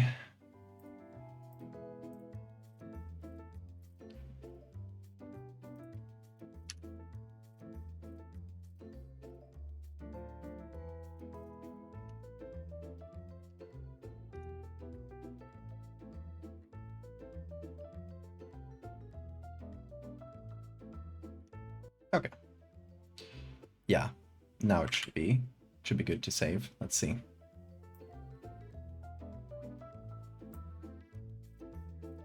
Yeah, all good.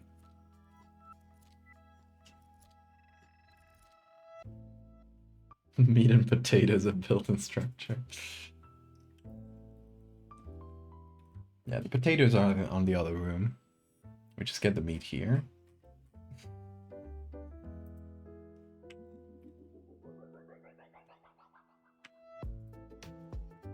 Yeah, how are we feeling about this? Want to hear your thoughts. If you got any thoughts or critiques before we call it done, I'd love to hear them.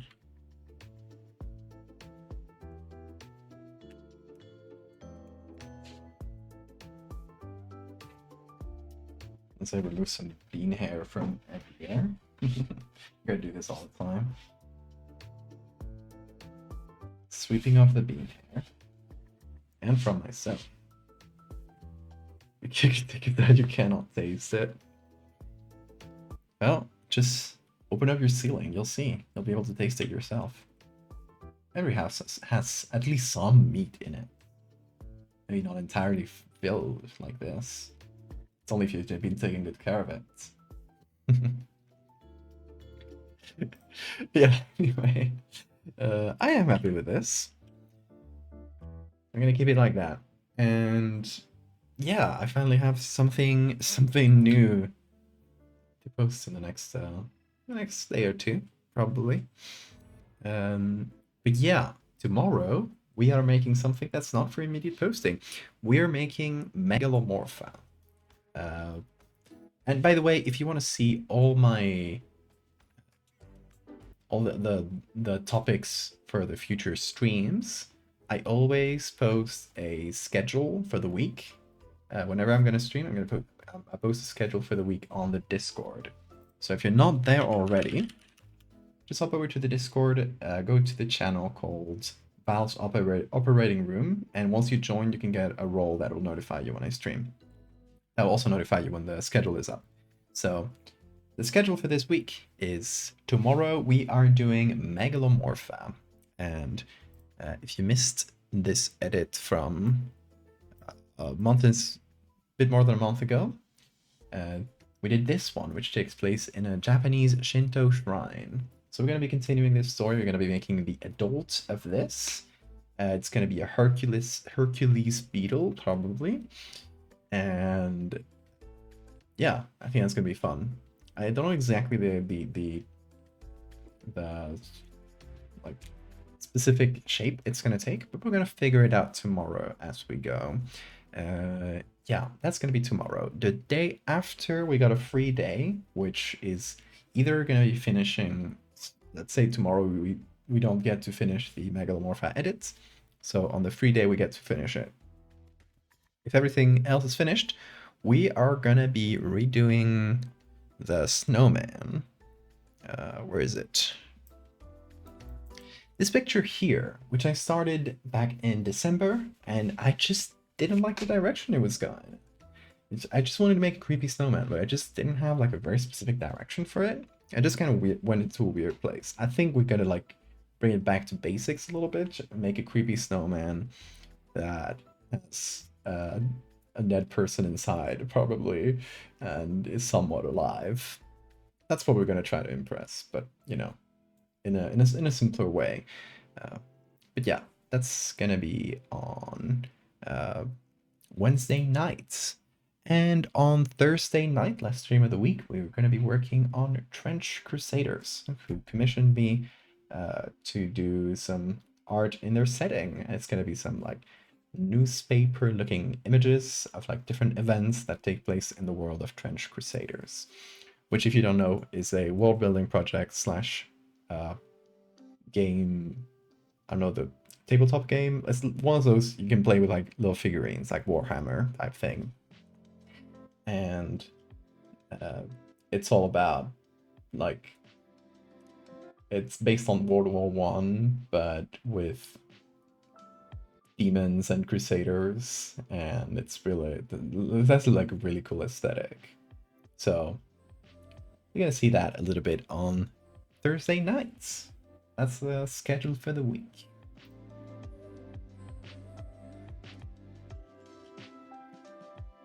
Hey, Yuti, thanks so much. Can I post a link here to a game you might like? Of course, post it. Yeah, that is gonna do it for us this week, y'all. I'll check your link. If I missed the link, you can post it on the Discord as well, Cass. Let's see. Do no harm. Check that out. Cool. Oh. Lovecraftian Doctor Simulator? Oh, they got me with that. Oh, okay, so it's still not... Okay. I will look out for the release. About 3 weeks. Nice. Oh, thank you for letting me know. How many layers did I end up with? Let me check real quick. I don't think too many, actually. 44. That's pretty okay. But yeah, y'all, thank you so much for being here. If you missed it, here's the arts. If you missed it, here's the cats. And here's me. Anyway, be back tomorrow for some Megalomorpha, so I hope you can make it there. In the meantime, subscribe to the Patreon, because there's pictures on it now. It's gonna be Polaroid photos. So you didn't hear my whole explanation before. You can just click on the link and you'll see the all the new rewards, which I think are gonna be real cool. In any case, thank you all for being here. I'll see you again tomorrow.